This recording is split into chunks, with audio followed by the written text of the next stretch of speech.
Got lots of love, love.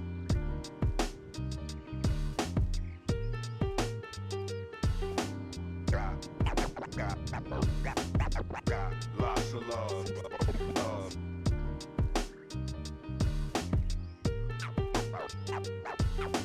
Got lots of love, love.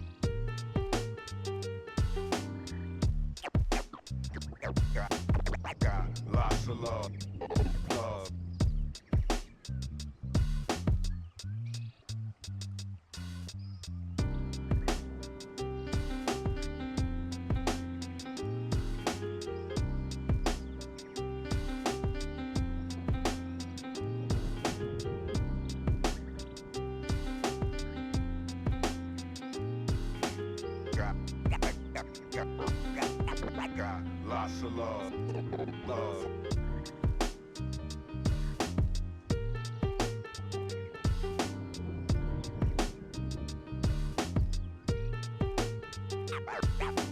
Got lots of love, love.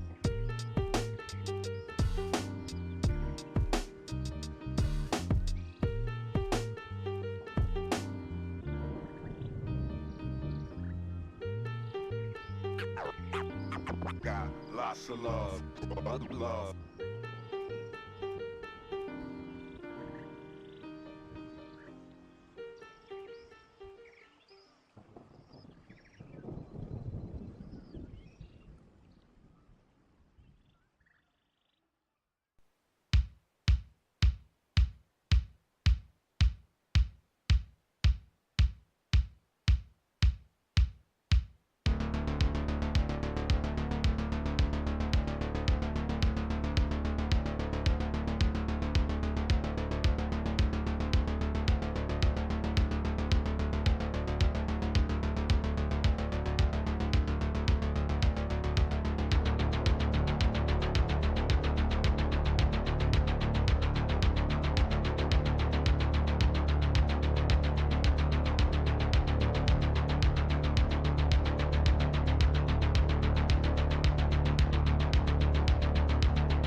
Kommotion is only beginning here at Kunoichi. We've made it through our Swiss stage and almost through our playoffs. All that remains, 4 teams in our NA Open bracket. Myself, Tiny Shawnee, and a Megalas prepared to break down this action for you. And Megalas, we have a banger of a winners finals coming right for us. 2 teams with extended history in Kunoichi.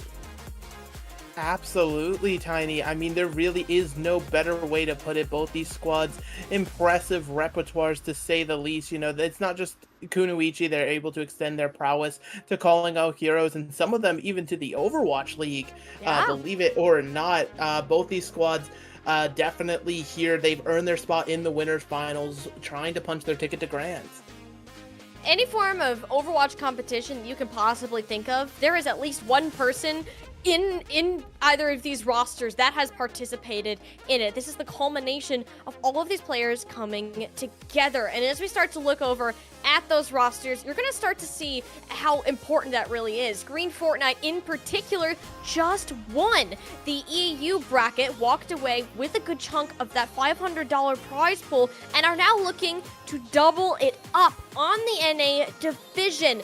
The biggest difference that we're going to see between that match, though, is Wisp will be coming in on the DPS this time instead of X10, and Sniper, who's typically a tank, is going to remain in that Kiriko role. Yeah, and it could just be who's available right now, or just they found success with this exact lineup. But I mean, you know, everybody's able to play to such a high level here that you're almost sort of okay with this sort of flexing around, right? If everybody's able to understand their roles in the compositions and things like that, it's generally going to work out for them a lot of the time. Like you said, they just won EU. They've got it all going for them. Meanwhile, on the other side of the coin, Fable GG, I mean, talk about a scrappy underdog run. This squad, they've had to run the gauntlet. Both of our teams that are sitting in lowers right now were at the hands of Fable. They took them both down. They sent them down there. And I mean, Ivory, Kuna on your DPS line, Avery at that tank position with Fiery and Kiki rocking those supports. I mean, this squad, the underdog run, it's still going. Fable has always been one of those teams that has struggled to make it to the very top. They've always been at the bottom of some of our best teams, or kind of in that mid-range. So seeing them show up in this way now, knocking out 2 of the major heavy hitters, and already in the winners finals with an extra life to go, massive improvements have been made. And Avery in particular, who's always been this big figurehead on the tank role for this team, known for their strong Sigma, partnering up with Kuna and Death. Kuna formerly part of a team that made an incredible Calling All Heroes LCQ run, pushing them all the way to the finals, and partnering with Fiery coming in. You got Kiki, Ivory, formerly known as Death. These are all very well-known players within the scene. Yeah, and it just shows that this should be an exciting matchup between these squads. Obviously, you know, on paper, you might look at Green Fortnite and think this team, they've got it all going for them, but Fable, I don't know, they've got the scrappiness, they've got their sort of power behind them that is dangerous to underestimate, especially heading into our first map of Samoa, newest Koth map in the game, Shiny. And I mean, there's so many ways that you can attack all of these points. It really just kind of boils down to what everybody's feeling in the moment, if we're going to see that standard Orisa meta or anything like that. We've seen some teams veer away from that standard. Bun in particular has actually brought out some Venture as some of the first times that we're seeing them within a competitive team setting. And it's been a real treat to watch. Green Fortnite, though, have kind of just been scrapping and throwing players together based on who's available at that time. Who do they think is going to best fit in a said position? But, I mean, clearly, Megalas, it's worked out well. They haven't dropped a single map, a single match within the NA Open bracket, whereas Fable are on this hot-studded rookie run. Can they manage to take out the Giants here? Yeah, it truly is going to be an uphill battle for Fable, but if any squad can get it done, it's going to be them with this scrappy underdog position they're in. But it's going to start with our first map here. It is going to be the standard Orisa meta, the only swap up being Sniper on that Baptiste, providing a bit more healing than the Kiriko, but lacking that cleansing Suzu that could come in clutch when it's needed. Slight difference within the abilities, but most importantly, this long-term sustain. Avery has to be more careful about where they are playing, more around this natural cover area. So pushing into Sawhill isn't as good of an option as it is for Sawhill pushing into Avery. for example. So like you already see them start to back off as these cooldowns are expended. The biggest threats here, Ivory and Wisp. Bun and Kuna, they're gonna do their own thing, or maybe Halo was gonna help. At least she thought she was. Kuna takes her down. A lot of this mobility is gone for Green Fortnite, and Bun is still trying to point out Kuna in the corner, and she's been able to do so successfully. Eventually loses out on that 1v1. Fable winning this fight solely off the back of a Kuna who almost has a pulse bomb. Yeah, this Tracer, and I mean, it shows the prowess that Tracers can have in this sort of meta, right? As you're seeing the cleanup picks come through here, it'll be first cap going to Fable. Having that pulse bomb online, getting the recall and staying alive is super crucial there, because now Kuna can be lurking in the wings, waiting for any opportunity, you know? Just one quick stick, it could force immortality or something even more. Kuna's 100% final blow right now! What are they on right now? This is an insane performance from Kuna, a player who just recently came up on our radar from the Calling All Heroes scene. But I can tell you right now, Megalast, if this is how they're going to continue to play, we're going to hear the name a lot more. Absolutely loved joining in on the kill feed there, sending Green Fortnite reeling for a bit back into the spawn rooms, having to figure things out. You're seeing Wisp just try to build up this rail, see if a cheeky pick can come through. But yeah, it's going to be back and forth, a heavy ult fight from both these squads, really only the pulse bomb from Kuna missing, so I feel like it's going to be interesting to see exactly how this breaks down and who goes first. Fable finally being contested, but at what cost though? Halo still goes down. She's been having a very hard time staying alive on this Lucio. Fable have had her number. Ivory is up. It's just not going anywhere. Kuna is running amok in the backline. Sneak away of the point from Green Fortnite. Actually opens the window. They all turn their backs, and Sniper has managed to take a couple on their way out. Massive turn of events that Green Fortnite, I guess they just needed the percentage of the favor. It was like, okay, we can win this now. Yeah, constantly applying that pressure to point. It split Fable's focus. They had to choose which way they were going, one way or the other. Ultimately, they just, you know, they gave up both the point as well as the fight. Sniper getting some crucial picks on that Baptiste, but Fable, they didn't expend any ultimate, so coming into this one with that huge advantage.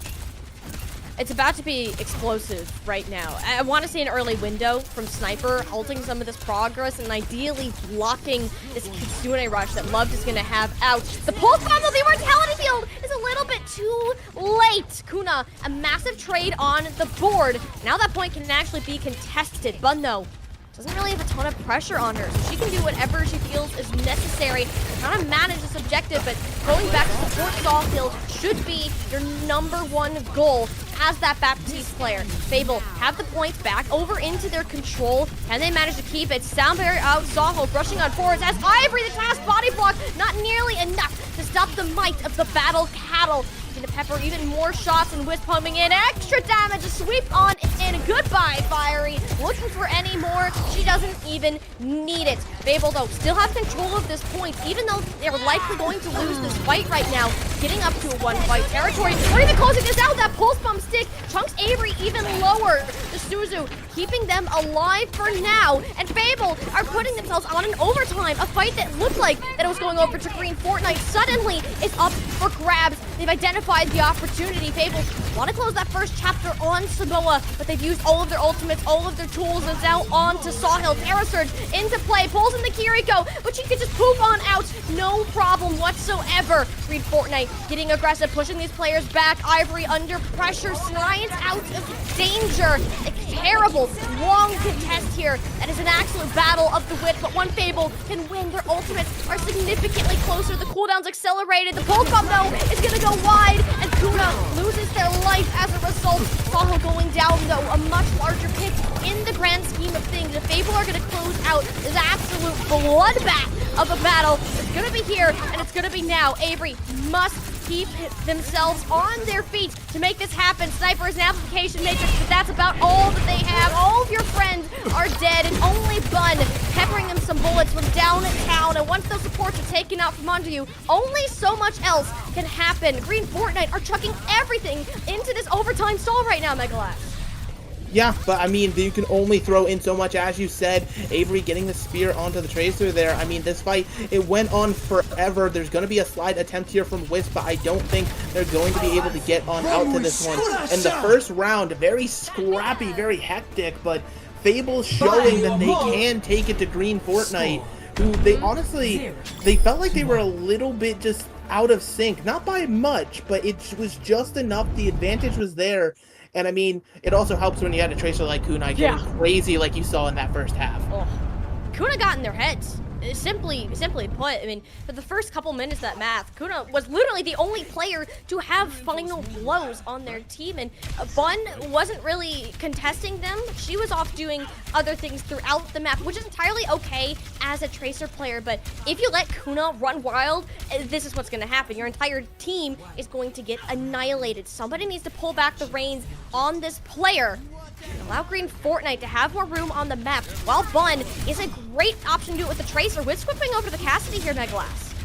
Yeah, and that Cassidy is purely for that effect, right? Bring the Tracer in tow, make it a little bit scarier here as the Orisa's just slamming into each other, trading cooldowns, but Fables do have the forward positioning right now. They're gonna have it, man. Look at those chunky headshots from Wisp. Orisa, a massive head hitbox and Fury that goes down. Halo getting her shot of revenge off, and Sawhill wants to bully Avery into a corner. The rest of the team vulnerable. No big tank to stand behind. It'll be Green Fortnite for the first blow. Yeah, and they do that very slowly, very methodically, right? But once you chunk those shots into the Orisa, like you said, you know, the Kiriko and the Lucio, it does take time to get these people healed back up, and Wisp just decides to take Ivory out of the fight, not letting another fight start. Their Cassidy headshots are ridiculous. The aim on this character, Cassidy's often called a ranked demon, but you go on this for also that magnetic grenade. We talked about how much of a problem Kuna was causing, and now Wisp needs to be target number 1. Yeah, target number 1 is this Cassidy, but it's, you know, a lot easier said than done here. Fable only going to have the Kitsune Rush for their trouble on this engage. Meanwhile, Green Fortnite, they're going to have their Amplification Matrix as well as their Deadeye. It's really going to be a tough push. So many zoning tools on board right now.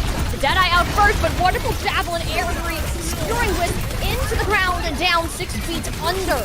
Able though, Phillips to keep fighting through, grabbing Sniper, removing any effect this Amplification Matrix is gonna have. Should just about do it. 2 ultimates down the drain from Green Fortnite.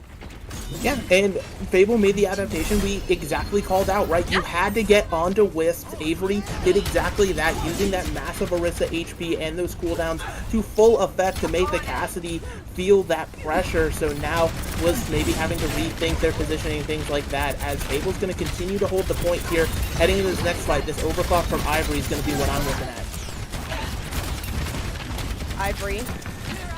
First time with the overclock so far, but Kuna loses their life. Ivory's really gonna have to come up big now, but they're gonna have the chance to Terra Surge, but more or less of a get away from me kind of ultimate for Sawhill. Sound Barrier in place. Fiery yet to build up hers. Ivory, now it's the overclock. We mentioned how important it needs to be, but they have so little health to work with. The Sound Barrier in play just to push this team on forward. Force Green Fortnite back. There's no way you want to play into that much overhealth. Sawhill, though, is overextended out of the sightline of the support. Avery sees the opportunity, and they're going to capitalize on it. The tank is gone. The tip the spear, now Dole. Green Fortnite must retreat. Yeah, they're running for their lives. It has to be, you know, can't be followed up as effectively there for a second. Avery had to make sure some healing came through, but really, Fable, they're playing this amazingly. They're getting their disengages exactly where they need to. They're tracking their ultimates as well as what the opposition has perfectly here. Heading into the next fight, Green Fortnite, they probably are aware this Amplification Matrix is online, but they're going to be able to just throw Kitsune at it, so neither team's really going to want to peek into it all too heavily. Kitsune, though, covers a bit more space, yet the damage is important. Wisp hasn't been able to do a single thing since Avery has set their sights on them. This is absolutely ridiculous. Opening up the doors and the floodgates of Ivory, taking over the kill feed. Fable making this comeback once again. Yeah, and so now they're ticking up towards what could be the final fight, and we have another Pulse Bomb from Kuna. It could be comboed with the Terror Surge from Avery, but Ivory down already. Pulse Bomb, it was stuck. But it only gets out the immortality field. Well, the team is weaker. Not having a player hurts significantly more here. This Amplification Matrix can be used to buy space and really just guarantee a capture from Green Fortnite. You don't want to be playing in one of these drastically long overtimes. Yeah, and it's giving the space and it's giving time over to Green Fortnite, who are now building up a massive ult bank of their own that Fable's really going to have to find some advantage in for this final fight. Oh, it's going to be both of the Terror Surges out, but as the other Orisa kaboom! It was just the Deadeye, the standoff of a lifetime from Green Fortnite, and Wisp finally alive once again. And it's enough to push Green Fortnite over the edge and get them up to this percentage. Avery over to the Doomfist, attempting a touch, but you don't stand a chance when the aim is that dang good. Going to round 3 in Samoa. Heading to round 3, Green Fortnite, they really brought that one back off the back of that amplification matrix, sure, for that specific fight, being able to build up towards the rest of their ultimates, create the space needed. But it also is just, again, this Cassidy, it really is hampering Kuna's ability to be this pest in the backline. Anytime you're seeing the Tracer actually get value, it's off the back of Avery just going in super aggressively, helping that Tracer, creating the space, being almost a nuisance, you know, demanding attention here. And it seems like for downtown, though, Wisp is going to give up to Cassidy, maybe not thinking that Tracer will be as potent here as they're back over to the Sojourn to, you know, keep it a full miracle. Wisp was doing great work on the Cassidy, but Kuna is just a force of nature. Like, I don't think there's much that really can stop this player, at least in terms of individual effort. Green Fortnite need to decide whether they're just going to try to ignore the Tracer and fully collapse on the other team, or just keep trying to take these 1v2 or these 2v2s. It's been Fury and Kuna tag teaming against Bun and Halo, and this is the second time we see Halo and Bun fall to Kuna first. And you're starting to wonder if you should go back over to that Cassidy. Yeah. Sure, Wisp, you get the rail kill onto Kuna. A little bit too deep for the Tracer, but still, Fable's going to get the first tap. They're going to have to wait for their Lucio and their Tracer to come back, and really, you're seeing how much Kuna can do with the space being created by Avery. It's just great to see from Fable, and Green Fortnite, they're the ones who have to come up with some sort of response. The two fights that we see happening on our board, the one with the tank and the supports, and the other with Kuna and Bun. It's been won by Kuna more often than not. The extra force has come into the other battle, and after Fable has managed to take any percentage that they have, no ultimates entirely on board yet, and the longer that this goes on, the better it is for Fable. Kuna furiously peeking into a charged Sojourn. Wisp gets bodied into the sightlines of Avery with that javelin spin, and that's all it takes to give Green Fortnite a first-class ticket back to spawn. Yeah, and it's again just more and more kills coming through from Kuna. I mean, this Tracer really has been lighting it up, sure. And oh my gosh, dedicating that ult so aggressively. I mean, they're still holding the Fable's kind of pushed forward here in a super aggressive way. They're finally now retreating to the point as Green Fortnite's coming back in, but this ult fight, it's going to be heavy from both squads. It's really going to be interesting to see who can get the advantage out of them first. I would say that they're equal, but you can't do that if Wisp has already hit the deck. Let's just make everything go a hair faster. Fable not even needing to commit additional ultimates into this battle. But you may, after the loss of Fury, Ivory hitting the Q, the railgun, nice, shiny, and charge. Sahil having absolutely none of it, but disrespects the damage output this player has. Megaless, we're gonna go to final fight already. Final fight in Green Fortnite, they just threw in their Kitsune Rush, their Terra Surge, right? So it's going to be these DPS that you're looking towards. Sure, Halo should be able to finally get to that sound barrier for a bit of sustain, but Fiery already has theirs on the other side. So it really is going to come down to either Bun or Wisp being the hero play here as we trigger overtime. Green Fortnite's DPS been silenced by Kuna. They're gonna have response. It's gonna be now, and Wisp has the answer. That's Ivory head rolling around the map of Samoa. These ultimates coming into play. Halo sound barriers slightly later, giving Green Fortnite that advantage with hampering Avery on down. The chunking and charge shots into this Orisa really hurts in the long run. It's enough to back off, force Kuna to have their back against the wall, and finally Green Fortnite have their heads above water. They do, but they still have to tick all the way back up to that 100%, right? They had no percentage before this point, so it's going to be a long haul there. Both teams completely draining their ult bank, so it's going to be a pretty neutral fight. And this is, again, it's going to come down to potentially a Tracer duel on the flank here as the Orisa sort of shoot each other in the front line. It's a Tracer duel, but Bun got skewered. Every wonderful javelin to the backline there. Orisa is one of the best that you're going to see within Calling All Heroes and with Overwatch in general. Opening this fight wide open. Green Fortnite on the back foot. Map number 1 on the line. What else have the contest. Kitsune rushes up and roaring to go. But you don't have Sawhill. There's no way to break through these players, locking down the choke. You're backed up. Your back's against the wall. Can anything else be done? Absolutely not. It's all Fable. Oh, the vengeance run is happening, Megalass. And Kuna is leading the charge. Map 1 over to Fable. The Golden Tournament has been removed from Green Fortnite. The map has been dropped. The Giant does bleed, but there is still so much more work to be done. But that's an amazing start for Fable, and that's the momentum they really need, right? Be able to take first map, put your opponent on edge, you know, especially, again, after a tournament where they've been winning every single map. They haven't had any problems here in NA. They probably are feeling, you know, amazing confidence winning EU, and to stop all of that momentum with a single map, I mean, it really is going to play into the mental game. You say that, Megalass, but what about Fable? Fable took down some of the best teams on paper that you're going to find within Kunoichi before meeting up with Green Fortnite. They're like, all right, this is just another checkpoint on our hit list. And Green Fortnite took a beating in that final round. It was not close at all, especially when it came down to this Tracer 1v1. Bun is an incredible DPS player, and to see Kuna operate as dominantly as they did on this map makes me wonder how far can these skills keep relying on their damage dealers to push the team to a win. Yeah, and I mean, obviously, you know, Kuna is definitely the highlight star, but I also want to give props to Avery, right? This is he's constantly in the front line, you know, creating that space for the DPS to pop off, but, you know, also doing the business, you know, on their own when needed, right? You're seeing times that there's a long range here, is connecting, following up with somebody else on the team that's putting in the work, and just have that level of communication, as well as, you know, for a tank player to have that sort of ability to be in your own fight, keeping the other tank at bay, creating space, but also still, again, able to help out your squad by chucking in that damage right when it needs to be thrown down. It really just, it's that above and beyond level that you need to step to if you want to win tournaments like this. Fable have been, once again, they're not a team that benefits. And like we always mention them, and like, all right, they're here, but 4th, 5th place, 6th, those are the spots that they're more familiar with. Already guaranteed within the top 3 right, or excuse me, within the top 3 right now.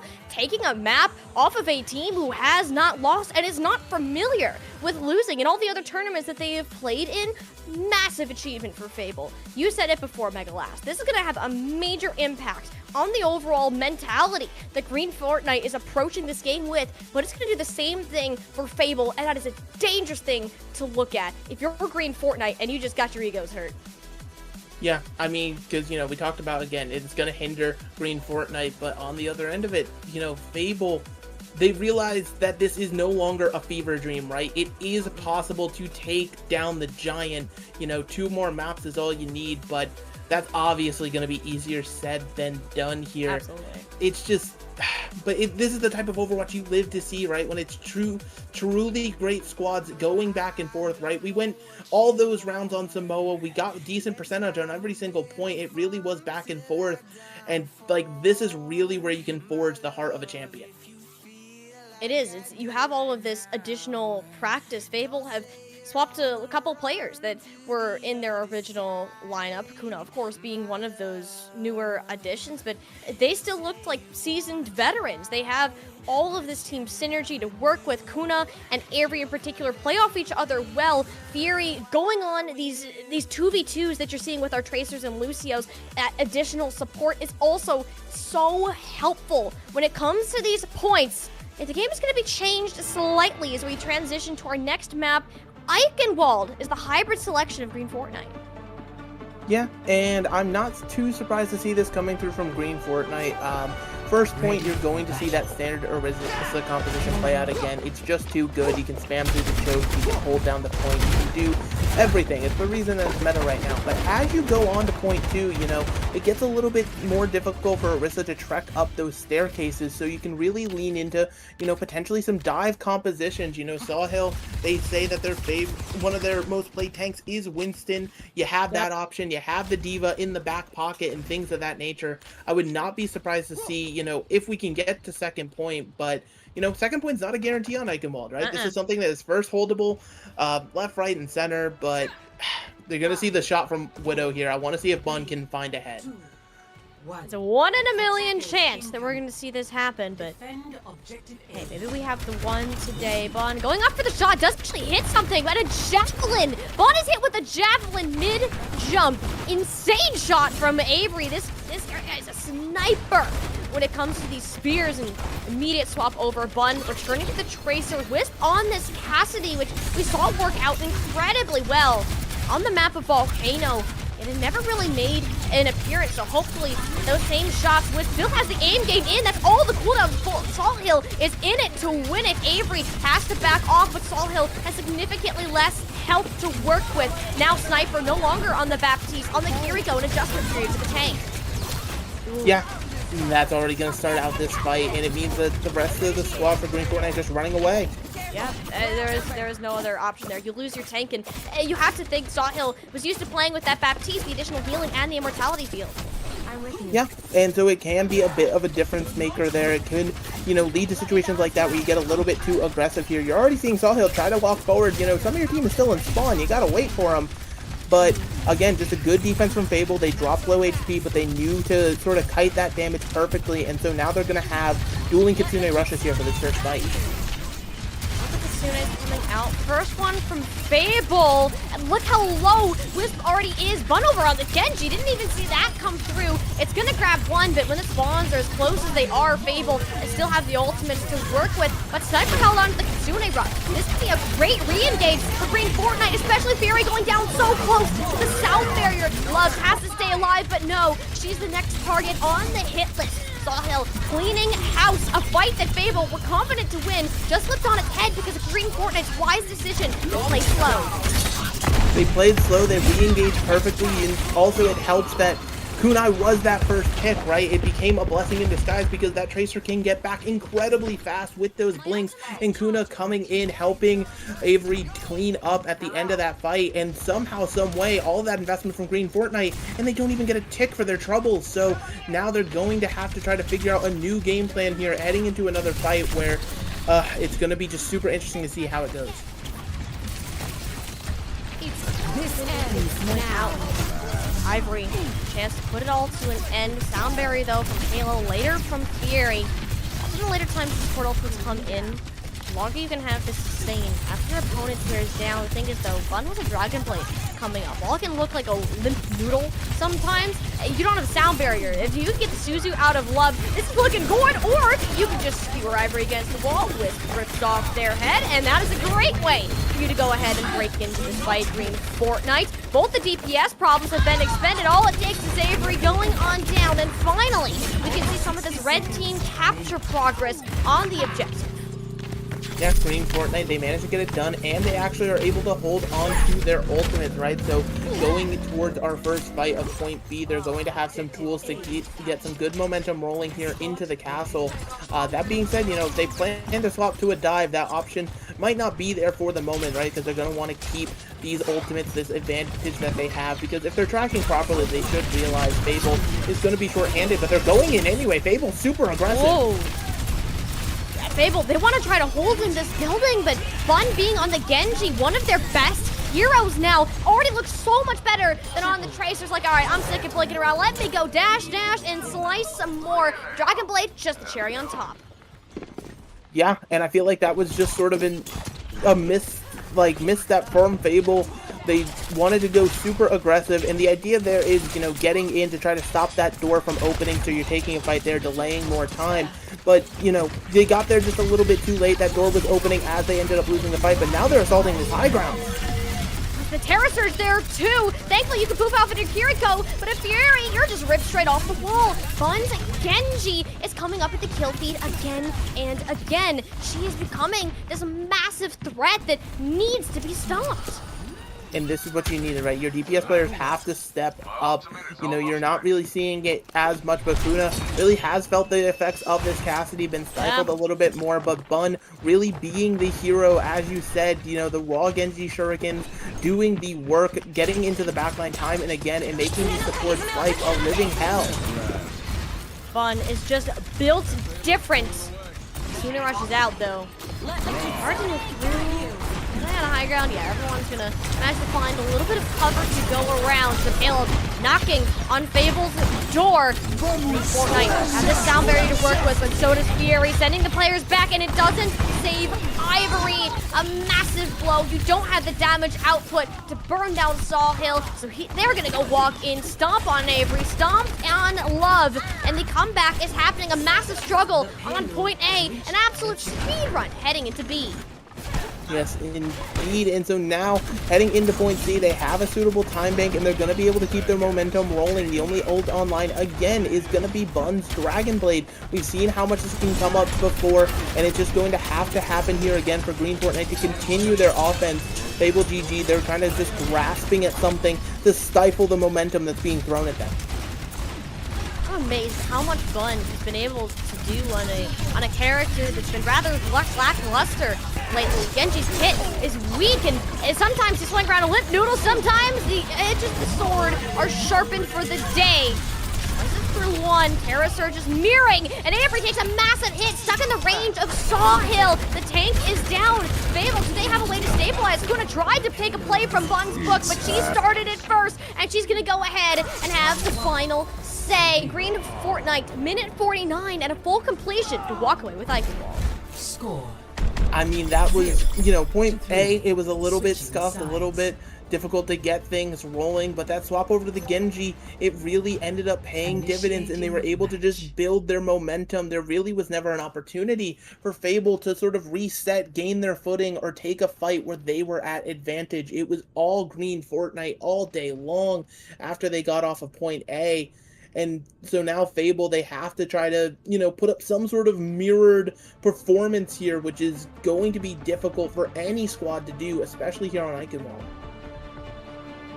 This map in particular has so many different points where, especially on the attack, you just get stuffed, and it's due to the architecture. We saw here on this castle, I mean, we really didn't get to see it, but the bridge, on the other hand, playing around this big tower in the center of point A. Fable had the upper hand for a good start of this map, but Green Fortnite found the answer. They found their Bun, and she's just been absolutely amazing to watch on this ninja. I wish we were back in our JQ Sojourn Genji metas. That was a real treat to watch, and where Green Fortnite really got their start of success.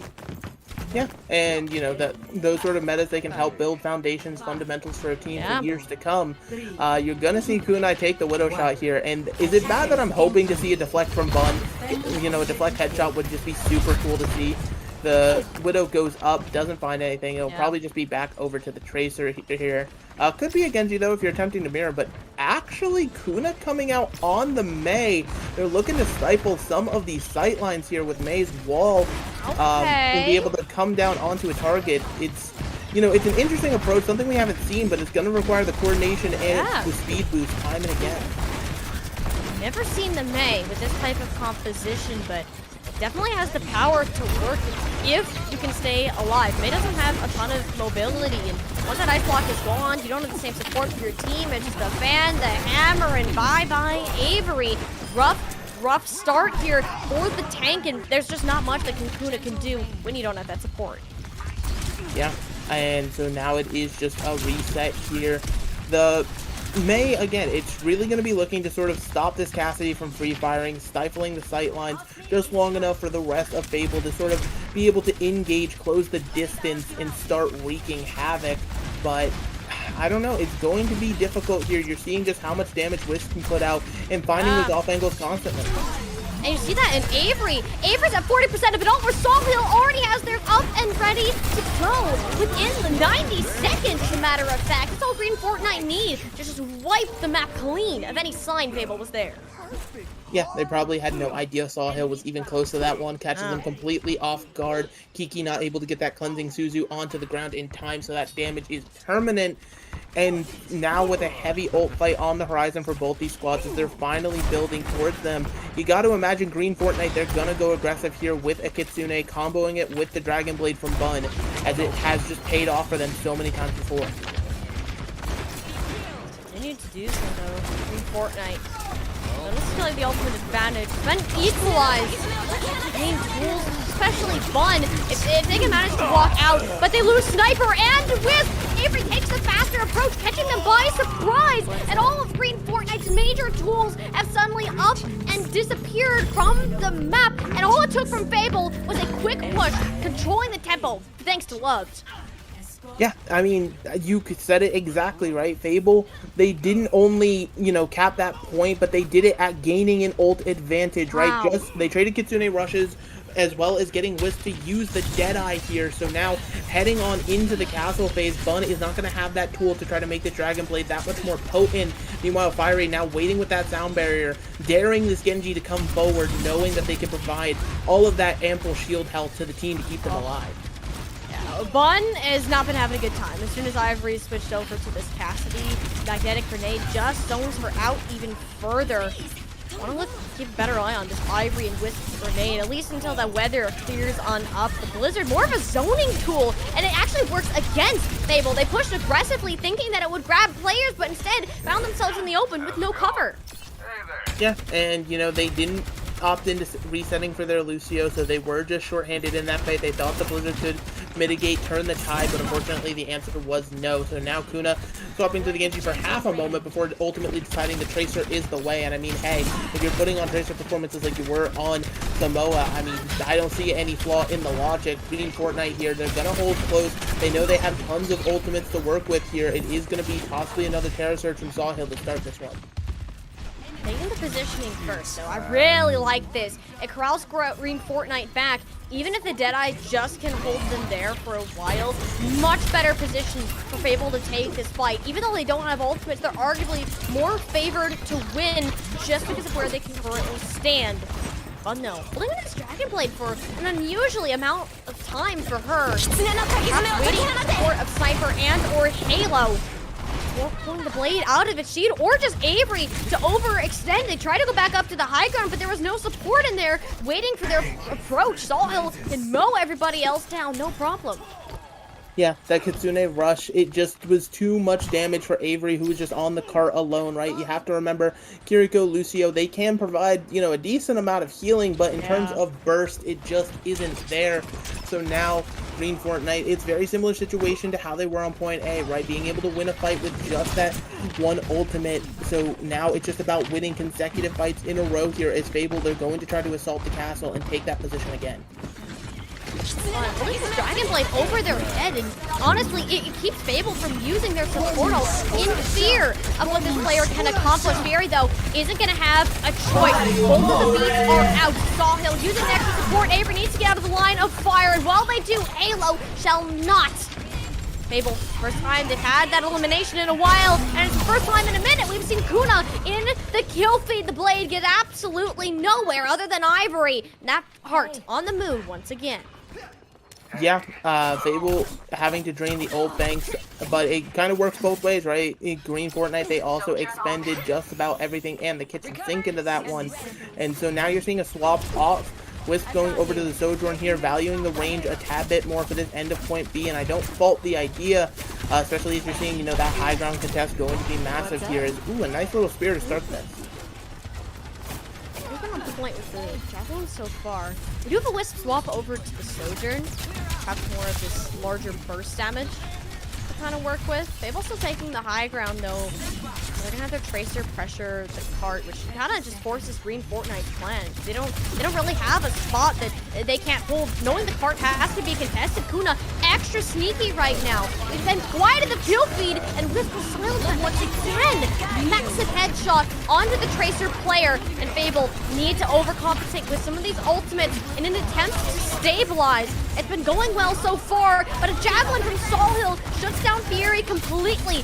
Should Avery get a Terror Surge up in this corner, it is winnable. The Suicer's gone. Look how low Sniper is, but so is Avery. They lost out on the Fury, though. Overtime is burning down. One final fight, the last stand they will have on this map in order to get themselves to a match point. And Kuna's coming back, but she needs to get on the card. It's Sawhill turning them into a pancake. Halo setting Ivory reeling over the edge. Green Fortnite spawns are closer. They've been able to regroup. They have all of the numbers you could possibly want. They team the Titan, and the one to beat isn't counted out of this series yet. Yeah, a very solid Eichenwald. You can see exactly why they picked it. Their rotations on point, their composition looking amazing there. I mean, Bun on the Genji, you know, this is something you can flex off of Eichenwald too. It's something I really need to see more and more of as the series breaks down, because it really felt like Fable, they didn't have the best answer to it. They tried to force Ivory over to the Cassidy, and, you know, Ivory no slouch on the hit scan, of course, but it still just was not enough to stop that Genji from getting value time and again. So now with the series tied 1-1, it really is going to be on Fable to really recoup that momentum.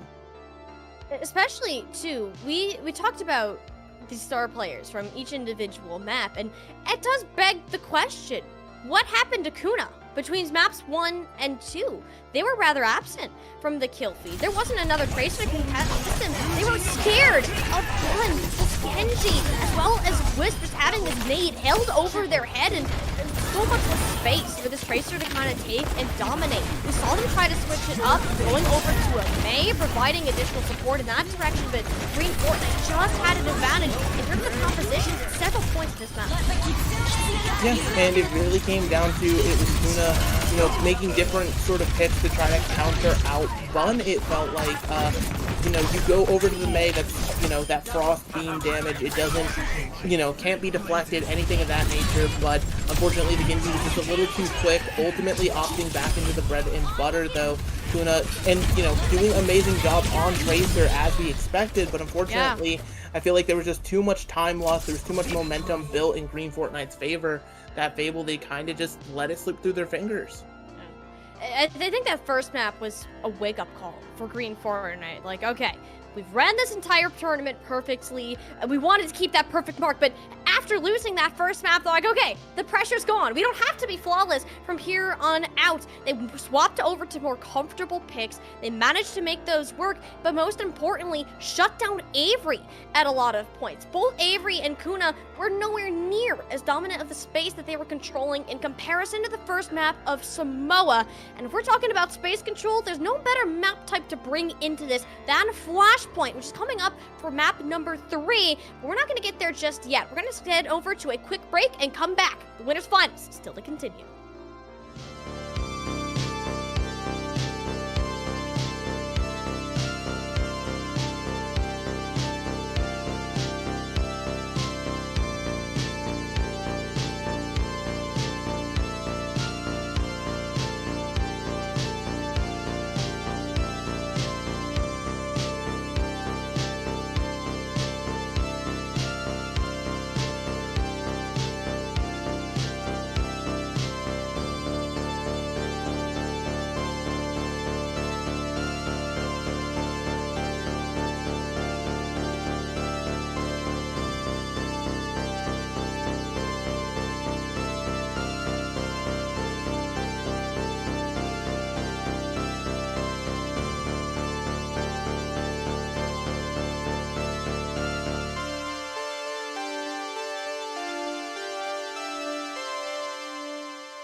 If there's been one word that describes our broadcast so far, complete and utter chaos. Commotion, one could even call it. The winners' finals have been off to a surprising start. Fable, that team who is definitely the underdog on paper coming into the series, making this wonderful run through this upper bracket, meets themselves with the former and currently defending champions in green Fortnite, takes the first map, but lose the second by a narrow margin. Megalas, as we prepare to head into the third, talk us through what's been going on in this series that has set these two teams apart.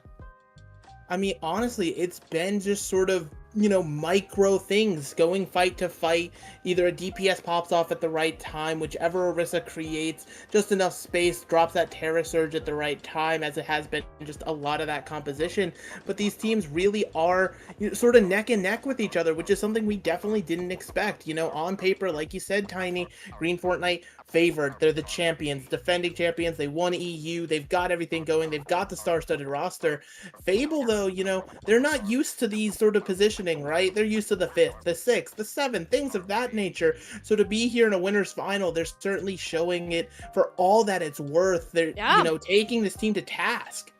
It's not an opportunity that Fable are taking for granted. I mean, I say an opportunity, but it's really something they have 100% earned being in this spot. If they can win this next match, they're already guaranteed a portion of that prize pool and a top 2 finish. Even if you end up losing, you still have the lower bracket. Both of these teams have a cushion to fall back down on should they need it. But having this break between these losers and the grand finals is actually very important to how the rest of your day can go. One more match that you have to play, another best of 5 can completely drain out your endurance. I don't mean that by a pun. Both the Chengdu trainers and Lords of the Streets, two incredibly strong teams, one of which will be waiting for the loser of this game. Yeah, but I mean, something lurking in the back of your mind if you see this bracket for the second here. Again, both those teams are in lower bracket because of Fable. When I tell you that Fable, this squad, they've not had it easy. This is the bracket run of death for pretty much any squad, but they've stood up to the test so far, right? They sent both those teams down there, and now they are standing before their next opponent, and they're tied 1-1, right? It's not been a blowout by any means. Now that we're heading into Flashpoint Servasa, the games are going, this map is just going to be a little bit faster pace. You're going to see these teams, try to take that initiative time and again. And really, it could be, another turning point where they get a good map under their belts. You need that turning point. I want to see the same fire put back in under the wings of Fable. And honestly, Megalas, we didn't see much of Kuno in map number 2. Eichenwald isn't the greatest map for a Tracer to come out, just with the architecture. A lot more ground that you have to cover. Significant head-to-head area. Flashpoint, on the other hand, this is Tracer's playground. This is Kuno's opportunity to build themselves back up on this character, for Avery to take more of this space. I am curious, though, whether Bun is going to go over to this Tracer or the Genji. We saw how significant of a difference that was for Green Fortnite. Yeah, and I feel like if you're Bun, you have to opt into the Genji, right? I'm not trying to say your Tracer's bad or anything like that. Your Genji just looks so much better, and the team is able to play around it at such an effective range. And, it's going to come down to the difference of the flankers, right? Tracer has a little bit more agency with those blinks, the recall. Genji has to play a bit more passively. But when Bun is able to go in, they're able to go in and deal so much damage at such a faster rate. Especially, we saw that pressure onto Avery, that they weren't able to stay on these longer sightlines. I mean, there was a lot of just playing around corners, playing more passively, and that's the difference we're going to see with the Genji versus the Tracer, or just the Wisp factor in general. Wisp also has come alive within the past 2 maps, 2 down, just to their railgun alone, and oh my gosh, what is going on? It's like Green Fortnite just needed to lose a game in order for them to just come firing back. I feel like Wisp got a little bit upset. They're like, hey, my name's not being said that much on the cast. I want to show that I'm a DPS prowess prodigy as well. And I mean, yeah, that's exactly what you need right there if you're Green Fortnite. Just your Sojourn getting some clean little picks, taking advantage of those minimal angles you have to just fire off a railgun. Ivory now probably going to try to replicate that same level of success with the same sightline. This is where Wiz can also play farther back. And realistically, you can try to get Kuna over in that angle to contest him, but Kunoichi Rush, you just keep yourself on forward. Love can answer back, but she's not going to do so if you do not have a tank. And that's what we're talking about. If Avery gets burned down continuously as fast as they have so far, it's not much of a fight that Fable are able to take in the first place. Yeah, and especially with how quickly these flashpoint maps tick up, you're seeing what is probably the end of point A there with Ivory and Love going down. That means that Market should be on over to Green Fortnite unless there's going to be a stall out stagger touch here. I mean, there very well could be, right? Kuna's there with the blinks, but unfortunately it might just be all for naught as the rest of the squad's just not there. Oh, it is almost... It started and ended almost as fast, and there wasn't even much of a contest on this point. You would think that Kuna and Ivory would be able to do a lot more, but it takes so long for these players to get into position that we didn't get much of these full team fights. Exactly, and unfortunately Fable ended up losing the gamble there. They ran on over to Palace, but joke's on you, Temple was the point randomly selected. That's the great thing about Flashpoint. These points, they come up randomly, and it can put you at such a great positional advantage or disadvantage on your engages. Green Fortnite, they're already set up on the point. They have a massive ult bank to cycle through as they please.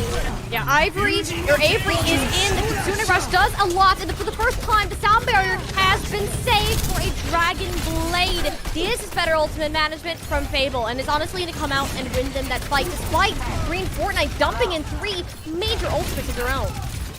Yeah, I mean, the fact that Ivory was able to take down Wisp in the middle of their overclock without popping their own, I mean, that's just a Sojourn differential on another level.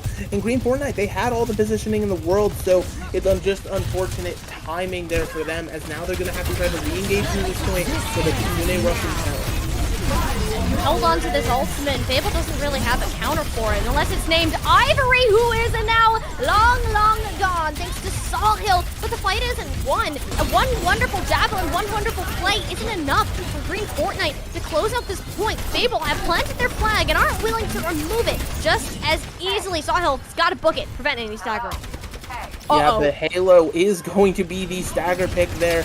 You're seeing they're wanting to get Kuna so incredibly low, but that Tracer just too powerful right now. Just can get away time and again here. So the Halo is going to be desperately trying to get back here before this overtime fight starts out. Overtime. Are we going to get a full contest? Yeah, you have a touch at least. Halo has returned, but you're walking into a Kunoichi Rush, which Love has built up a lot faster than Sniper just because that tempo was slightly off. And honestly, that's a win con that can be used, but it's a little bit too late.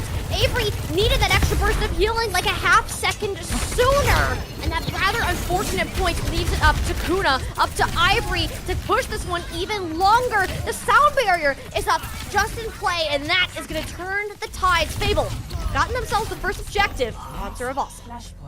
They've tied it up 1-1, and you're seeing, Fable, again, they're stepping up, getting these picks here as they are rushing on over, looking like we're going to be heading on to Palace next. And it is, again, it's that race, right? You want to be on point first so you can get those great positionings here, especially if you're able to set your DPS up on this high ground you see on the right? This is Sojourn's paradise almost, where just constantly firing rails. And despite Fable's best efforts, it seems like Green Fortnite's going to get that position for now. I was trying to hold on these high grounds, but that's a shuriken. The dome of Kuna. Fun to kind of just roam around this high ground for free. That's where the Genji can be rather advantageous. Just wall climbing on up. You don't have to use the stairs like an actual lesbian here. Moving on in. The Terra Surge is the main part of the map. And we saw him getting the better of that exchange. So Fable came in off of the map, win, and only really losing that off of the nice play from Sawhill. Yeah, and so now you're going to see them start to pick up here. And Green Fortnite, they've been so good at stacking these ultimates, but it's really these fights where they invest everything in the kitchen sink that somehow don't manage to go their way. Fable, they find themselves short-handed here. They're going to have to rely sort of on, an offhanded pick, some raw mechanical skill coming out from somebody on their team if they want to get into this one easily. Oh, but nice headshot from Ivory, though. It's Halo going down while her position's been much more passive. There's only so much you can do. And Ivory is hitting every shot in the book buying Fable straight back into the battle, and getting them this first flip on over on Palace. I feel like Ivory is making Wisp pay, you know, that first Sojourn duel going Wisp way. Everything since then, though, has been all Ivory in the kill feed, and that's what you want from your Sojourns here. Now with Fable in control of the point, you're going to see them set their DPS on this high ground once again. Green Fortnite, they look to be, you know, willing to dedicate the resources, rotate everybody up here to just force the positioning, if you will, before re-engaging onto this point. But again, you know, Green Fortnite, they should have a good advantage in this fight. The advantage for now.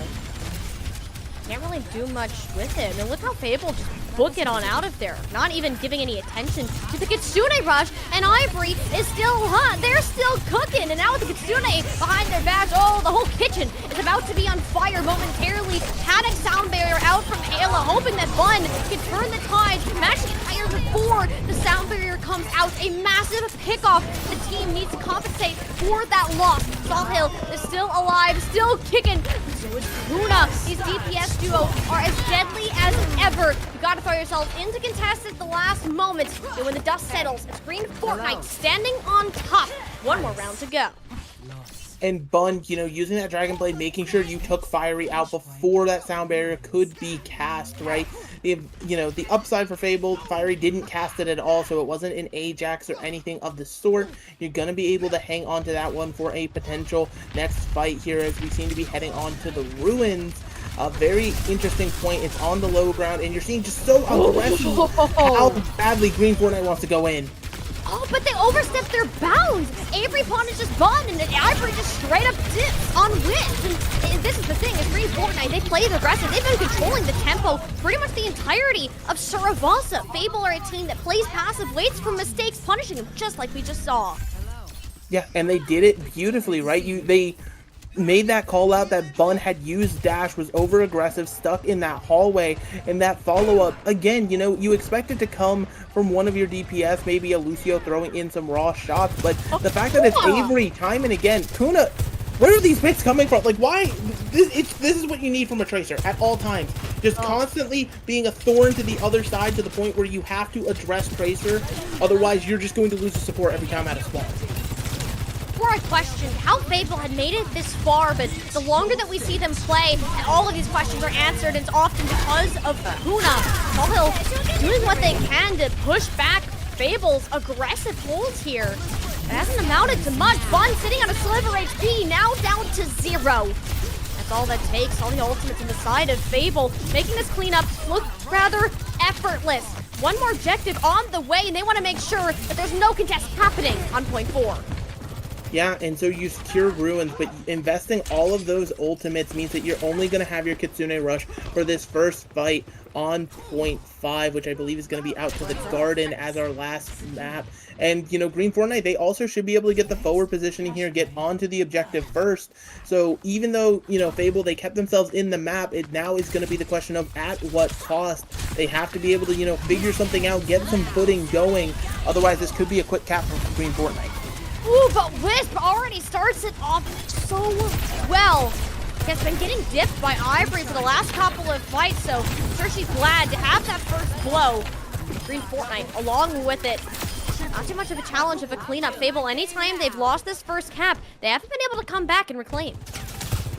Yeah, and it is, you know, it's exactly what Green Fortnite needs, right? You expend that Sojourn overclock, you get the picks from it, and now with that point ticking, it puts all of the pressure onto Fable. They're going to have to rush in, and, you know, lying in wait is going to be Bun with another Dragon Blade, right? Fiery somehow would have to build 50% to have that sound barrier ready for it, and I just don't think that's possible. So, you know, if this gets rotated quickly, Green Fortnite, they could just win in one fight. They can make this happen whether it's dragged out long or not. Fable committed all of their ultimates to winning the Ruins map, and now over to Gordon's. It's all Green Fortnite's game. Bun unsheathes the blade, slicing and dicing, dashing through. A wonderful javelin holds the progress and sends Wisp to a bitter end. Sound barrier now from Halo, not able to be matched from Fieri. The last lifeline to stand on is a very strong platform, a pillar Green Fortnite can fall back to.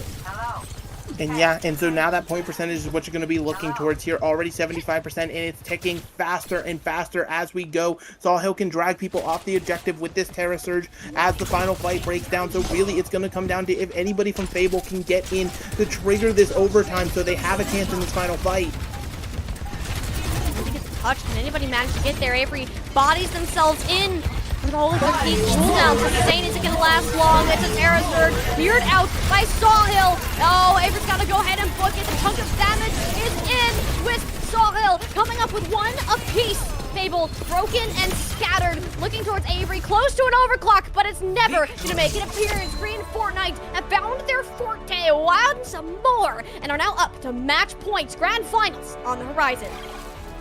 Yeah, Fable, I mean, again, they're playing them close, but having to expend so much onto that fourth point to win it out. I mean, that's the nature of Flashpoint. If you overinvest, you know, into one point, it can affect the other so heavily with how fast these points can tap. And so it just left Fable with not really a chance to get back into the map at all. So now, backs against the wall, lower bracket looming for Fable. I mean, this has got to be the make or break point. They've got to figure something out on push to take us to that map 5. This is the thing. These maps are close. It's not like Green Fortnite is absolutely slaughtering Fable. It wasn't the case. A lot of what Flashpoint is about this ultimate economy management. We talked about how these micro plays that we can kind of see, they can determine how the fight goes out, whether it's a dash in, maybe a javelin, a chase from Kuna, or just straight up raw damage from the side of Wisp. And what we saw in the big thing was more on the larger end of this. The ultimate economy, Fable had the tendency to use all of their ultimates to seal out an objective and didn't have a plan moving forward. So Green Fortnite winning that very first point of market set themselves up so well for the tail end of the game. Yeah, exactly. It's just, you know, again, it's the nature of Flashpoint. Just being able to get that first one, it puts you at that advantage time and again. You can really think of it like Hawk in that fashion of winning 1 point. Just makes it that much easier, and it forces the other team, you know, into a defensive positioning even when they want to go aggressive. On a nice edge over and over again with these teams shining. I mean, we're right there. Fable, they can do this. They can absolutely bring it back.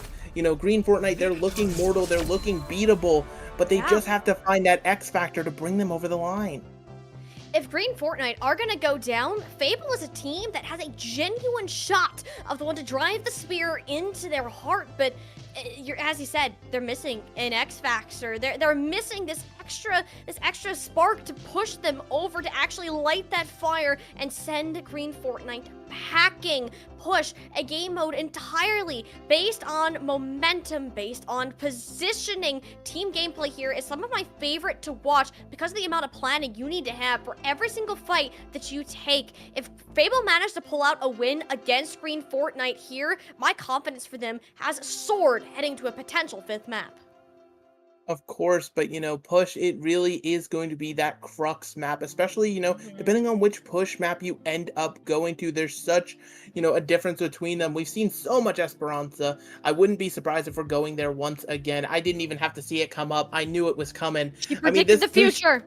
This push map, it truly is the most favorable of the 3, right? You don't want to deal with the varying high grounds of New Queen Street, and you don't want to deal with the glass on Coliseo. So Esperanza, it's going to be the name of the game. You know where to take those fights, right? Those first couple of fights, they're going to occur with the high ground, whether the push bot is pushed towards one side or the other. And then if either side is able to get that checkpoint unlocked, once you're heading into the streets, it just becomes more long-range sightlines where we can see these Sojourns actually become even more of a dominant presence than they already have been. Ivory and Wisp definitely stepping up. They don't want to be outshone by their DPS counterparts anymore. But at least here in the spawn room, I would be shocked and appalled if I see a Bastion walk out. I'm gonna be real. Don't never say never. It's possible. Every season Amalga. Now that is some cheese. If this happens, Fable are a bunch of cheese balls. But guess what? They're honest players. Thank you very much. Back to our good old faithful The one ace up the pocket of Green Fortnite. Bun on this Genji. Fable really haven't found a way to slow her down just yet. No, they have not. And I mean, hey, that could be its own type of cheese. Don't tell certain coaches that. But anyway, yeah, just here in the middle, both these squads are going to choose to meet up. But again, Fable getting the forward positioning. I feel like I say this time and again, but now they have to actually do something with the position. What's interesting about Esperanza, though, is you don't always want this forward positioning. If you're Green Fortnite right now, you can stick with back up on this high ground, and therefore is pretty much untouchable. So the team that has to push up first has to have some way to break through, and that answer is Kuna, taking out Bun. Flanker trade for flanker trade, and the opening is there. Salt Hill has to back up more from where Wisp was previously positioned, or just do a quick 180 and catch Kuna completely off guard. Right into the dome, enough to send them back, and Green Fortnite rather in an awkward spot.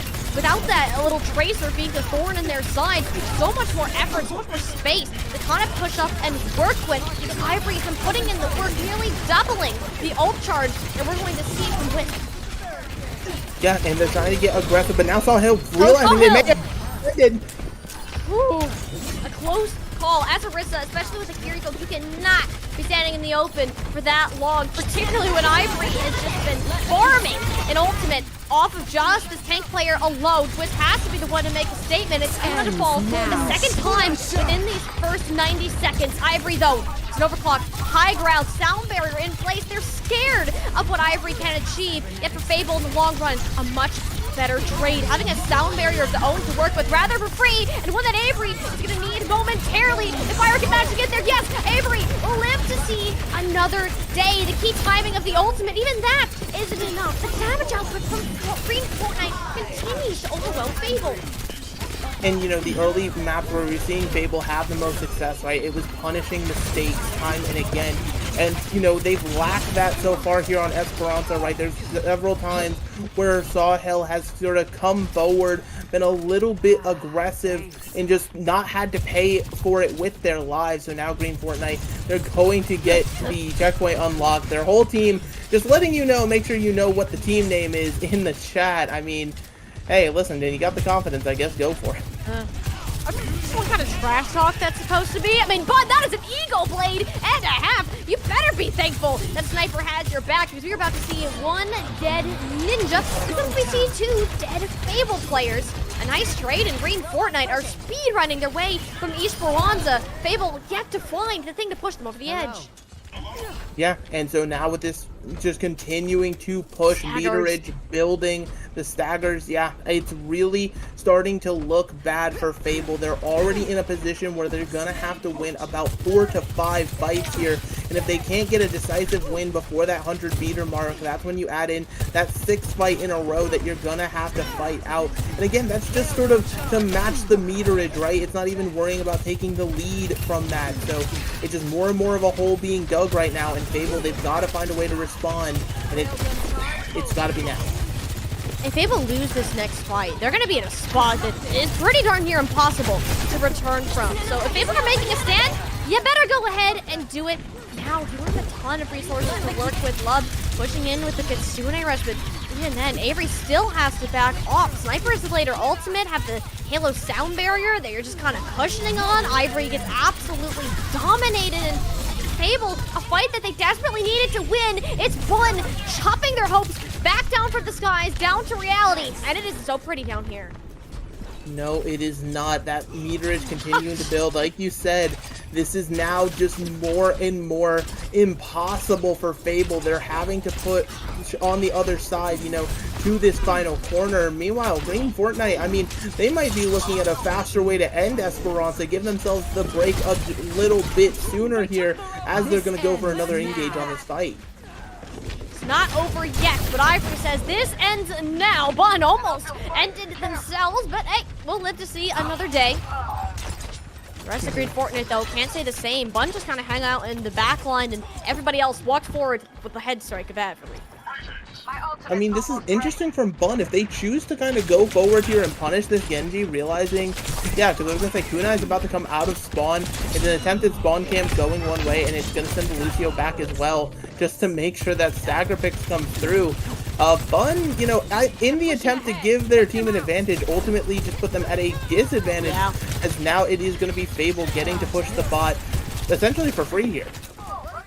But like, if you're Fable right now, you have quite the mountain in front of you. We're looking at 4 or 5 fights to match the mark that Green Fortnite have set. That ain't easy, especially when you only have 4.5 minutes to do so. And that's 4 to 5 consecutive fights, mind you. If you're looking at Green Fortnite's ultimate bank, you're already thinking, okay, Fable, surely they don't win this one. Grace timing on the sound there, you know, is impeccable. It keeps them alive, and Kuna capitalizes off of Avery's pull in. Great synergy, great calm, and the Kuna strikes once more. Yeah, and, you know, beautiful answering sound barrier with, you know, for that overclock, but that now means that Bun's Dragon Blade, it can come up massive once again here. All of the typing, all of the BM, you know, honestly, listen, Green Fortnite, the Fable, I love you both. You're both doing amazing. Both of them was a bit wild. Like, here's the thing with these teams is they're all, like, they all know each other. They're all friends. Like, this is all just friendly banter in their minds. I do love to see it in this competition, especially with how this map has been going, that we're finding some sort of positive things to go and look after.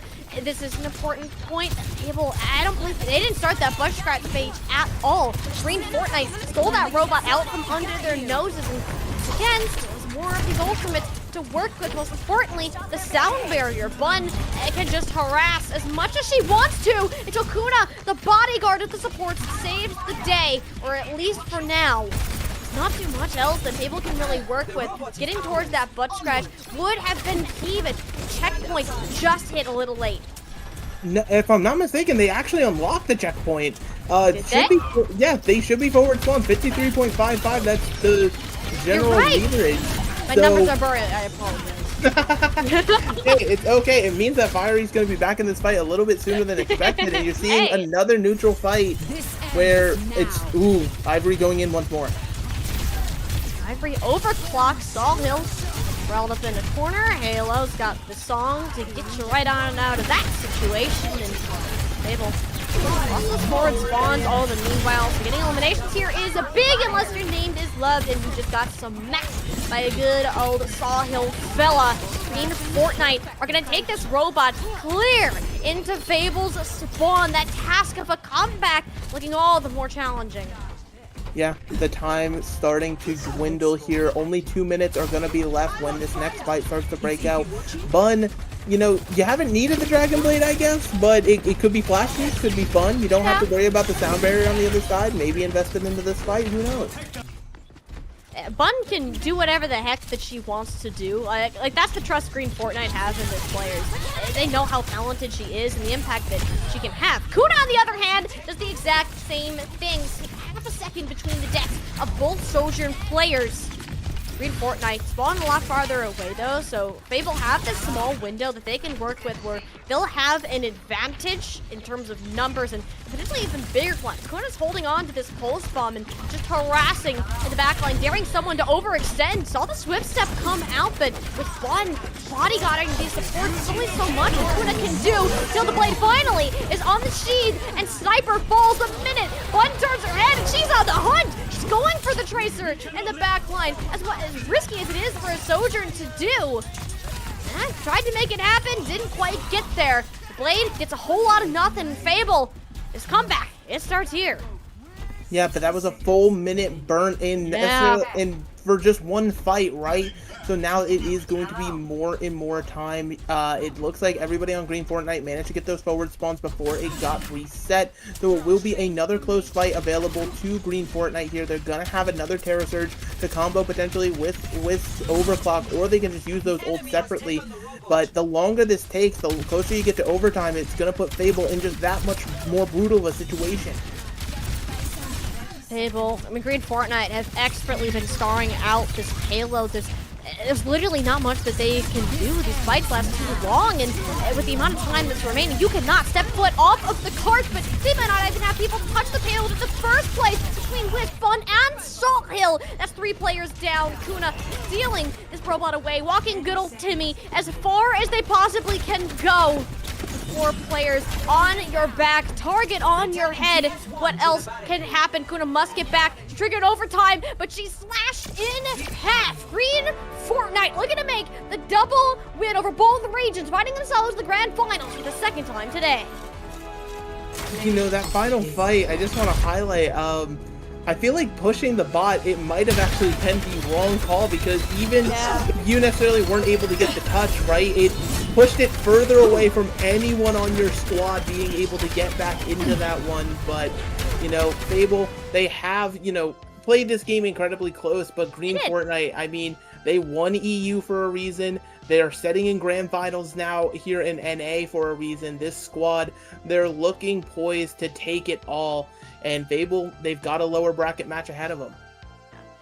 Green Fortnite are the elites of the players that we're going to find within Kunoichi. They could build a second roster just out of the amount of team players they have on their roster alone, and it could still probably be a first and second place matchup. Like, that is how good Green Fortnite are on paper in terms of their achievements, but also in their gameplay. Fable, well deserving of the shout-out and the achievement they made to get this point. As we mentioned, a team that's consistently been just outside of this top range, fighting against Green Fortnite and making it close for pretty much the entirety of the series has been a great step in the right direction, and Fable could very well find themselves facing Green Fortnite in that grand finals later today.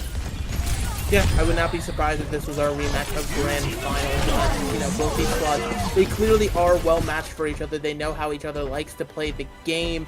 And, you know, Fable, I really want to see this underdog story have a happy ending, but, you know, sometimes, unfortunately, the all-star squad is all-star for a reason here, and Green Fortnite, I mean, we can't hammer it home enough. They're cruising towards another victory.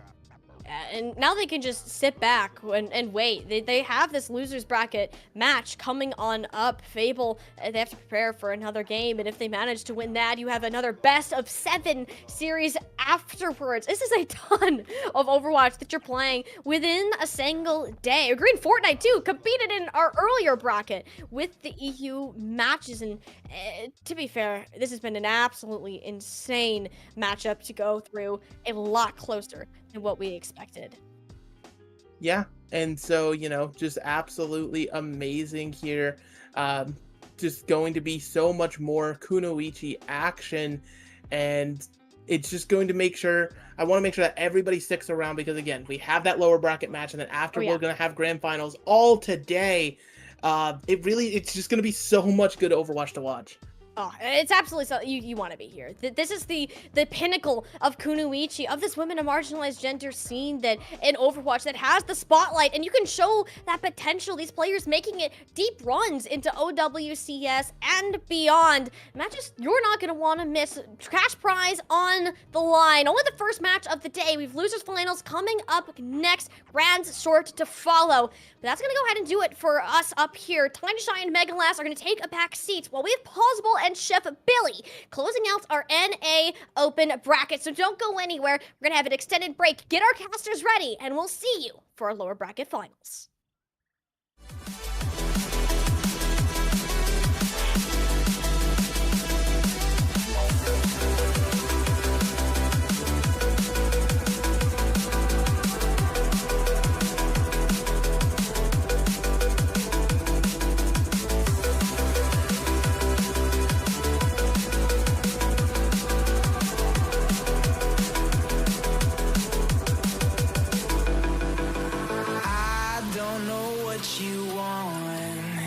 Let's have a bit of fun till I downfall.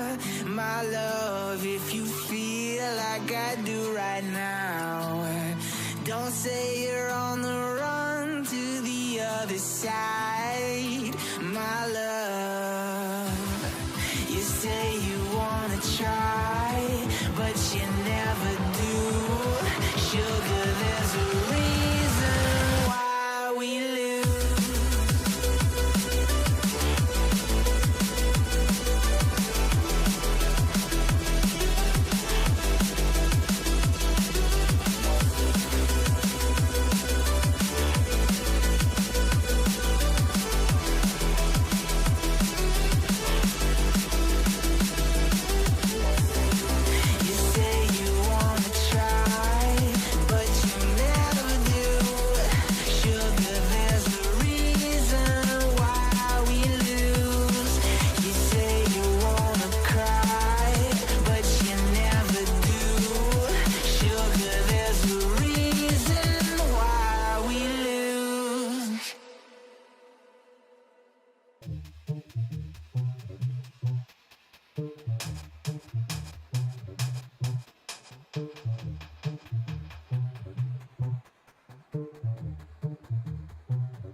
Yo.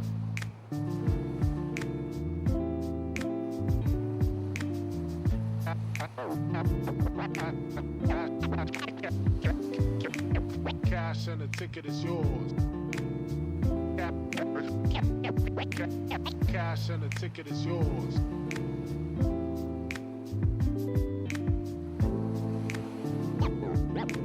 Yo.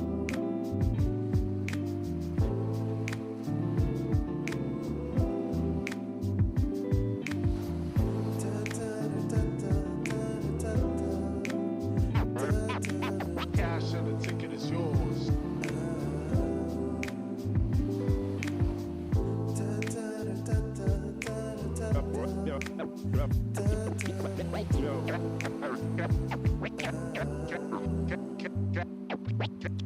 Cash and the ticket is yours.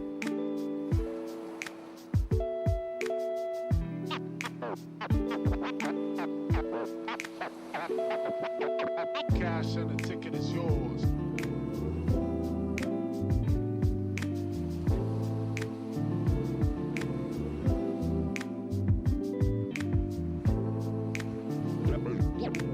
Yo.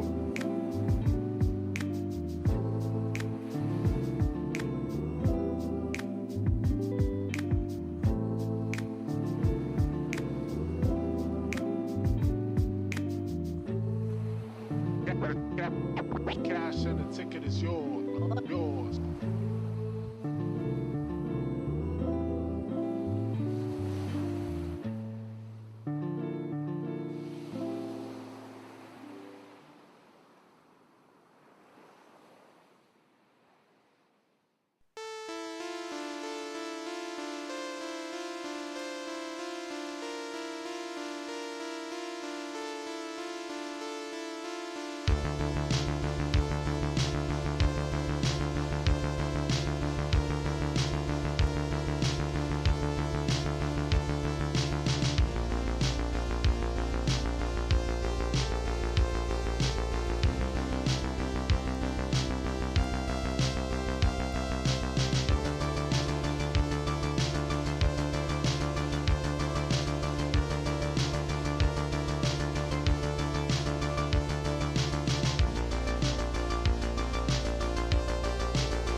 Welcome, one and all. We've got 2 games left in the Kunoichi Kommotion, and it's myself, Paul, alongside Chef Billy, once again, bringing you the action. Green Fortnite looking to go 2 for 2 on the day. They already won EU almost without dropping a map earlier today. Now they're waiting in the grand finals to see who's gonna go join them, Billy.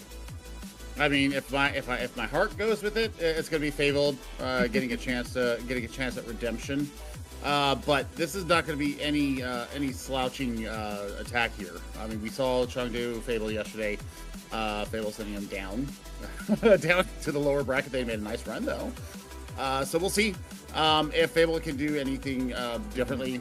Maybe reserve a little bit of energy. Maybe pull in a substitution. I don't know. In anticipation of trying to get themselves back into that grand final. But I tell you what, Green Fortnite looking really damn scary. And we take a look at, they are looking extra spicy today with having a very fun day. Well, and I mean, our top 3 here is just stacked as can be, right? Because Chengdu Drainers, absolute no slouches themselves. It does seem that we actually have a swap up in the tank lineup from yesterday. Yesterday it was mostly Kindred, the VTuber extraordinaire. Today, Ali Sue comes in instead, but you got Aramori, Poryu, Par, Senna. I mean, it's a solid squad.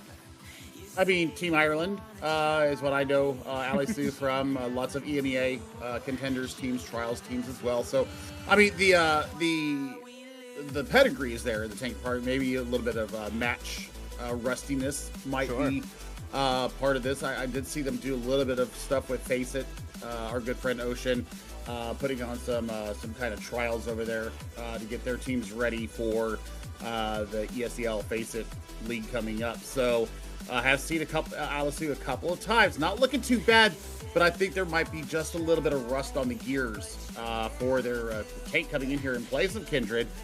As now we'll take a look at Fable. I want to call them Fabled because they're fabled in my heart. I mean, this is the team that really grabbed me during the last circuit of Calling All Heroes. I talked about it yesterday. Avery, Kuna. Kuna wasn't even there. Kuna is a Kuna's newcomer. nasty. Kuna's nasty with it. Kuna should put an extra I on the end of their name and call themselves Kunai because they go straight between people's eyes with the tracer. Absolutely filthy with it. And then, of course, Ivory was Death back in the day. Has rebranding going on there. And, well, I tell you what, if these three are doing anything like they did yesterday on stream, this should be pretty comprehensive over Chengdu. Yeah, this is a rematch of Chengdu Drainers versus Fable. I mean, that was the match. I'm getting deja vu. Gotta, clean my eyes for a second here. I swear we just had this. Of course, it was a close match, right? Both maps very, very, very close. And I mean, I just keep thinking about that Midtown hold, right? That very last stall by Fable that gave them a chance to run it all the way back and 2-0 that series, not allowing Chengdu Drainers to send it to a third map. It was so close, but not meant to be. Kuna, Avery, and Kiki as well, aka Loved, is the in-game battle tab there for Kiki. Yep. They're all just so brutal and so deadly. The Zenyatta swap was providential. I love this swap. The transcendences were fabulous, but the volleys were better, including, the snap kick with the extra knockbacks with it. But I think that Avery had the 900 IQ swap of the day. There, the last moment, as you put it, the ultimate trust in the rest of their team. I'm going to go up there. I'm going to eat what I can with the D Matrix.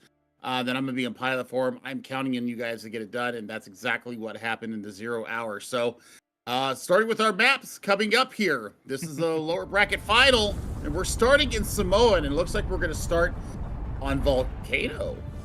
Volcano is an interesting one. I mean, you're going to see the Orisa here. Yeah, absolutely. No reason either of these squads should be playing anything other than the Orisa on Volcano. Absolutely nasty. But that does make me wonder. I mean, Avery yesterday was doing a phenomenal job on the Orisa. I remember seeing them on Nepal. They were absolutely killing it. And I'm hoping we see Kuna back on that Tracer. That Tracer yesterday was nasty. Let's get into the lower finals. Let's find out who is going to go up and meet Green Fortnite in our Grand Finals. Not Grand Fortnite in our Green Finals, believe it or not. Ooh, I was already fighting the dust early. That's a tough start. And it's going to be an even tougher finish to this first fight for Fable. Not what they were hoping for, but a nice push by Chengdu. I mean, they just caught him off guard with Cassidy coming out instead of the Sojourn. The grenade was getting immediate value, stopping people in their tracks. So this is going to be about how to rotate now for Kuna. Kuna's going to have to be the one to get around, pull that eye level away. What we saw happen so well on Sanctum and on Village yesterday to get them their 1-0 lead against this Chengdu Drainers team. Avery and Kuna looking for that same coordination from before, and Senna gotta keep her head on a swivel. The landing damage to Avery right now, but you gotta find squishier targets in that. The Orisa fight is hard to win. It's gonna take a long time to muscle through, but that's actually okay for Chengdu because they do have that early point control. They will not able to stay on it long. Senna looking pretty low, but does manage to peel back. Not so much the case for Avery or Fiery. So once again, Fable's not packing. Par. Holy cow, Par with the 3K there, and I mean, all in the back of some serious work being done from For You.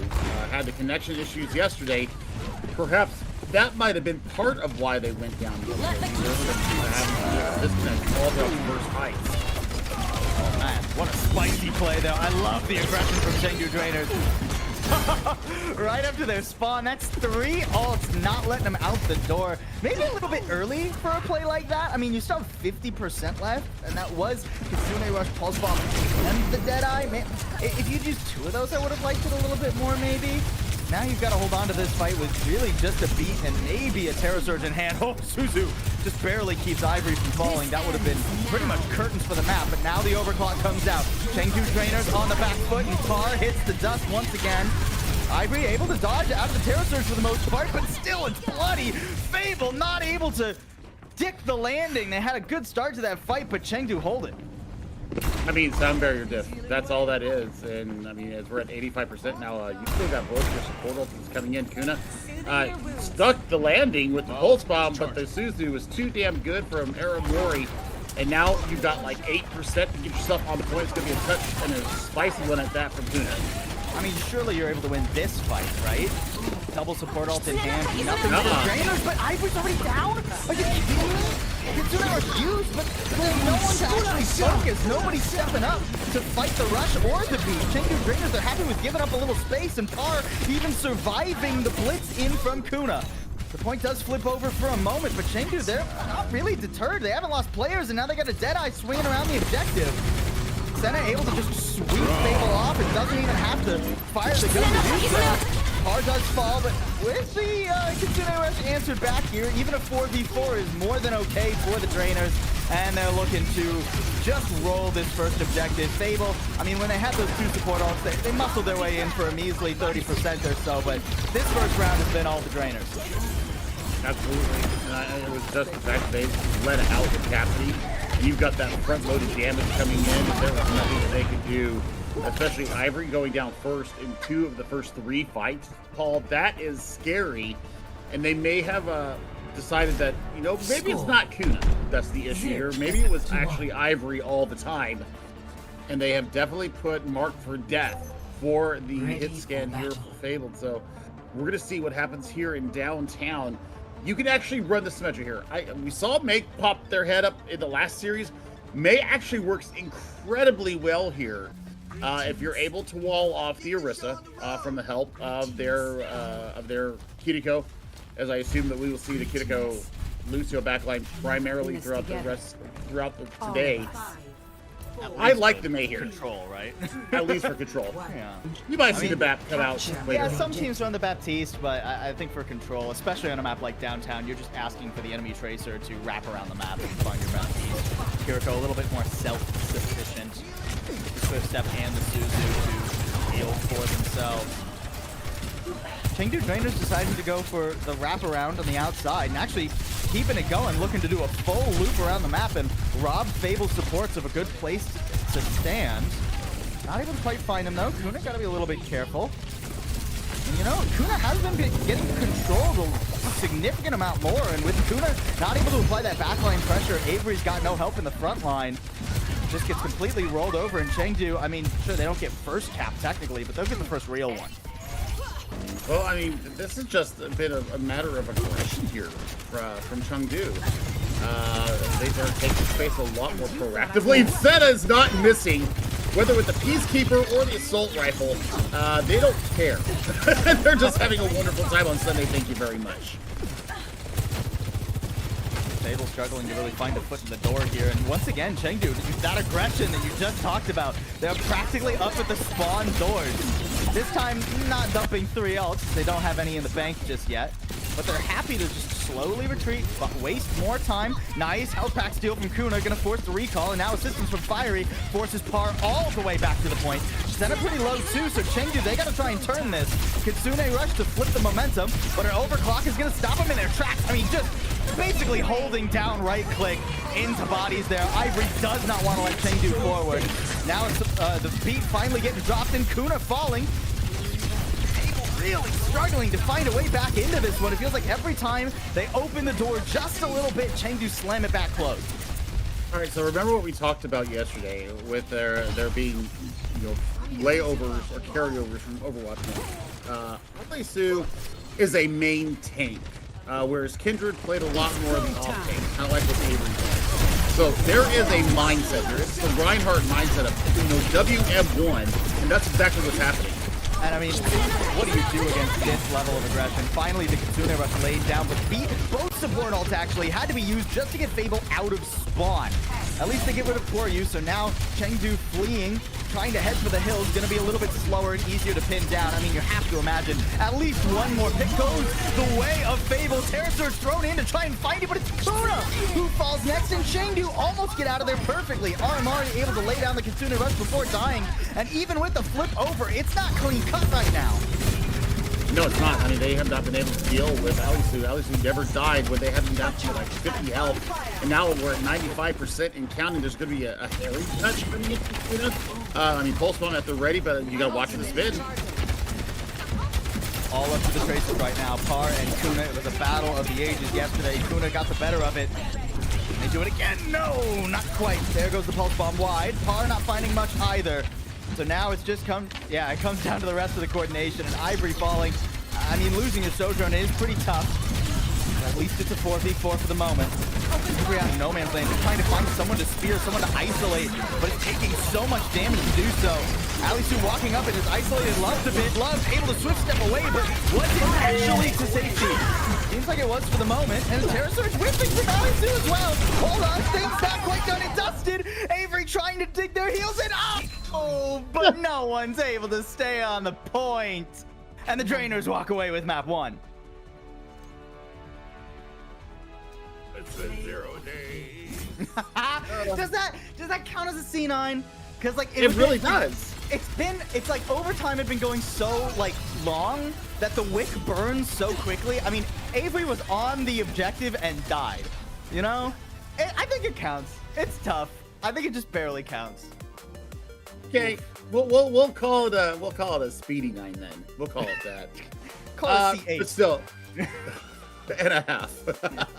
I think that Alisu is the reason why Chengdu looks so different. That and the fact that we see Zeta getting early progress, early frag, getting some of these fights is the big reason why they can control so easily. And it's on the back of Alisu being so aggressive, having that main tank mentality and really laying it down. And that's exactly what you need from the tank player. So, I mean, I'm loving what I'm seeing. Ireland should be very proud of their tank player right now. Alex is doing a great job. I love the full aggression. Like everybody is all in when they need to be. These spears have been nasty. There was one that Alisu hit at the very end of Volcano as well. It was just for cleanup, but it was pretty sick onto like a blinking tracer. I mean, that is some insane mechanics on the Orisa of all things, which is not something I'll say normally. You will, but not something I'll say normally. Yeah, I mean, it's Orisa, so of course I'm gonna say the good things about the best tank in the game. I'm just saying. I mean, pretty dominant, and you know what? Completely with 80 from what we saw yesterday. Kuno was having their way with the rest of Chengdu. Yeah, a par. Definitely getting the better of the 1v1s that we saw being taken on the side. So, you know, I mean, continue the same theme. I think that they marked Ivory as well as a major threat. That was definitely hitting a lot more consistency yesterday. And you know, the other thing is there any carryover from what just happened with Green Fortnite? Does that carry over into this? Is there a hangover effect that happens from taking such a dominant loss? You know, a 3-1 loss. I mean, it was close. Kind of like what we saw yesterday between these two teams. Yeah. It was close, even though it was 3-1, it was still a lot closer than what the scoreline says. So, you know, there has to be some kind of mental damage that happened. The psychic damage is what I was going for. Where, you know, your core, your spirit takes a little bit of a hit when something happens like that, when you compete so hard and you just fall just a couple of pixels short. Well, and now we have an interesting selection here from Fable GG. Remember, our map 1 is predetermined, folks, based on the round of the tournament. Well, except for the grand finals, where Green Fortnite will be able to pick their first map since they came in from the winner bracket. But Samoa was predetermined. Now we go to Midtown, which is a selection of Fable, and I think it's a pretty risky one. It was a close map yesterday, admittedly one that Fable was able to walk away with. But this Sigma composition, I wasn't totally sold by it. I know you had some questions about it. I love the Zen aspect of it to keep pressure on the enemy Orisa. You know, she's so tanky, throw a Discord on her, and it becomes a little bit more easy to deal with. I have never seen that bleach bottle before, and that completely distracted me. The OO bleach has completely distracted me. I don't think so.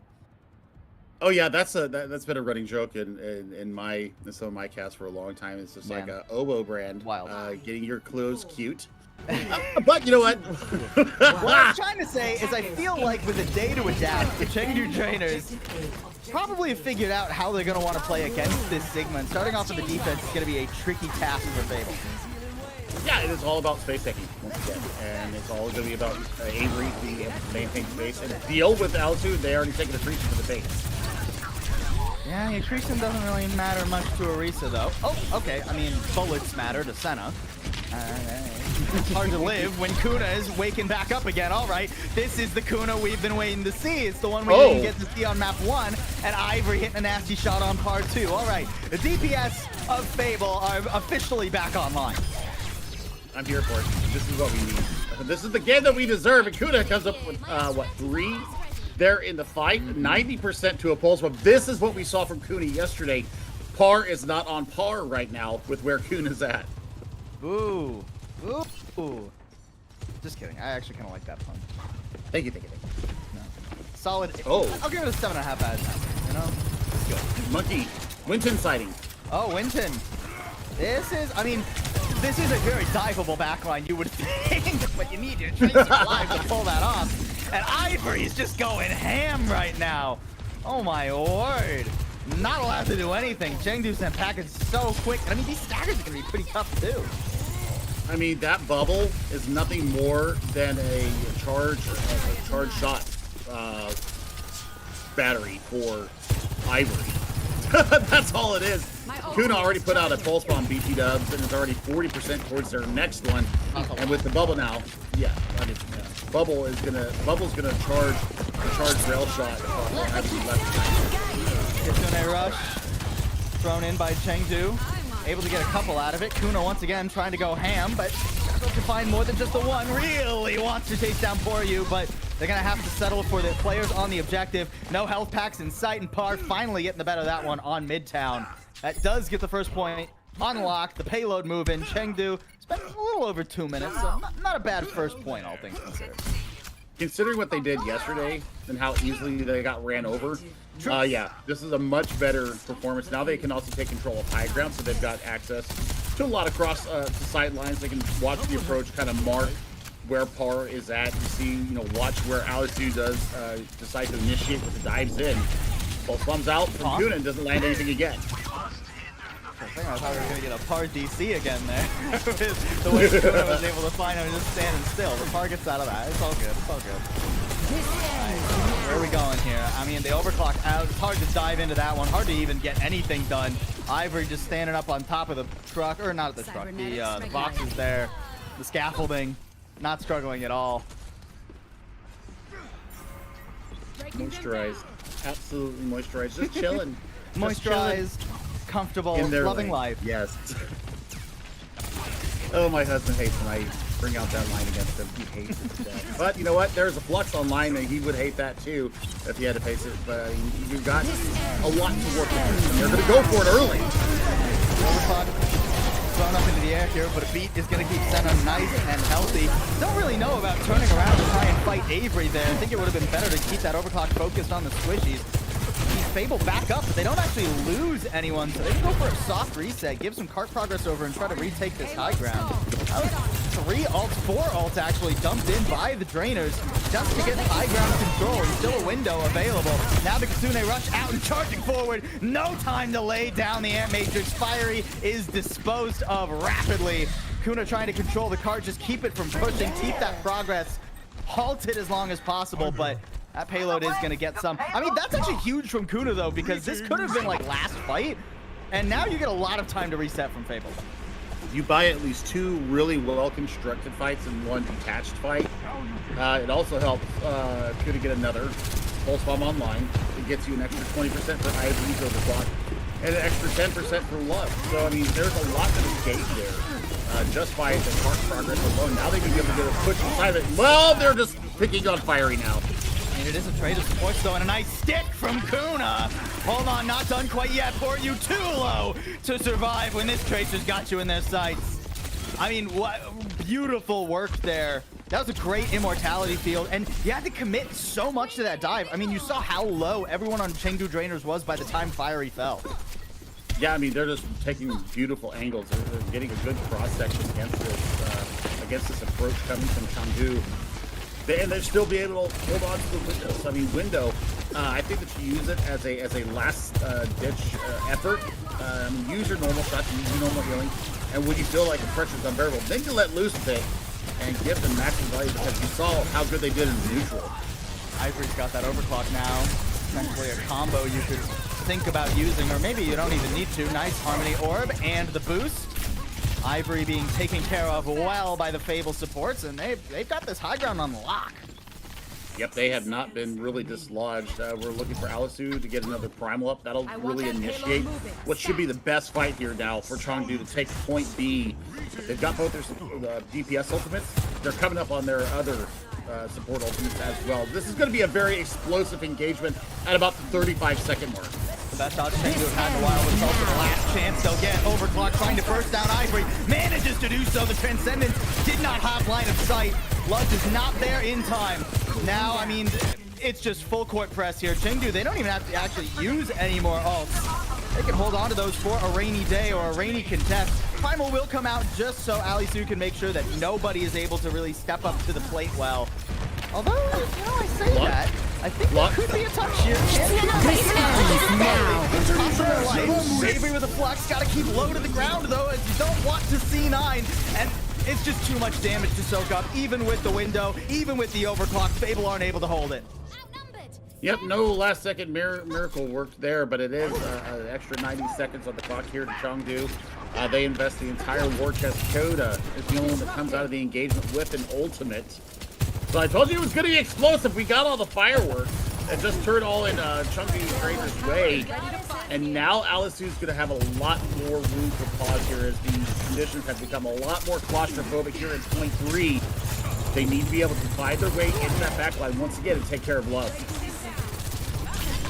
I mean, Grand Central often pretty claustrophobic with how many people are in it. This time it's just, you know, the geometry compared to the rest of New York. Right now, Fable just trying to keep Chengdu from turning this corner, but Avery already so low! I mean, just melted! No chance to survive that one. You would think, by the way Avery's health bar disappeared, that it was Chengdu who had the Discord Orb.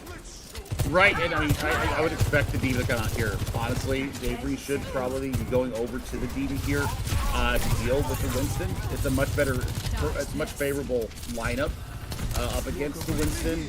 A lot more damage mitigation as well. They have a very good D.Va. We saw that yesterday, so I wouldn't be surprised if they do that. Stall yesterday was legendary from Fable, but they're hoping for a little bit more this time. I love this swap. Kuna over to the Widowmaker, just wants to take advantage of these sight lines. Already shut down Senna, and that is a great start to the final fight of Chengdu's attack. Now pumping in the damage to Alisu and an overclock. These snipers are deadly. Kitsune Rush, I mean, you can't imagine it'll be enough. No. Par immediately shut down, and Armori tries her best. But it was not meant to be. Chengdu held once again, even this time a little bit further from the end of the map as well. I mean, I tell you what, it was because the first point yesterday went so fast that I think that they were actually shocked. And I don't think that they got their wits back about them until they got inside the train station. Today, they take better fights. Kuna and Ivory woke up a lot sooner here in New York. So for Fable, I mean, hey, the city that never sleeps, am I right? Right! Am I right? Tell me about it. Forget about it. We'll see. That's my best. Right. You took it too far. You took it too far. Why is it always me that takes it too far? Dang it. But seriously, Fable, gotta feel good about this right now. We'll see what they're able to get done.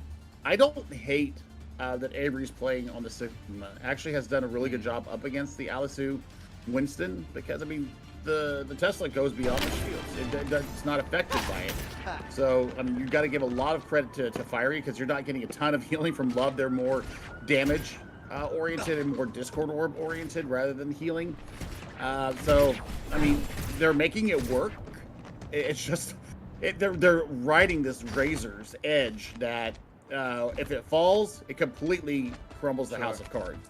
Yeah, I mean, Avery really has to be judicious with the way they use the accretion, right? Has to hit the perfect target when a dive comes through. And now, especially that you're attacking, now that your supports have to walk through the choke underneath the tram, I mean, you got to be nailing that rock to the face of the biggest threat.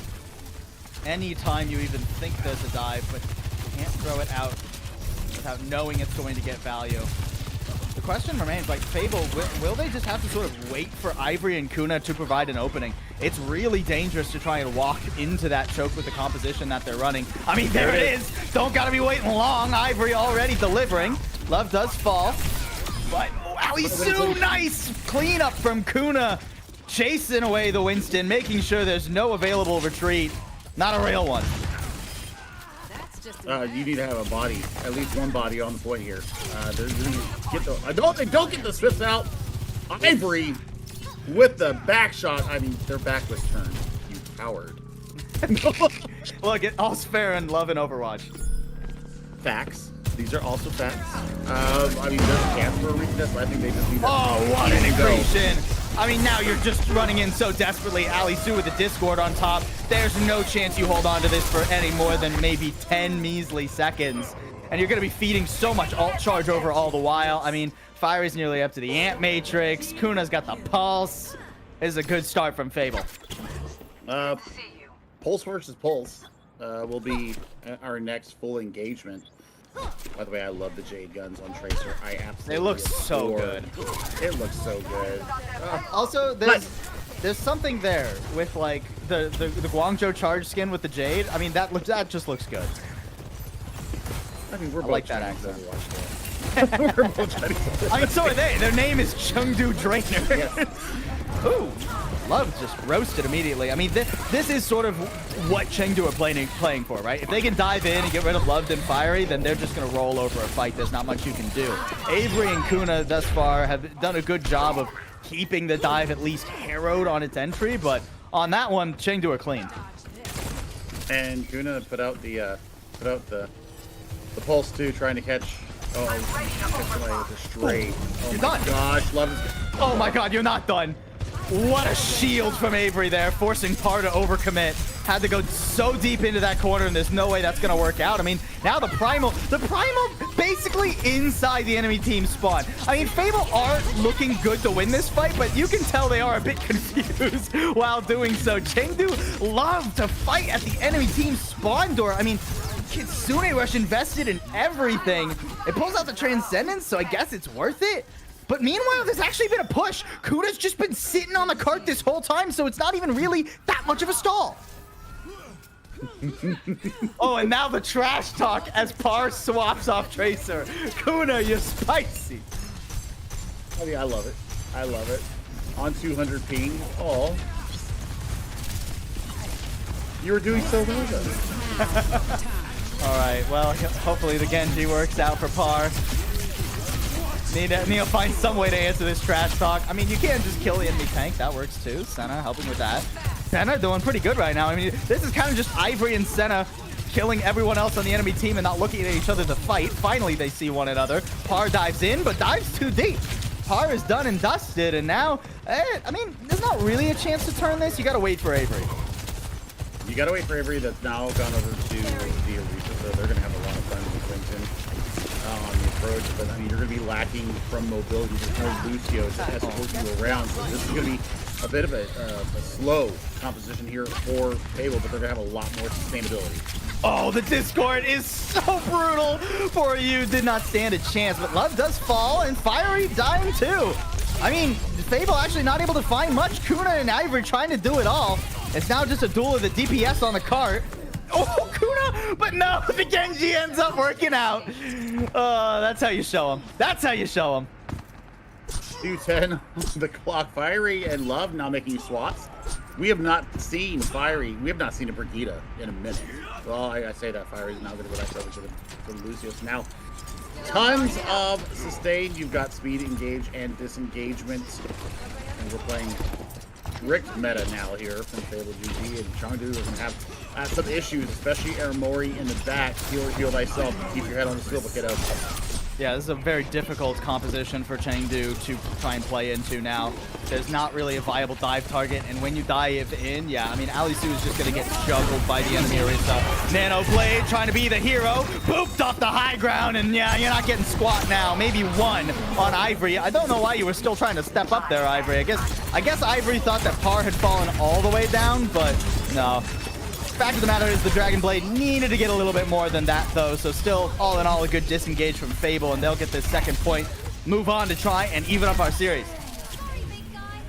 That tracking is so good. And now they're going to have 2.5 minutes to get it about 3/4 of the way through this train station. Loved and Fiery already coming up on ultimates. That's the power of what they're running. And all the damage that was incoming to Avery. Almost has a terror surge online, my word. They're going to have a lot to play with here, and nothing really close other than the overclock for Senna. Trying to be an assassin. I mean, that's a low Orisa already. Alisu taking a lot of damage. Overclock out. Senna putting down Ivory before the ults could be answered back. I don't know about this target trial while the Fortify is up, but it ends up working out regardless, so who am I to judge? Senna knew what they were doing. Yeah, I mean, Fable just very smartly holds on to everything. They're going to have 4 to start the engagement. A late blossoming sound barrier will be available to them as well. So as long as they really portion this out, I mean, Chengdu's doing the right thing. They're trying to claim as much space in front of this card as they can. Try to pull it out. Pulse bomb out. Nice little sidestep there from Senna, and an even better headshot to match. Ivory trying to make up the deficit, running in with the overclock. Yeah, you're not in the deficit anymore. That's a surplus if I've ever seen one. Fable rolling on through now. Are we having fun now? Are we having fun now, kids? Fable with just one more fight to try and make this happen, though, and only the sound barrier left in the tank. Chengdu already stepping up to the plate, and Kuna falling at all the meanwhile. You really needed Kuna. Javelin doesn't hit, though, so Fiery's able to abscond. That's your most important player. They're actually going to fully reset. I mean, they can do it with they'll take this engagement about what 35 seconds if they play their cards right. They're going up against a Kitsune Rush and a Pulse Bomb coming from Chengdu. So I mean, you use the Terror Surge to kind of latch everybody in, and then you let them have it.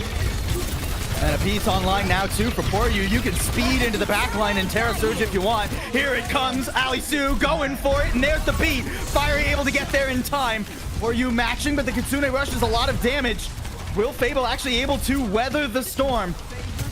They're doing an okay job now, but they're struggling to find an entry, and Kuna falls yet again. Kitsune Rush laid down in desperation. Ivory, you need a shot now more than ever if you want to try and tie up the series. We're heading into OT. It's all on this fight here and now. Par solo, but doesn't fall. Heals away. Alisu just holding on to the objective. Both teams eyeing each other up, looking for an opening, looking for a weakness. Alisu taking a lot of damage. It's answered back though on Avery, and out of cooldowns too. Has to pop the Terror Surge, but won't be able to get it off. And Chengdu looking good to hold, but they need to stop Kuna more than anything. Senna, nice shot. There goes Ivory. What? Oh, why are we pausing right now? Oh no. What is it? What the timing on this pause? There's just one player up. It's just Loved who's alive. I mean, Chengdu half the map. Is that a rage quit? Oh no. No. No, surely not. I mean, it's got to just be a normal DC, but that's so funny. That is the funniest timing I've ever seen. Okay. Holy moly. I mean, it'll be Chengdu going on match point. Once the reconnect happens, because there's nobody to touch there. And my goodness. I mean, they okay, really here we go. played all their stars. There we go. Oh, no, we go. No, we don't go. Baited. Okay, unpausing. Here we go. Man, the shot has already been fired, I think, too. Like, you can see the trail from it, right? Oh, no, okay. Oh, there we go.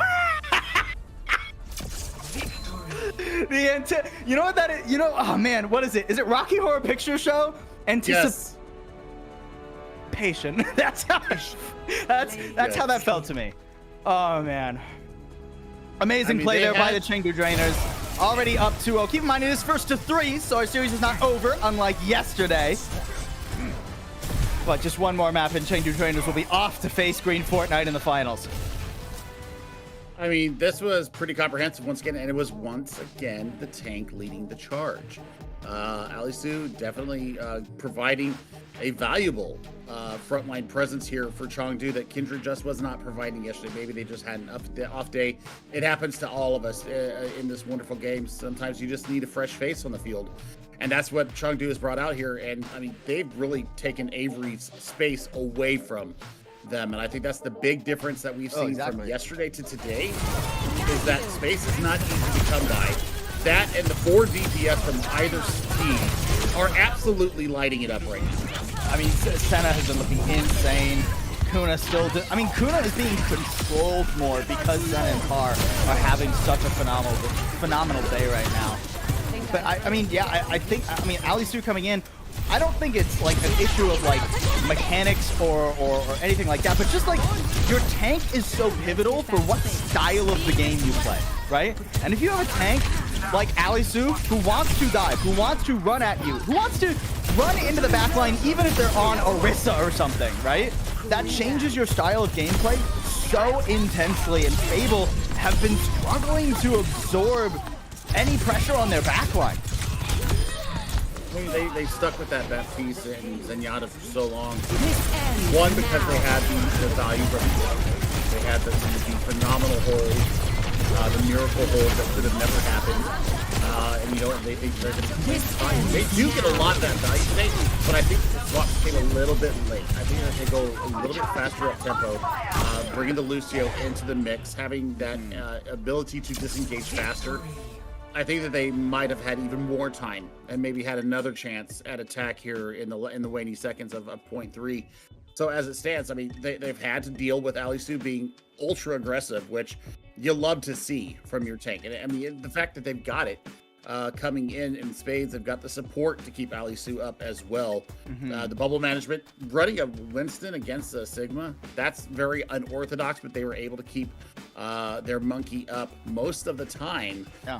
So I think that, you know, just a complete shift in tank strategy has really benefited this Chengdu Draeners team.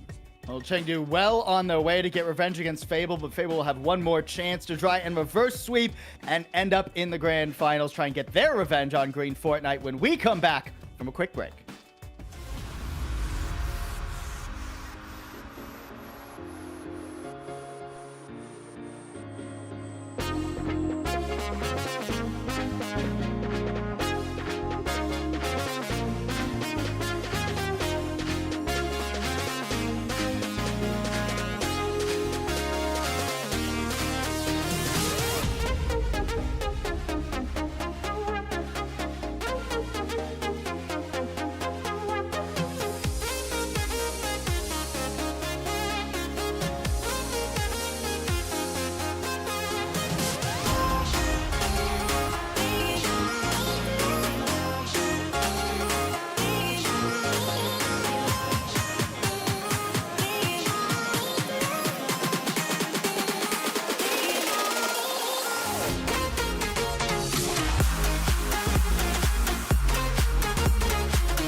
Welcome back, folks. We've got more Kunoichi Kommotion for you, but maybe not as much more as we were hoping for. This match yesterday was a 2-0 for Fable, knocking Chengdu Drainers down into the lower bracket. But now in the rematch, Chengdu have a 2-0 lead on them. It is first to 3 though here in our lower bracket finals. So Fable still with a chance to come back, Billy. Yeah, I mean they've got to figure something out here because they're getting smacked around by Alisu. And Par and Senna have leveled up since yesterday and are more consistently hitting these kill shots that maybe were going just a pixel or two off yesterday. So they are definitely benefiting from a very, very aggressive tank player in Alisu. So for Fabled, they're not playing badly. That's the thing. Neither of these two teams are playing badly. It's just the aggression of one tank is kind of overshadowing the passivity of the other one. Yeah, I mean, Alisu is just constantly, whether it's on the Winston or the Orisa, just constantly running at the enemy team, right? And it can be pretty hard to try and deal with that if you're not able to shut that down instantly, if you're not able to, land those accretions that we saw. When we saw, the Orisa swap, right? When it was Orisa versus the Winston, right? Avery was doing a great job of controlling Alisu, but then it became that Orisa head-to-head again when we went into Grand Central, right? And it became a little bit more difficult to fully shut Alisu down. And if you can't shut Alisu down, the rest of the team is coming right after them like a tidal wave. It's tough. So now we go on to our map number 3. I'm interested to see what has been selected. Suravasa will be our Flashpoint map. Well, I would expect more of the same. I would not be surprised to see Alisu come out on the Winston here again to kind of negate the power of the Avery Orisa. But I think that we'll see the standard back line come out this time. However, I don't think that we'll see the Baptiste and the Zenyatta come out here. Yeah, that confirms that. Alisu, I would not be surprised though if we saw a Winston show up here or a Ramatra even to show up here. Just for some frontline pressure, because I know that Alisu has a damn good Ramatra in the back pocket should that rear its eyes. But as it stands, also, if you win, you're 2-0 up right now. If it ain't broke, don't fix it. Chengdu Drainers just need this one last map to go up to the grand final and face off against Green Fortnite. Both teams TPing out of spawn. But we got a full mirror, full meta here to roll out into Suravasa. And once again, especially for this first point, I'm keeping my eyes on Senna and Ivory. I think the real battle is going to be between Aramori and Loved. And well, there we go. All right, well, fair enough. Just hit the headshot. Smile. Gonna just get rid of Par. That does mean the fight is not quite over as of yet, but Fable struggling to find any space toward the objective here, and now I think you're just going to have to go for the retreat. I mean, I tell you what, Aramori has been a fabulous support for years. I mean, what a wonderful opportunity to peddle their wares here and showing why they should have been on so many more contenders teams because they're just absolutely fantastic. But as it stands, you've got to get through the battles as they come to you. And now for Fabled, I mean, they're going to have a pulse bomb online, which Kuna has just completely outsprinted. I mean, Ivory's just on it right now. Got that opening pick on Senna, and then Kuna denies Senna from regrouping. Says, no, go, you stay in spawn. That's where you're going to be right now. We don't want you on this point. I mean, pulse bomb lands. Ivory cleans up on the back of an Avery javelin spin. I mean, everything working just like it should. But now it's going to be Rush versus Rush, and this is where Chengdu has really gotten a lot of value, is the quick burst down in the middle of a Kitsune Rush. Love will have to answer with theirs. They just need to catch the rotation cleanly. All right, Chengdu Drainer stepping up to the point. Alisu already using all the defensive cooldowns just to try and get on the objective so that they have space to force this Kitsune Rush. Fable not interested in actually answering it, but they're maybe going to wish that they had. They get rolled over while trying to go for a soft reset, and it's going to be tough for them to find timing to get a good fight here. I mean, maybe they can squeeze one in, but it'll be tough. Why do you not answer with your own rush there? I mean, you had plenty of opportunity and agency to be able to do it. It would have extended the fight out. You've done all your cooldowns just as fast as them, and the second one usually wins the fight out. I'm not, maybe a little disconnect there. Oh, the javelin spin to try and stop the touch, but it comes through all the same. And now Fable with an overclock and the rush, looking to put down Chengdu Drainers once, well, not I guess for all, but once and for this point, I should say.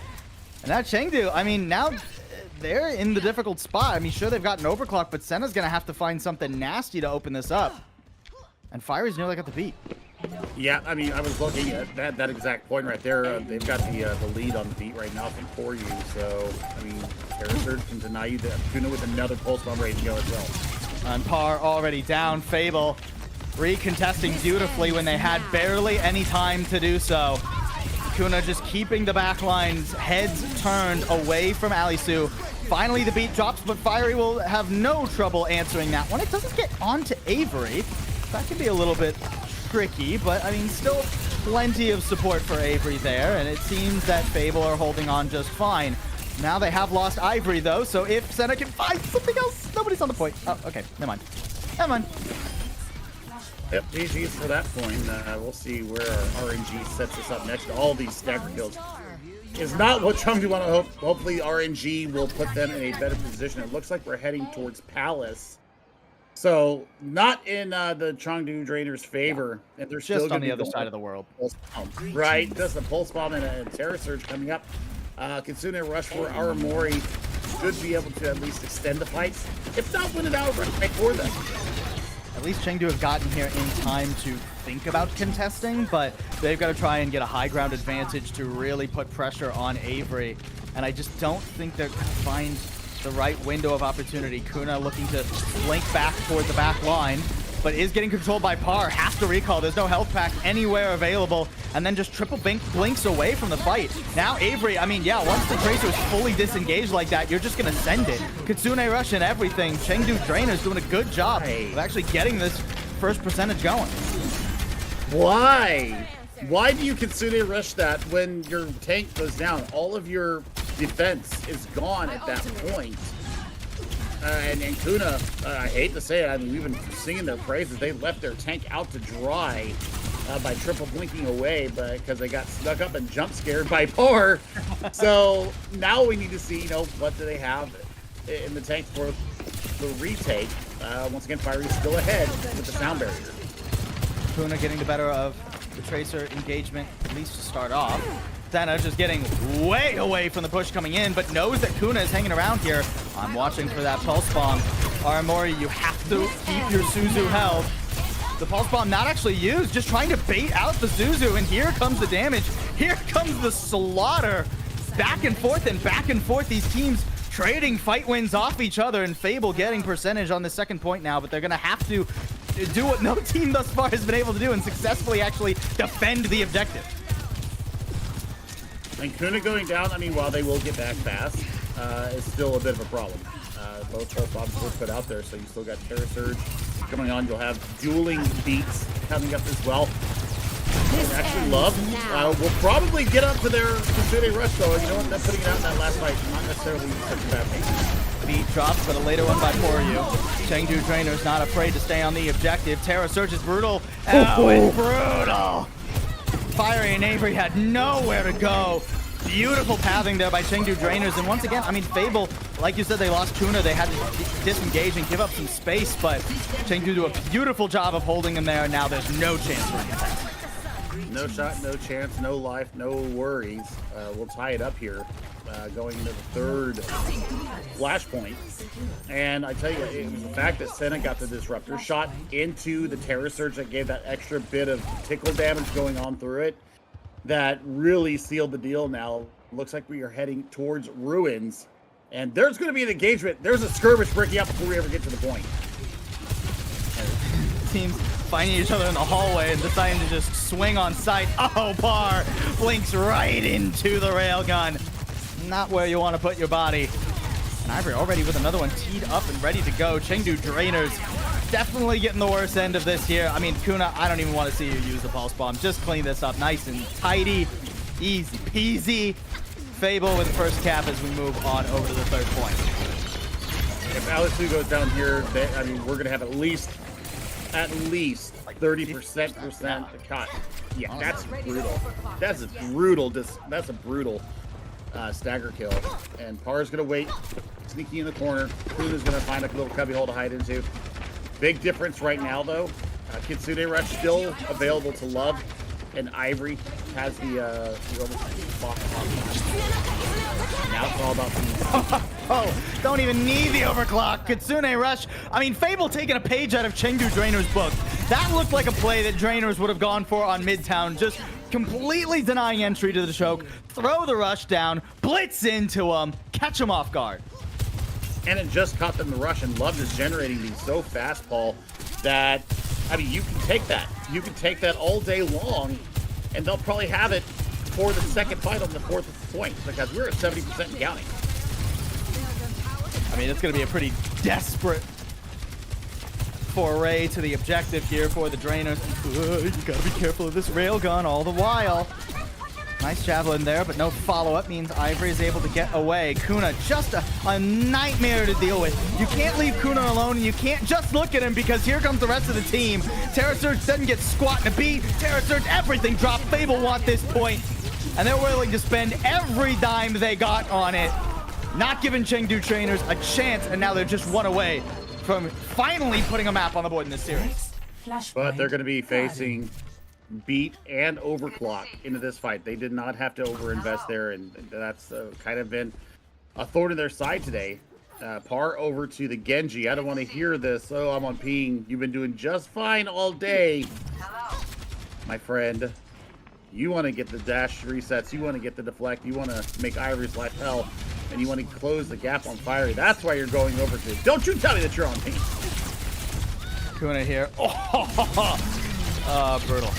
Brutal stuff.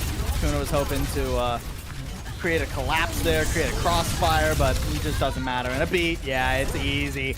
Chengdu investing the one support ult. And honestly, Poryu's not even going to be that far behind Fiery because of how decisive that fight was. Correct. I mean, they can take a little bit of damage, land health up, and pretty much be level pegging with them. The problem is that Ivory is not landing shots right now because they did get dipped out early in the fight, so you still got to watch out for Senna here with this overclock in the next engagement. Fable's fights do feel rather dependent on Ivory's success right now. Oh, Kuna just getting rocked. No chance. Yeah, Fable, run. Run! Get out of there! No! I mean, stagger's tough too. I mean, is there? Do you even get a contest now? I don't think so.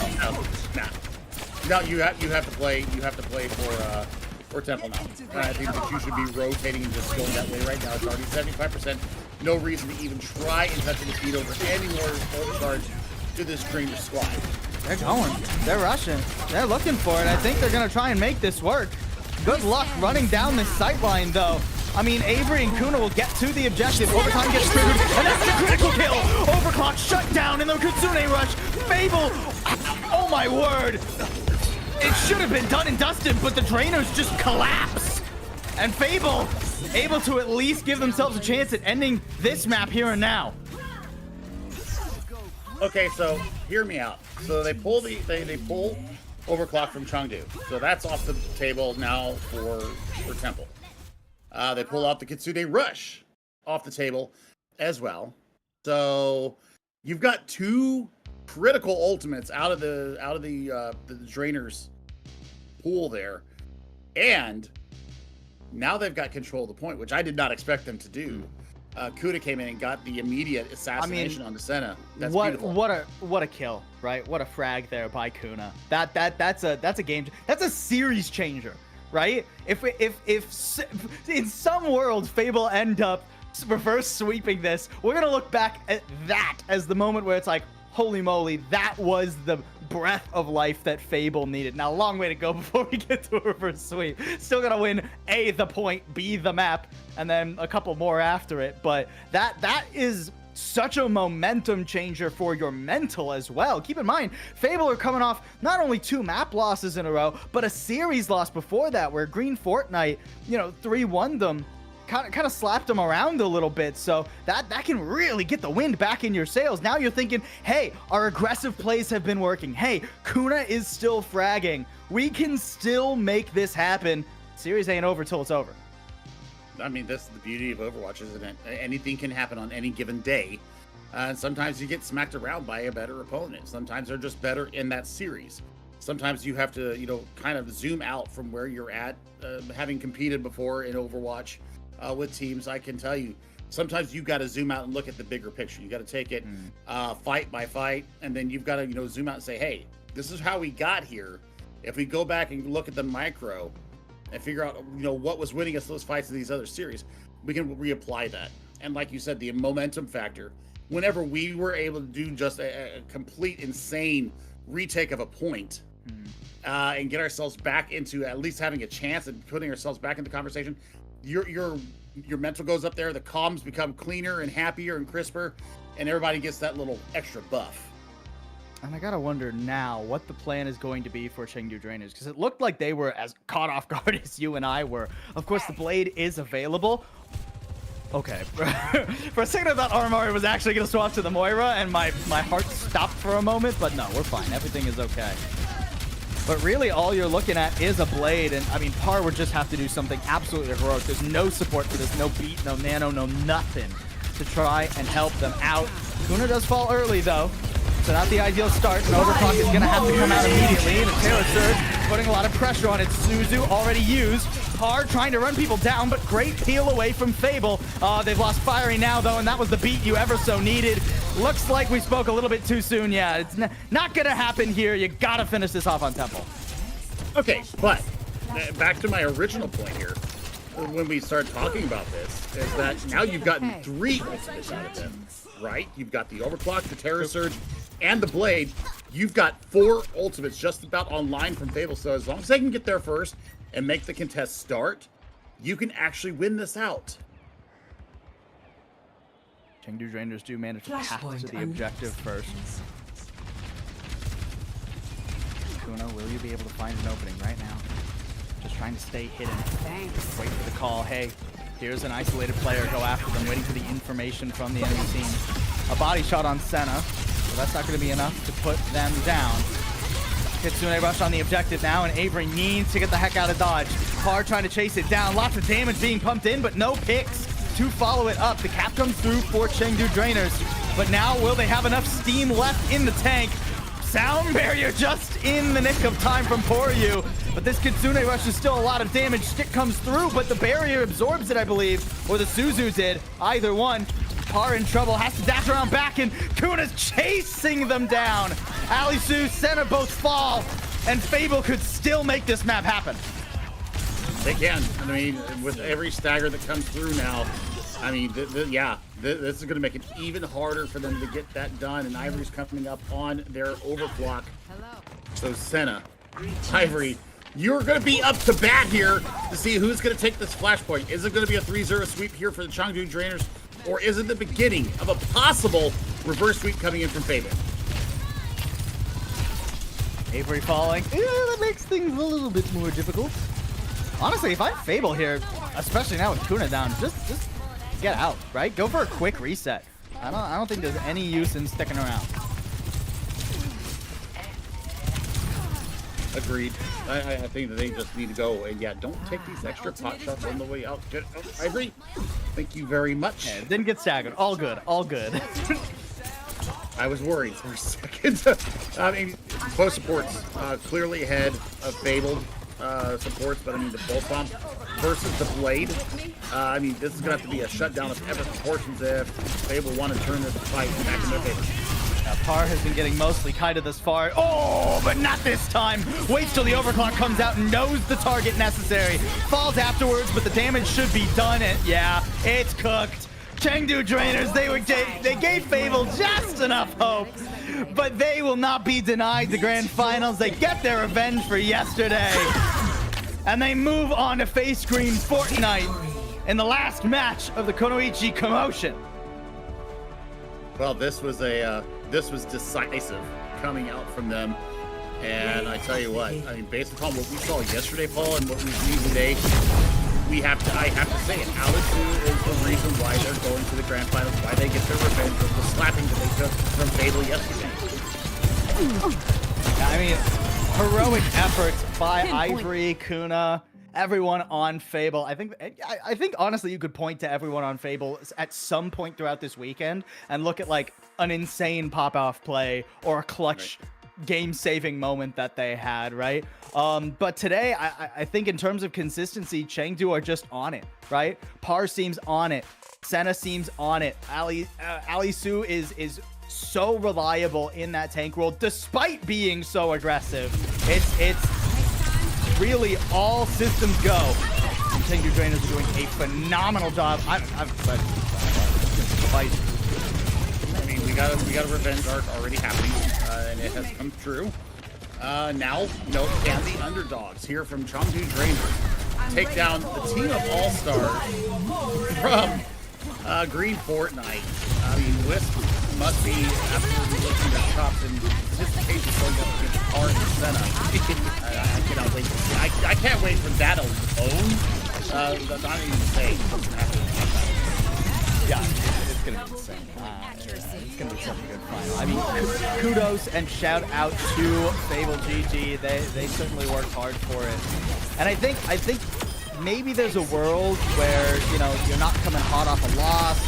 Maybe there's a world where, you know, the morale at the beginning of the series is flipped. Like that first map just didn't feel like Fable were fully locked in. So, you know, I think there were opportunities for Fable to swing things their own way if they had figured out like how to absorb the aggression a little bit earlier, if they had gone for those aggressive plays themselves a little bit sooner. I think there was a world where this could have been a closer series in the scoreline, if nothing else. We had two very competitive maps in Midtown and Suravasa, but Chengdu Drainers just can't be stopped right now. Or can they? Billy, that is what we got to find out. Yeah, we'll find out here in just a little bit. We're going to take a little bit of a break, maybe a little more extended pause as we give the teams a chance to breathe. Maybe, you know, put some icy hot on the wrists and fingers and stuff and cool themselves down. But we'll be back with you with the right. You know, get yourselves all a nice snack, get you some hydration, and we'll be back with you in about 10 to 15 minutes. Don't go away. We'll have the grand finals coming up here as soon as we return.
Cash and the ticket is yours. Cash and the ticket is yours.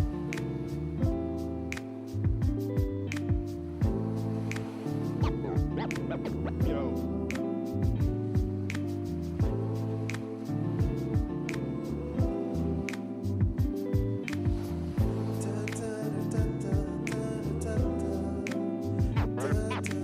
Cash and the ticket is yours.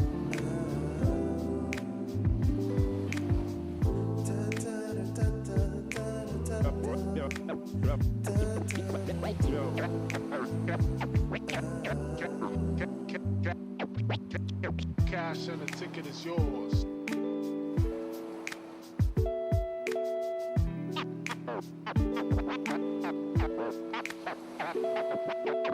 Cash and the ticket is yours.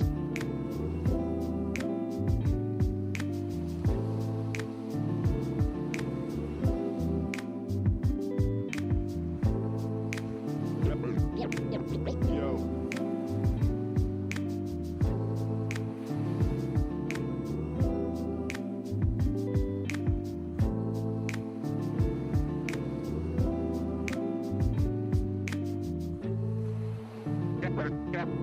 Cash and the ticket is yours. Yours.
I'm not crazy, Malin.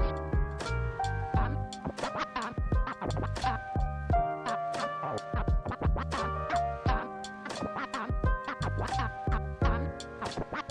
not crazy, Malin. I've just been in a very bad mood for 40 years. 40 years.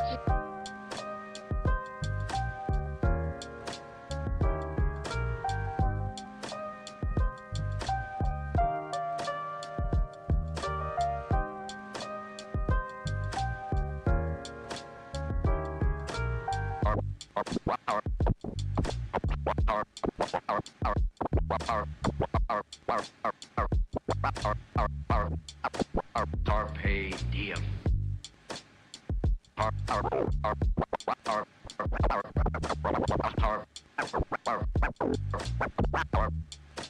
Carpe diem.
The commotion has reached its peak. Everything's gonna be chaos as we load into our grand finals. Green Fortnite have been awaiting, and now they face the Chengdu Drainers in the last match of our Kunoichi Kommotion. Welcome back one more time, everybody. My name is Possible. I'm here with Chef Billy. We're taking you through one more series. We got one more, and then it's all done. And then we do more later. But I mean, for now, it's done. I don't know.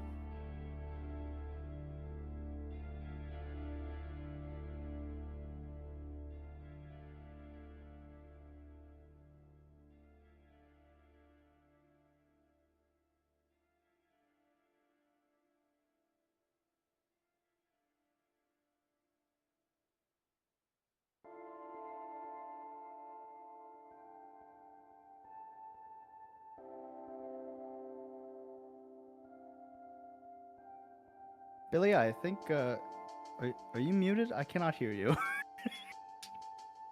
Oh? My microphone muted itself. I was I'm sure if that was a me issue, so I didn't want to interrupt. Oh, man, that's so funny. I'm sorry, what were you saying, Billy? What were you saying? I mean, wow. Okay. I just said I've spoken so florally about these two teams, and so I tell you what. You get to do it Long again story now. short, TLDR. Here we go. TLDR. I'll say what the kids say today. my. Chengdu, they're ready. They're locked in. Mhm. They reversed their fortunes from yesterday in the most satisfying way possible by getting a 3-0 sweep this time over Fabled. And you know what, Green Fortnite, they'd have had time to relax, kind of kick back and get some scouting done on this Chengdu Trainers team. So this is gonna be very interesting. Here's our two lineups.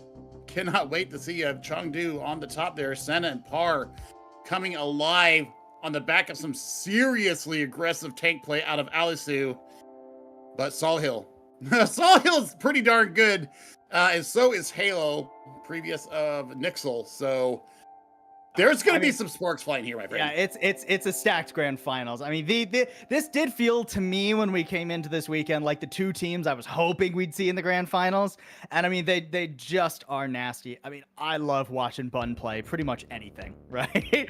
And there's not a single person across both rosters that isn't on their way to becoming a legend, but only one team is going to be able to win the Kunoichi Kommotion. I mean, if we go by the definitely real transitive property of esports, Chengdu Draeners 3-0'd 3-0'd Fable, right? And it was 3-1 for Green Fortnite, so obviously they win. All right, cool, we're done.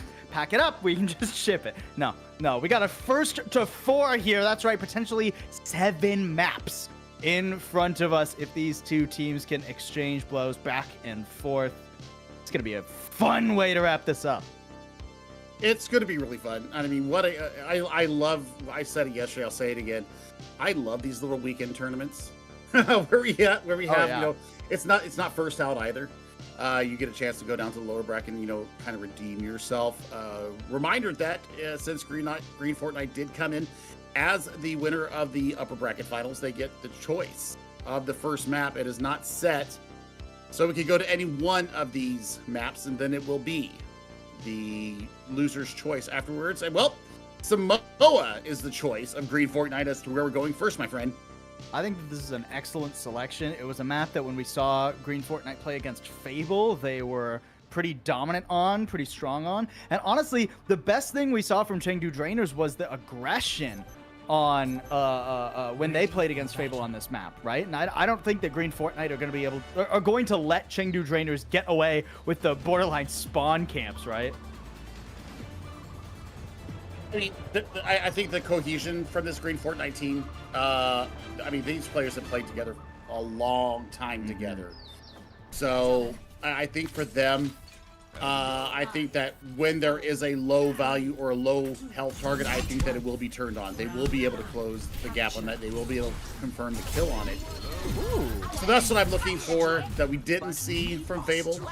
We'll probably see it here from Green Fortnite. So, I mean, first impressions here, it's going to be Senna and Wisp out the gate and see who can get first value. Oh, and Wisp's over on the Cassidy. This is something that we've been seeing pop up on occasion, right? I mean, Sparker in EMEA, OWCS today was able to win the region playing a lot of Cassidy, but you got to get up close and personal with the squishies. And right now, Wisp is being pretty controlled. Alisu trying to run them down, but doesn't able to get much done. And once you let Wisps out of a corner, I mean, just unlocks. Senna shuts it down eventually, but yeah, the damage has been done. We'll see. I mean, as soon as Alisu's, that's really the go sign that it's done. I mean, we're looking at Senna. I'm going to have to do something a lot more impactful here. You're going to have to mark the Cassidy. You've got to mark where they have the grenade or not. That's got to be part of their comms now. And I think that it's maybe not something that you are necessarily practicing in your scrim blocks right now is going up against Cassidy. Everybody's trying to make sure they've got this line down. By the way, rocking the best skin ever for Cassidy. Nice shutdown onto the Deadeye. Good spear there from Alisu, but taking a lot of damage. Having to back up a half disengage here. Odd timing of the Kitsune Rush, I'm going to be honest. I mean, Chengdu Draeners were basically gone by the time that Kitsune Rush came out, and now they'll throw down one of their own. Isuzu having to bail Wisps out of it. It won't last long. Par jumps in to finish that kill off, and a Pulse Bomb goes straight on to the shield for you with an excellent beat, and Chengdu with the flame. Absolutely perfectly weighted there. And I think that you're right. I think the sniper putting out that Kitsune Rush a little too fast. I'm ready. I mean, they were trying to go on tempo. I believe they just didn't catch the rest. All of Chengdu said, you know what? I'm good. Just go ahead and get out of it. Now, I mean, Green Fortnite are going all the way forward here. Pulling the beat out and then trying to disengage. Nice, too. I love this from Chengdu. I mean, they pulled the beat out, used the Terra Surge, and get so much damage on the Sawhill. There's no entry. I said Chengdu weren't going to get away with these aggressive pushes, but I spoke too soon. You did, I did, everybody did. They're having fun with this. They're just, it's an LH Cloudy special here for them in Samoa. They're definitely feeling their oats, and it's once again on the back of Alisu being so commanding of the space that they are taking, and you're watching the rest of the team really coalesce behind their tank player, Par, with another Pulse Bomb ready to go. Just about ready. Hit her away, giving his position away. Wisp trying to get past the tank and get something done with the Deadeye. Manages to thread the needle on for you. And with a Lucio down, I mean, Kitsune Rush is traded, sure, but the better positioning here is undoubtedly going to go to Green Fortnite. I mean, look at all the damage that Alisu is taking, just trying to hide in the center of the objective, but you can only hide there for so long. Pulse Bomb does go a little wide, but Fun will find that pick eventually, and the flip comes back on for Green Fortnite. Every percentage point is going to count here for Chengdu, especially when they come to make their recommit to the point. Sawhill with a nice 2K there to clean up the fight. So we're at what, 85%? You're going to have the overclock and the sound barrier online for Chengdu. Pathing is going to be so very important. They need to try and catch Wisp out. I mean, that would be enemy number one for me if they're being cagey about it. I mean, but yeah, I'm watching for Senna. That overclock pops. You got to go straight for Wisp. I mean, great space control here. Senna trying to path around the side. Only sees Sniper right now and can't quite pin them down. Has to fully disengage too. As the beat comes out and the push comes back, the overclock withers away and only damage on Sawhill has really been gained. Wisps again with a nasty shot as Bun wins the Tracer head-to-head too. Both DPS down for Chengdu Drainers, but they don't have time to reset. They have to try and make something happen, but how? With what damage? With what army could they possibly? It's not going to be the case. Not going to come through. Green Fortnite, take the first round. Oh man, I think that we're in for a good one. The play and counterplay has been so good. Sawhill had no right living through that sound barrier from Poryu. Had zero rights. They had Sawhill dead to rights. They were entering into the little convention center there off to the left of the point proper. And they didn't confirm the kill because Wisp and Bun just said, nah, I'm going to take you people out. I'm going to cut you at the knees.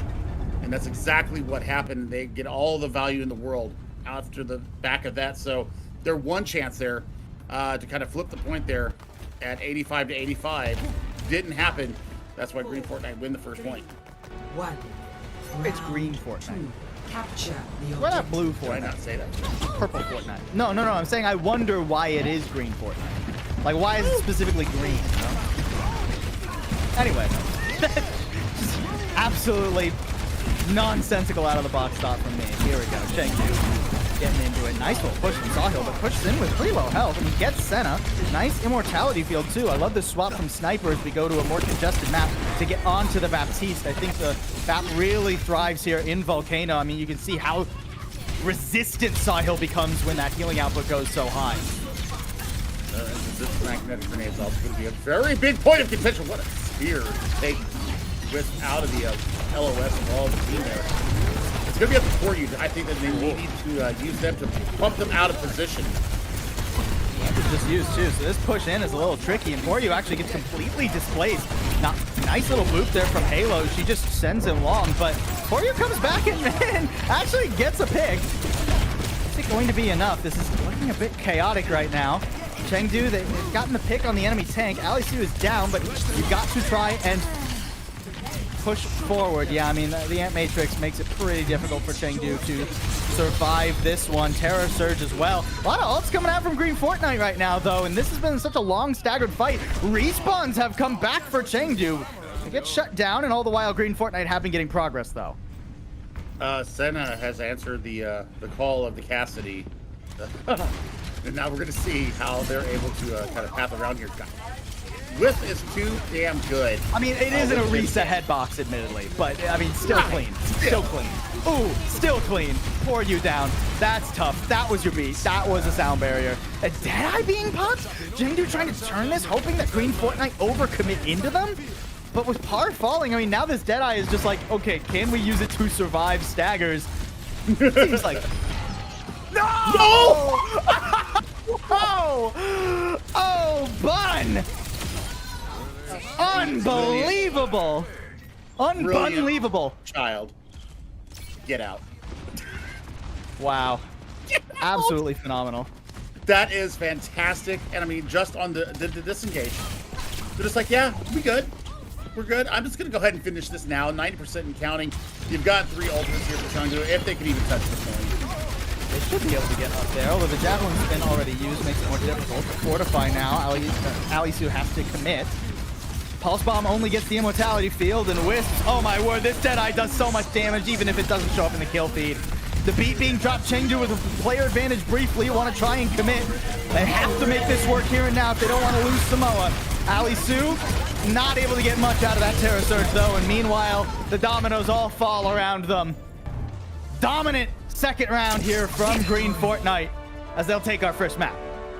Yeah, this map of submap of Volcano definitely more in line with what Green Fortnite are stepping in, and that is kind of the mid-range pressure. You've got Sawhill being just as aggressive as Sawhill. Just beautiful. So nice. One of those was off the respawn too. That was, I think that was Poryu coming back, right? It was like, don't worry guys, I'm here to speed us all out. Okay, we're all dead. Yep, tough stuff. I mean, that fantastic first map. I think you hit the nail on the head there, right? The first point is really close. You have a difference in stylistic approach there between the Cassidy, which is more of that consistent mid-range, versus the all-in, like we're at long range, oh, we got to pick now we all-in kind of style that Chengdu Drainers have been favoring. And it's hard to make that work. It's hard to beat someone at their own game when you head over to Volcano. I still think you have enough. I don't think a lot of players have enough time on Cassidy because it has been so Sojourn Tracer dependent. If you don't run it, you're basically growing. And this definitely has no issues playing the Cassidy whatsoever. I mean, the shots are just disgusting. The tracking, the predictive shots are just beautiful, and they're nasty with it. Certainly. I mean, now we go into map number 2, right? And I'm curious to see where we might end up here. I mean, we've been seeing a lot of Midtown from Chengdu Drainers as of late, right? Do they just sort of double it back, say, hey, we've been doing okay on this map thus far? A lot of other options, though, in the pool. I'd actually maybe like to see them take on like a Paraíso, right? Or Hollywood, even. I think that's somewhere where like the Cassidy would maybe struggle to get a little bit more value outside of third point, where on any hybrid or escort map, third point becomes a little bit more congested and you can pull it out. Yeah. I'd like to see more of that, like, hey, we want you to opt into a long range head-to-head. Let's see if Senna and Wisps can go toe-to-toe when they're both more, I mean, you're not forced to run the Sojourn, but it becomes more difficult. Yeah, Eichenwald, great one for that. So much high ground, and it's so open and flat as well on the first point. I think this is a great decision from Chengdu Drainers. I mean, yeah, considering how they want to play it, I think that this is exactly we want to force Wisp to play something other than the Cassidy, and I think that's what this absolutely does. It also gives you options for Monkey. It gives you options for Sigma. It does. So it gives you options for Genji. Paul already back over on that one. Yeah, I mean, Bun was really taking it to Par on the Tracer head-to-head. We already saw Par. I mean, Par is playing from Australia, if I'm not mistaken, right? From like OCE. So ping becomes hard when you're up against one of the best Tracers in the circuit. So I like to swap to the Genji right now. Aramori actually on the Baptiste. I think this is the first Baptiste we've seen from Aramori this weekend. I think you're right. No, we saw it. We saw it in Midtown. We saw it in Midtown. We saw a tiny bit on like Midtown yesterday. Yeah. But for the most part, not been what Chengdu Drainers have opted into. They're off on the attack to start this off. As they try to answer back after map number 1. Wisps not deterred. Actually, Senna matching the Cassidy as well here too. So completely antithetical to what we thought would be happening, but I mean, Senna is excellent at any hit scan, so we'll just have to see if they can make it work. Already soaking damage though. Chengdu struggling to even step up. It's all about what Bun can do in turning the eye level of the team here. If they can, successfully do that time and time again, this is really going to make Charming's life a living hell. So much damage. Halo is gone. I mean, that is the first pick for Green Fortnite, so if they can survive the onslaught here, they will be able to re-engage. Nice. Now, I mean, with Wisp down, you have to imagine they're going to be able to do this. Nice push and pull. Nice ebb and flow from Chengdu Drainers to start this off. Sawhill not able to even recontest, just has to give it. 5.5 minutes on the clock after A. Yeah, I mean, it's the positioning of Aramori 1. being able to use the extra boots to get up and down out of the line of sight and pulling the if you're trying to take one of the supports out. It's also about Tar getting into that back line, using the dash to get in, using the flex to get out. Really nice, like you said, ebb and flow, beautiful push forward, yin and yang. How many of these can we come up with? Oh! Wait! I mean, that's back and forth for a second, I guess, but Sawhill keeps it going, and Green Fortnite looking to hold here. Yeah, go get them! Get them! All right. I mean, Bun is just insane. What an opening to that fight. I mean, I thought that maybe Par had the deflect up because we saw the deflect kill come through. Maybe just didn't flick around fast enough to deflect that pulse bomb back. So, you know what? Unlucky in that moment, but still, great awareness from Bun to be able to close out that fight. And now High Ground is being behind your bike before. Really early Terra surge, just going on to the enemy Orisa. Okay, Deadeye, can you find anything? Senna struggling to see the angle, and I mean, Wisps harrowing them. Finally shuts down Sawhill though, and without that tank, it becomes really difficult to stay on this objective very long. I mean, right now Green Fortnite are dancing all over the place. They're struggling to really find footing, other than like when Bun got that one pulse bomb 2K. It doesn't really feel like Green Fortnite have been able to group that well. Correct, and I think that has to do with Par and Senna, kind of working the sides there along with For You. Well, that's a great kill right there from Sniper. Solid start. Can you keep it going? Bun trying to circle around here. For You is just lying in wait. Yeah, okay. Just a long-range magnetic grenade. Absolute yeet. Bun with another pulse. Has she missed a single pulse bomb thus far? I don't think so. Maybe one on the very first round. Well, not on this map. Maybe one on the very first round of map 1. I think there was a whiff on downtown, but I think that she hit on. So we're at 3 out of 4. Yeah, 3 out of 4. Jeez. Insane. Please give me just a shred of that aim, please. I'm not asking for a lot. No, I'd rather it all stay with Fun. I'm sorry. All right, Kitsune rush on the high ground, but Chengdu hasn't committed yet. Here comes the blade. Now they're going straight into a beat. I don't know about that timing, really.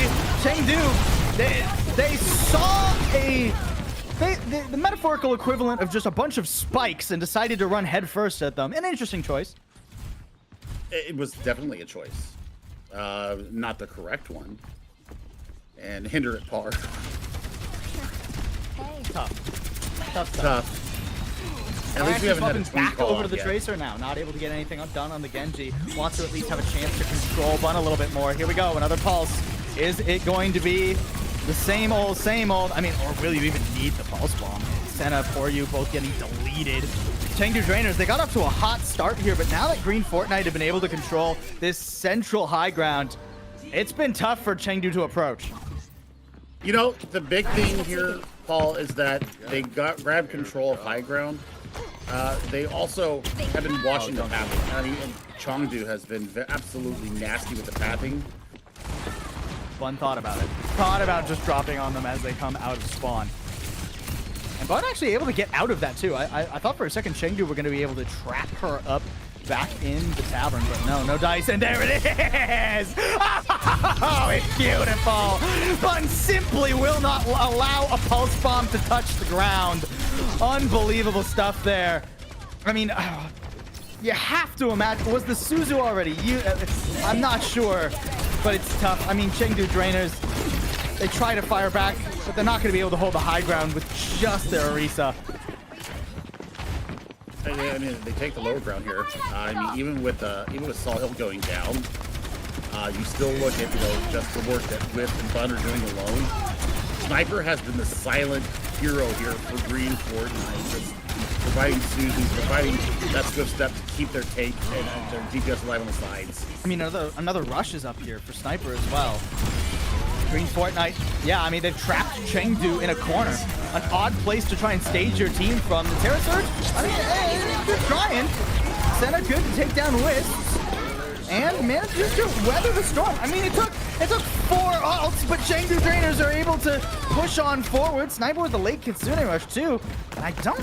Are they going to try and TP through the window? I think Sawhill's about to come out through the window with the TP. Can you get there in time? Just barely.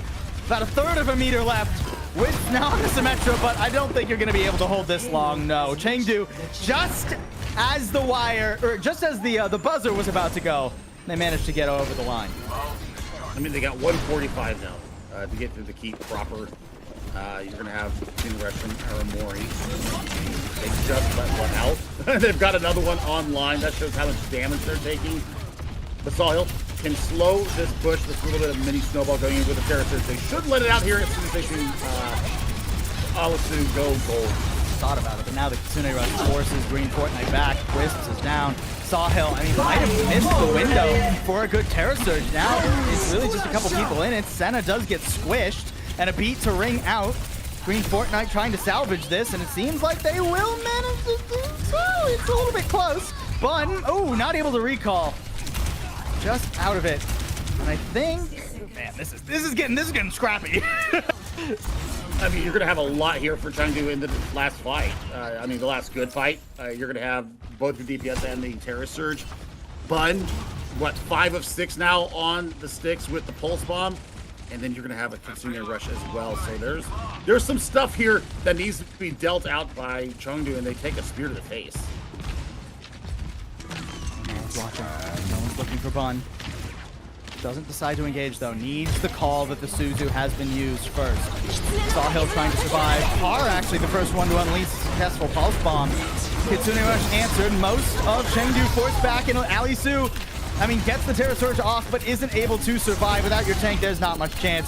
Beat dropped now, but do you even have enough damage? Sawhill's doing just fine. Doesn't have any defensive cooldowns. Needs the support actually, and it doesn't come through in time.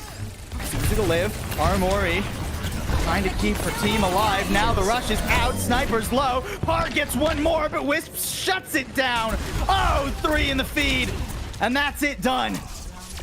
Close as it comes, but no quite cigar. Not quite a cigar. I don't know what I was going for there. You get the point. I get the point. Close, but no cigar. Yeah, there we go. There you go. Close as it comes, but no cigar. Yeah, I guess you just commit to the phrase normally. I guess English just works. I mean, can you tell I'm rusty, Billy? It's okay. All right.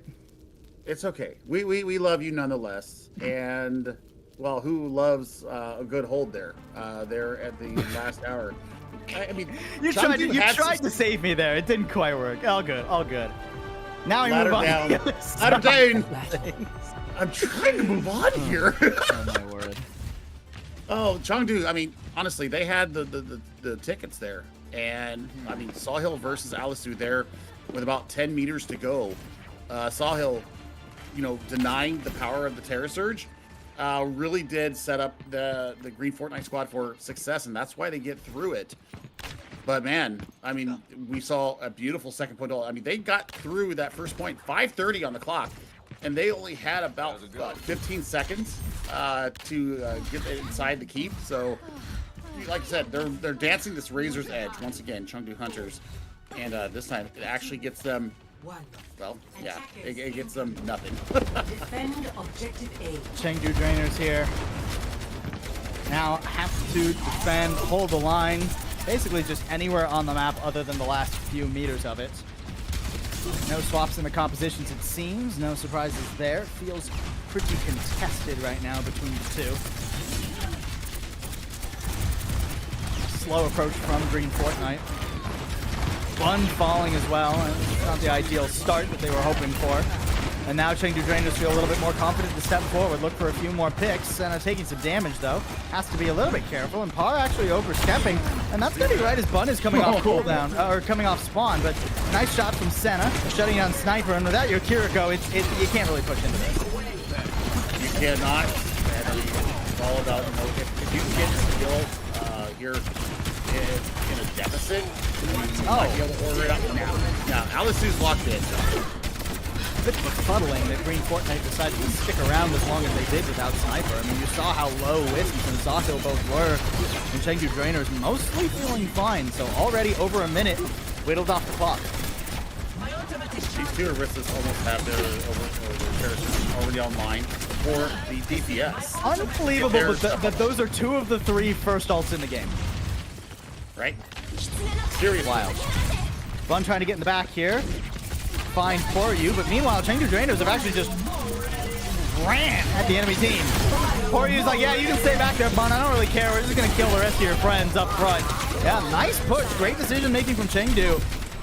As they get to the fight first. And, I mean, it's actually 2 ults for 2. So Chengdu come out of that feeling like as fresh as a rose. Well, I mean, if Par can get something done with this Pulse Bomb, I mean, we're looking at, what, a minute and a half before the next really good engagement? We could be, quote-unquote, looking at a first-point hold. Just depends if they can find Wisp here on the side with this Deadeye ready to go. If they can get high ground or even a good angle. Never mind. Or just chain some shots together. Wisp has got it done. B has to be dropped here just to save Ali Su, and still a ton of damage coming out from the Deadeye. Green Fortnite, they're going to drop their own beat just to make sure nothing goes too sideways in this fight. Yeah, Bun's on a tear now. A little bit slower to start on the attack than the defense from Bun, but eventually that point will get unlocked in that payload. Yeah, I mean, we're looking at about a minute 45 difference between what we saw coming from Chengdu in their second point attack and what Green Fortnite has. But Bun is inside the little castle here looking for something on the backside. Needs to wait just a few more seconds for the Pulse Bomb to up and be available. You actually have those few seconds though, because Chengdu have been just lightning fast on their pace. Bun is spotted as well, so they know that she's trying to find the angle. Nice hindrance. Senna stuck for a moment. Kitsune, though, will allow Chengdu to blitz forward, and once again, Green Fortnite are flattened under their feet. These Kitsune rushes from Aramori have been nothing short of spectacular. And they get maximum value of it, and they win basically the fight without any resistance coming from Green Fortnite. Now a Deadeye to try and stop the answer. Green Fortnite, I mean, actually going to be able to push out. That Deadeye was pulled off pretty quick. And Ali Su goes down because, I mean, a Kitsune rush is more than enough damage. Not much of investment needed from Green Fortnite to get this payload moving again. Okay, so I mean, we've basically spent a minute now, and we are getting around where we had a massive stall for Chengdu Drainer's attack. Green Fortnite are hitting the Accelerando button and getting through the trickiest part here. And now, you know, they've got both aggressors onto the point, taking care of it, and a Jedi at their back. Terra Surge gets some damage on Senna, and good capitalization from Green Fortnite. Oh, Pulse Bomb lands too. Bun back on business. Does get shut down by Par, though, so Green Fortnite have to be a little bit careful about how they step up here. Sniper shuts down the Tracer, but the spawns are really close for Chengdu Drainers. I mean, they'll have a contest here at the very least, and probably a better contest than Green Fortnite can hold on. You gotta get there! Oh, my word! All right, people coming out the left door. Good coordination from Chengdu Drainers to ensure that it didn't all go sideways. Center does fall, though, and suddenly things become a little bit dicey. Wisps up close and personal. That Deadeye can be so deadly if you don't have anywhere to hide. Do you even need it, though? Par getting shut down, the beat forced to be dropped. Oh, the push off the edge for you, and Ali Su combining for that one. Nothing that Wisps could do. Now the beat finally getting dropped, but oh, it's too late to save Sniper. Green Fortnite committing so hard, but still hemorrhaging players.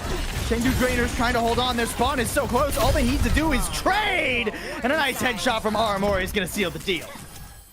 I mean, that's a fantastic, it was a heroic hold there.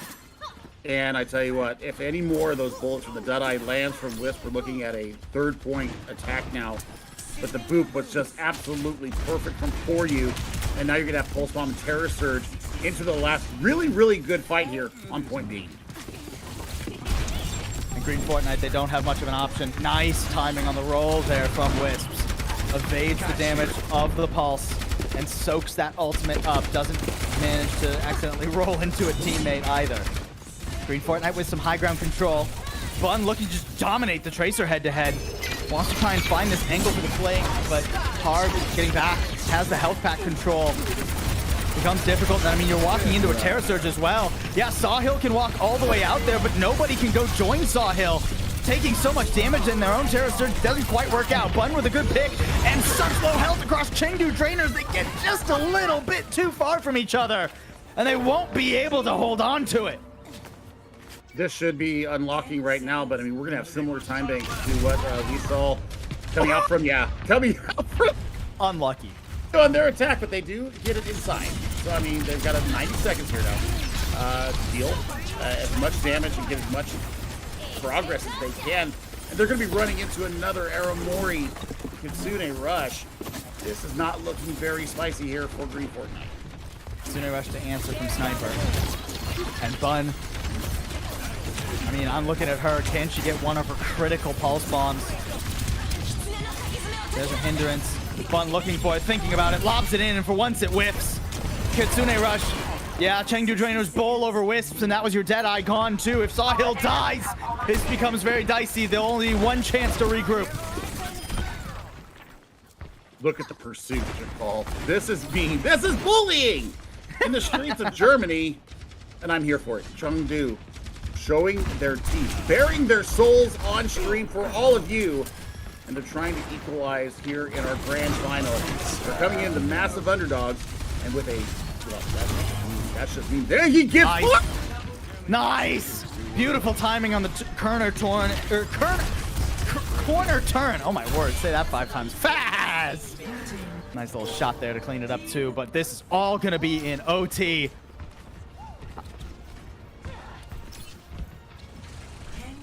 Right. So I mean, you've got Kitsune rush. I think you hold sound barrier until for you let your rush. They're gonna have to run really. Kitsune rush immediately. Be a little bit careful where you step though. That Deadeye was waiting. Senna's not able to find much with it though. Sound barrier out, but Halo has one of her own. That stick doesn't get much though, landing onto Sawhill. So now with a Terror Surge, the Suzu's a little bit too early. Senna taking too much damage. Bun cleans that up and now looks for more. Aramori just trying to dip and drive up with the wall. No stick this time, but some damage onto Alisu, and it's gonna be just barely enough. Green Fortnite, it was labored, but they will maintain thus far a perfect grand finals. They got 2 more maps to go with that. They're up 2-0 on Chengdu Drainers now. What a push. Bun completely on a different plane of existence. I mean, the defense was just a story of Bun, right? Right.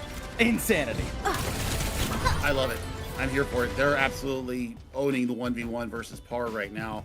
Yeah, there's ping coming from Australia. I think they're in Brisbane, if I remember correctly, watching Australian tendies. But man, I mean, this is knife's edge stuff, Paul. I mean, this is not a runaway by any means from Green Fortnite. Chengdu, they have bared their teeth.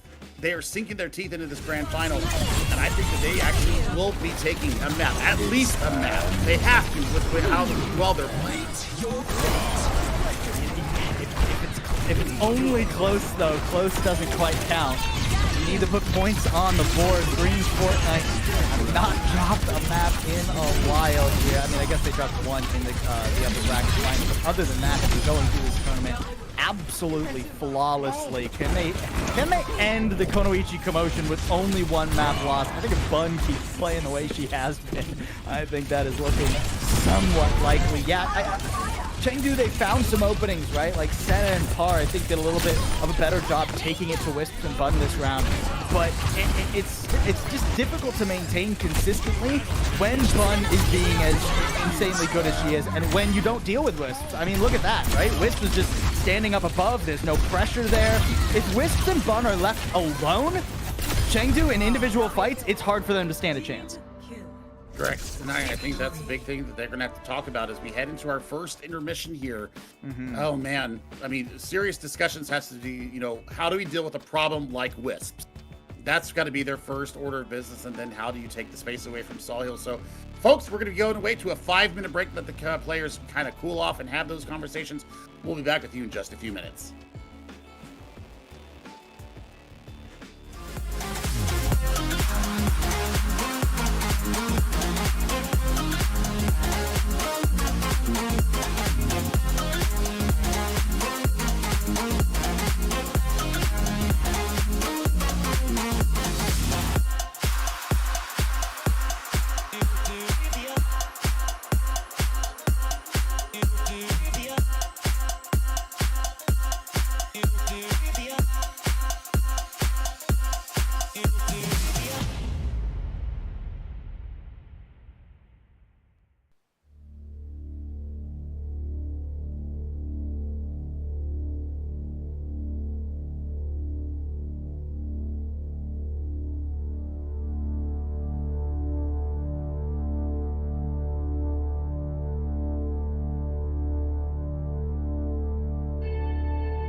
Got lots of love.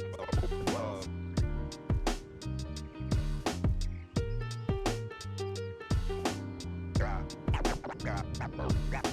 Got lots of love. Love.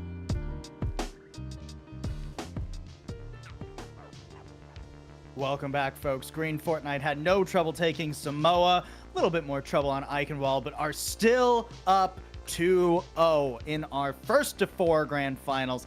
They managed to take both of our other maps. We won't, I mean, both the next two, we won't even have to go to another break. I mean, we'll just be done. We'll be dusted.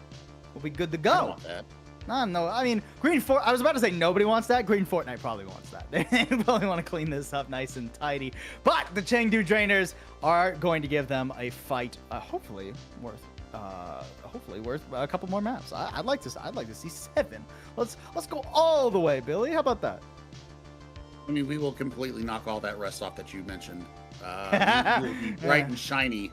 There we go. But, I mean, for me, the DPS duo of Wisp and especially Bun have been undeniable here in our grand final. And, looking at what Sniper's doing, I mean, they've gotten very aggressive from what I normally see. They're looking to land kunai. They're looking to land a little bit more damage. I think that's why they're beating Aramori in these races to Kitsune. So, if you've got 3 DPS and a really aggressive tank in Sawhill, I mean, everything else is just gravy on top of it. So I think that they need to deal with, making sure that they're marking Bun. We saw players a lot, especially in Eichenwalde, be able to mark, but not deal. So they got the first part of the equation done. Now they need to get the other part done. I've been waiting for this one. This one. H key in for Chengdu Drainers. Oh, yes. That is what I have been waiting to see. I saw H key on this roster. I'm like, oh, where's she been? I want to see H key. I want to see the legend. I mean, this is gonna be very spicy now. I'm very excited. H key, legendary Calling All Heroes player, just an absolute monster of a DPS player. I think this is gonna be great. this could be the change. I mean, they've already swapped out their tank from Kindred, so now we've got another possible super sub here, and I love it. H-Key, hopefully it's not broke. Sorry. Sorry. I had to. It was there. It was teed up for me. I took it. I'm okay with that. You don't really need the H key in Overwatch, do you? No. No, you So don't. I mean, it could be broken. Probably it'd still be fine, unless you have like some sort of weird key binding going on. Anyways, map 3, we go to Flashpoint. We gotta see if HK will in fact be the difference maker. I'm wondering which of our 2 Flashpoint maps Chengdu Drainers have chosen. Of course, there's not a ton of difference between the two of them, but it will be Suravasa. We did just see them take a win against Fable on Suravasa, so just doing what comes naturally for them. No, not a big surprise. I mean, it's the superior of the 2 Flashpoint maps. If I'm being completely honest, I think one lends itself to a Junker Queen Ramatra much more than this one. This one is more focused on taking those flanks, taking the space away from the front line, and then kind of pincering around the back and then collapsing on them. So I think that's why Suravasa works a lot better. Plus the geometry of the map itself. I think it just lends itself to a more fluid, mobile composition, which you're running with the everything but the Orisa. So we'll see if we can see some positive results. I mean, it's going to be once again, it's kind of like muscle memory. It's recency bias for them. They got a really good result. It did take them all 5 sub-maps or flashpoints of Suravasa to take down Fable, but they got it done. And I think so, going back to the fun, going back to the positive, the endorphins that they got from that win, probably is why they take us back here. Yeah, I do have to wonder, as we are just waiting to get in game, just a quick second here, guys. We should be going in lickety-split, but I do have to wonder, now with H-Key being subbed into the lineup, does that change the compositions that we might come to see from Chengdu Drainers? Because we have seen them play around with different compositions. I think it's a little bit hard to do so on like Flashpoint, especially Suravasa. I think you're mostly going to be running the Orisa, at least in the tank line, but are we going to see H-Key try and pull out, classic H-Key Genji, or are they just subbing in to play the Tracer sub here? There is a difference of hero pools for H-Key, right? More traditionally, like a projectile DPS, more traditionally that like flex DPS, rather than like a dedicated hit scan or something along those lines. So I still expect Center to play, your Cassidys, your Sojourns, right? But what do you think H-Key's gonna roll out on? It's got to be the Genji because Par was getting value with the Genji on ping, so I think that HK with that lack of ping issue might have just that extra split second that they need to confirm or get the dash up or get the deflect up. I think that we do see the classic come out here. I hope we do, because I have not seen the HK Genji in probably 18 months personally, and I'm here for it. I'm absolutely here for it. I mean, how could you not be, right?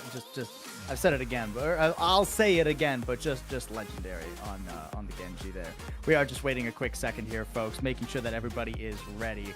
I'm getting word we're actually going to go to a quick break. We want to make sure that everybody is in lobby and good to go, so we'll see you folks in just a sec when the game is ready.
told you guys it would be a quick little break. Just a couple seconds there. Now we are off into our map number 3. Green Fortnite with a 2-0 lead, but they need at least 2 more. They got to double that in order to win the Kunoichi Kommotion. Ready for battle. And like you suspected, it is looking likely we're seeing the classic H-Key Genji. Oh, maybe not. Bait? Bait?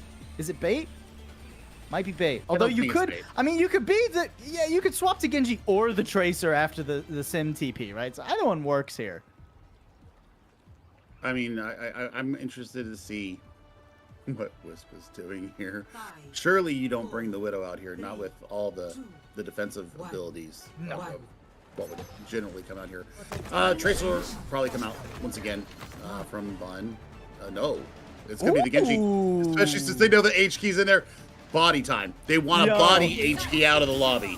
That is an absolute gamer move right there. That is all right. All right, you got sub H key in for the Genji. Let's go toe to toe. I don't need this Tracer.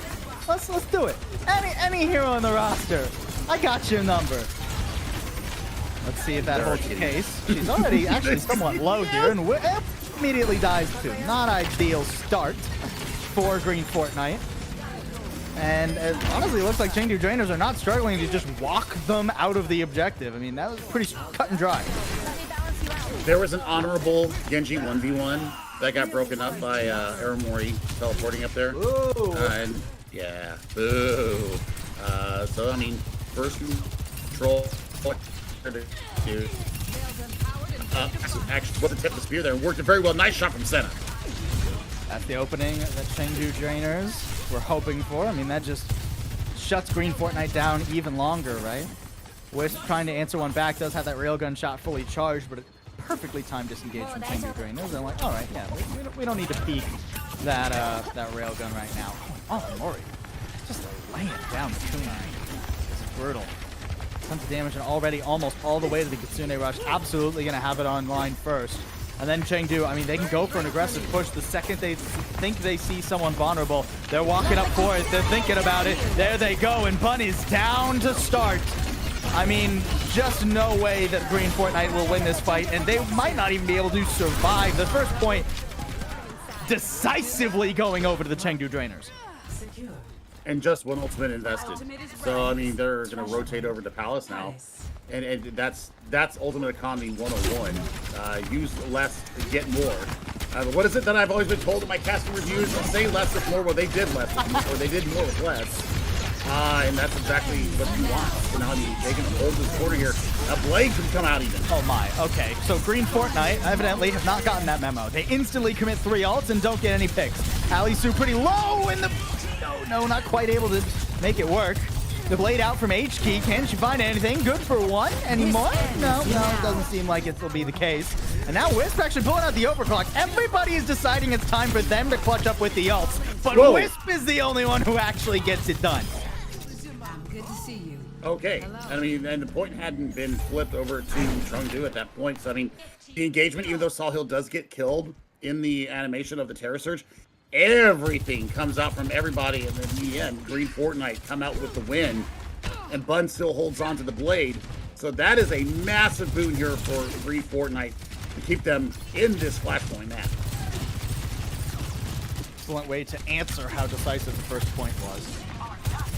Chengdu Drainers will walk into this with a Kitsune Rush, though, so Green Fortnite, you got to be careful about how you decide to commit to the objective. There it is. There's that rush. Just laid down on the objective. Aramori taking down Sniper, too. Oh, my word. I mean, look, I know one Kiriko is called Sniper, but I would wager the other one actually fits that moniker a little bit better based on what we just saw.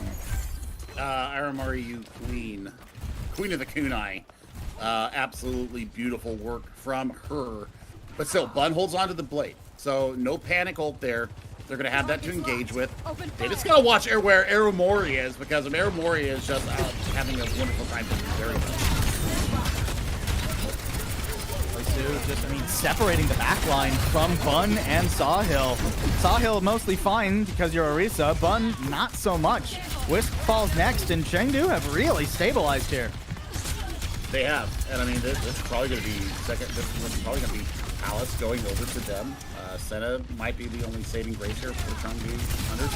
to push in and just deny completely any kind of approach here. Pretty early Terror Surge. Still have some people coming off respawn, and Sawhill's so damage 10 health, but Bun is able to make the most of it. The beat does stop anymore though, so just HQ falls and it's quickly traded back. No beat available for Green Fortnite for a sec either, so even with their rush out and available, Sniper still gets laid out.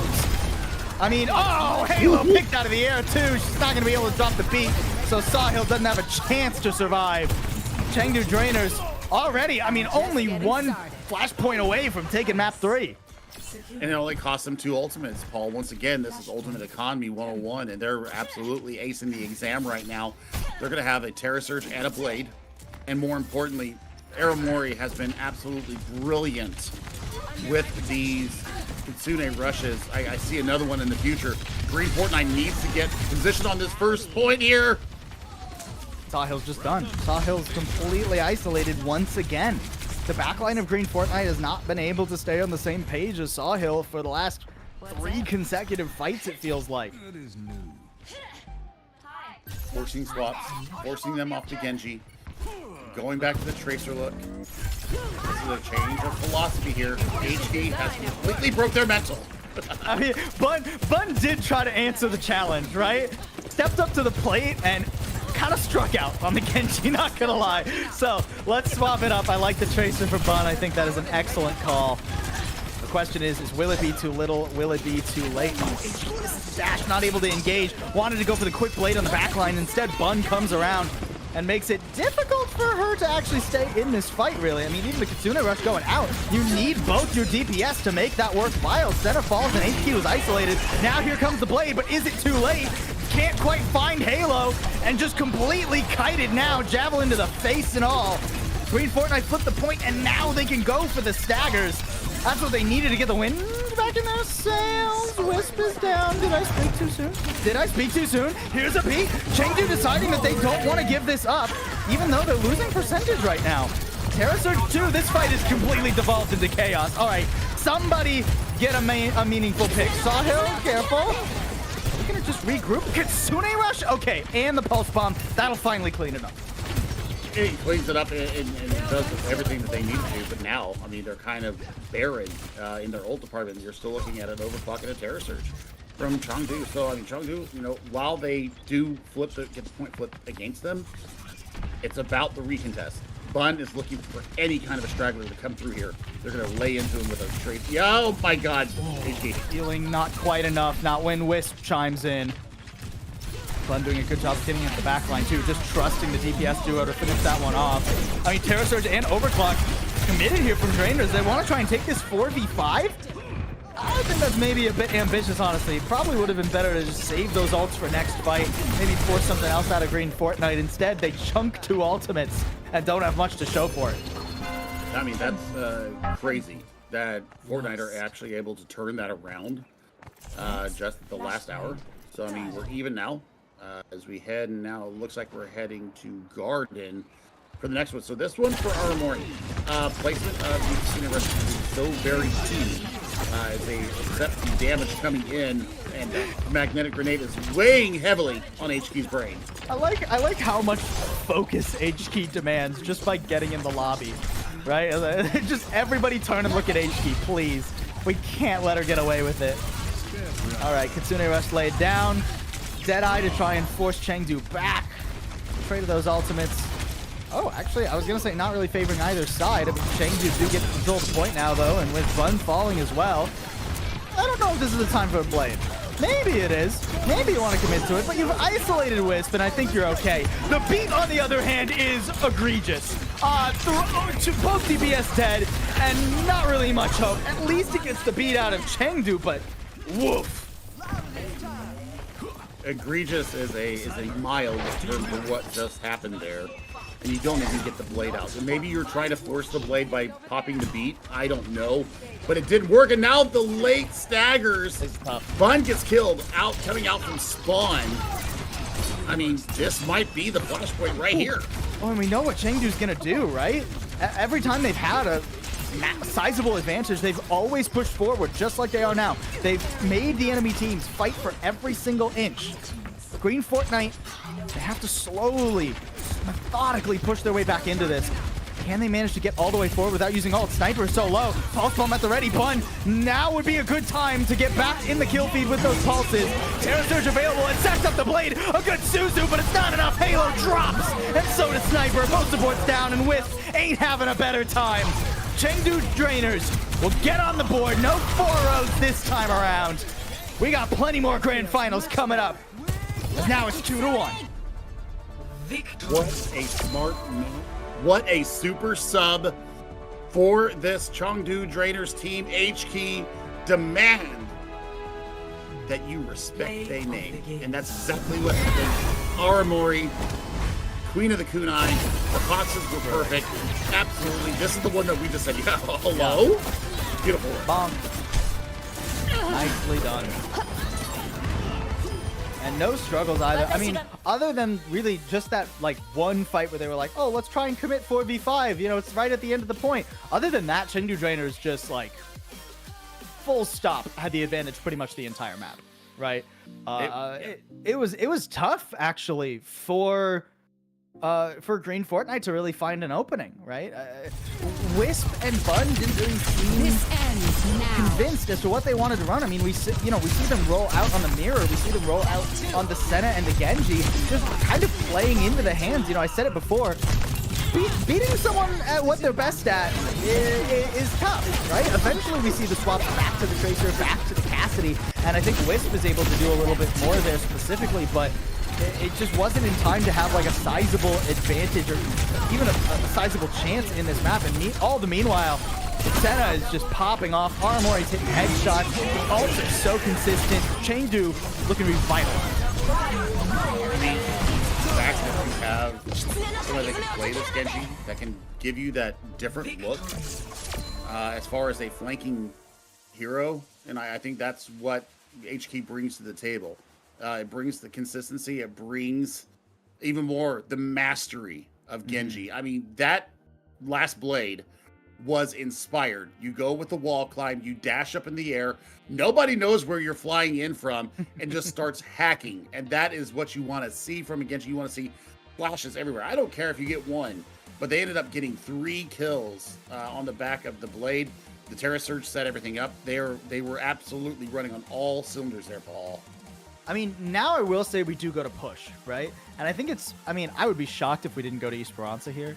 I think, especially if you're a Green Fortnite, you're looking at, okay, what maps can we play a really good Tracer, and we don't have to worry as much about Genji? New Queen Street would be insane to me. I feel like I've seen Genji's tear up New Queen Street with those blades. It's so open. It's so hard to get away from a good Dragon Blade engagement there, right? And Colosseo has a bunch of high ground, a bunch of climbable angles for Genjis to find on the offsides. It's harder for a Tracer to pass around. I'd be shocked if we don't go to Esperanza as our map number 4. And I think on that map, Green Fortnite have a chance to shut down a little bit more of what HK was pulling off. Well, man, HK, I mean, a legend in our community. So good. I love it. I love it. And you know what? It takes a whole team, though. And I think that Aramori stepped up big time here in the flashpoints. And now, I think when we head to push, if we go to Esperanza, I still think that HK's Genji is going to get a lot of value. There's a lot of cover holes to play in. There's a lot of area to do the wall climbing that you don't see necessarily from a lot of Genjis nowadays. Right. I think it's like serviceable. Like, it's not like Genji is somehow unplayable on Esperanza, but like when I think about flanking DPS on Esperanza, my mind goes to Tracer, right? Like Tracer and then Sombra and then a large gap, and then you can start talking about Genji, right? I think that the rotations just work out a little bit better. It does come down to how you play against high ground control, though. I think, with the wall climb, Genji is pretty good at trying to contest a lot of that high ground. And we have seen already today that Chengdu Drainers aren't afraid to go over to like a Winston, like an actual dive composition if given the opportunity for it. Now, it's hard to do that against, Kiriko and Lucio as the enemy supports. So as long as Green Fortnite don't change too much here, I don't know if like Winston is necessarily going to be the name of the game, but Esperanza will be the name of our map number 4. as I said, I think this was pretty inevitable. Yeah, I mean, you definitely don't want to go to Coliseo. Not with Aramori. Do not go to finding her Coliseo. stride. Do not go to Coliseo. But, I mean, as it stands, I don't want you to go to Coliseo just in general, but definitely not now. Hashtag remove the glass. Truly. Truly, that was the one design, one of the major faux pas that they had going into that map. But I tell you what, I would not be surprised if we see. It spawns. Don't fall for it, Billy. Do it. I would not be upset if that happened. It would be fascinating if that was what actually. We're all looking at the the HK venture, right? Like that is what. Okay, yeah, Genji is what happened. I knew it. I knew in my heart of hearts. We could not dig that, unfortunately, not right now. Instead, it'll be the tried and true. Right, and I mean now it's about high ground control. It's about finding favorable sight lines and make sure that you're still in the LOS of your supports here. That's what First Point does so well. My God, Alisu with a huge spear right off the bat. Alisu's been nailing him all day long. But you can see how quickly Bun has taken control of the flank, right? Like through the middle of the map. Chengdu Drainers are just trying to push around bot side, but it doesn't really work when Wisp has this high ground unless you can find a perfect angle for HK. And even that's tricky because like wall climbing from that direction onto that high ground, you're just looking at the enemy team the entire time, right? So you don't really have a stealthy way up there. Wisp drops down to the low ground momentarily, giving HK some hope, but just falls right on back. And the push forward from Chengdu gives them some space, but they're not quite able to pin anyone down. And once again, I mean, just sliding away. Wisp not feeling the pressure at all momentarily. Oh, that was a lot of damage. That was a lot of pressure, but Alisu not able to sustain forever. And with the tank falling, now the re-engage comes in from Green Fortnite. They smell the blood in the water. I mean, both tanks gone. Poor you. Maybe getting something a little extra there. We'll see how it goes down. I mean, at least you'll be able to taxi or reset back before too much meterage has gone by. Looking though, Alisu over to the Winston. Yes, they want to control the Genji. You can't deflect the Tesla. You can't deflect. I mean, you can't. Your javelin spin does not deflect. The Tesla can. So I mean, they're going for consistent frontline damage right now and the ability to disengage quickly. This is also a pretty heavy commitment to the dive, though, right? When Alisu and HK both commit, they need to commit to the same target, and that target needs to die. The Suzu cannot be allowed to splash onto the enemy, and I mean, they're just a Kitsune rush on the high ground. Beat only catching on the Poryu and HK. Alisu was actually off the high ground entirely when that was laid down. Chengdu not quite on the same page as to whether they wanted to commit or disengage, go for a soft reset or not. And it looks like it's going to bite them. HK trying to turn it around, but a blade, yeah, completely dulled by the sound barrier. HK not able to find pretty much anything with that. Kitsune was invested too. Chengdu really wanted to make that fight happen, and there was just no way to do it. There's no way to do it, but now, I mean, both of your supports are gone, HK out of the question, so now, you know, Orisa gets a lot of free purchase here. Nothing to deflect back in their face. They're going to get the checkpoint here. I mean, really? They just invest 2 support ultimates, and now you're looking at the Pulse Bomb. We know how good Bun's been all day with that. Wisp has been absolutely lights out with their overcollapse. So there's a lot to deal with here. I mean, at least now Chengdu don't have to bash their heads into the high ground advantage, right? Well, I mean, you kind of do, actually. Wisp is still standing up there. Sahil's so low. A beautiful peel, and the resistance from Terrasurge doesn't quite end up lasting, though. The overclock on the high ground. Senna shuts it down from the low. Beautifully done. I mean, Bun will trade it back, but that bot is moving all the way back. Chengdu Drainer is going to be able to get some progress of their own, but the checkpoint was unlocked, so it's close spawns for Green Fort. Who got out? Okay, it was Bun. Bun actually just got staggered and is going to be long spawned. That's tough.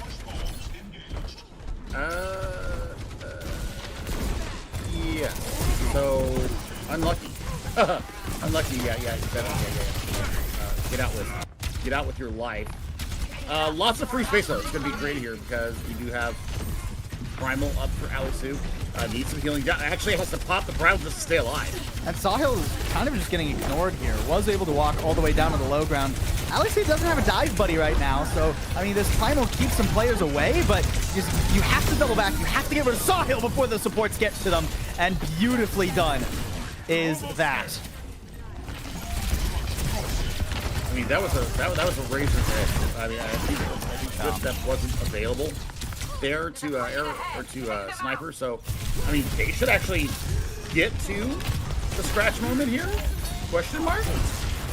I mean, it's tricky. I mean, Bun is hanging around, just stopping the bot from getting any progress, and Green Fortnite actually just hung around completely, and Chengdu Drainers were never able to commit, so now the rush is out, and Green Fortnite are pushing them back.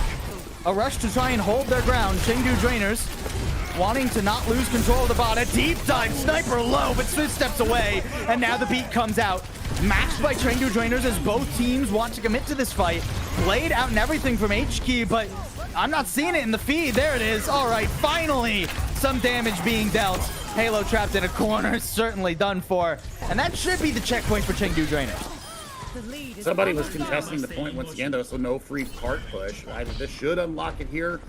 Halo. I thought the Moira's coming out. I thought the Moira's about to come out. But instead, Not just the spawn room is so big, you swap to the Moira if you've just used ult. You fade forward, you're still in the spawn room, and then you swap back.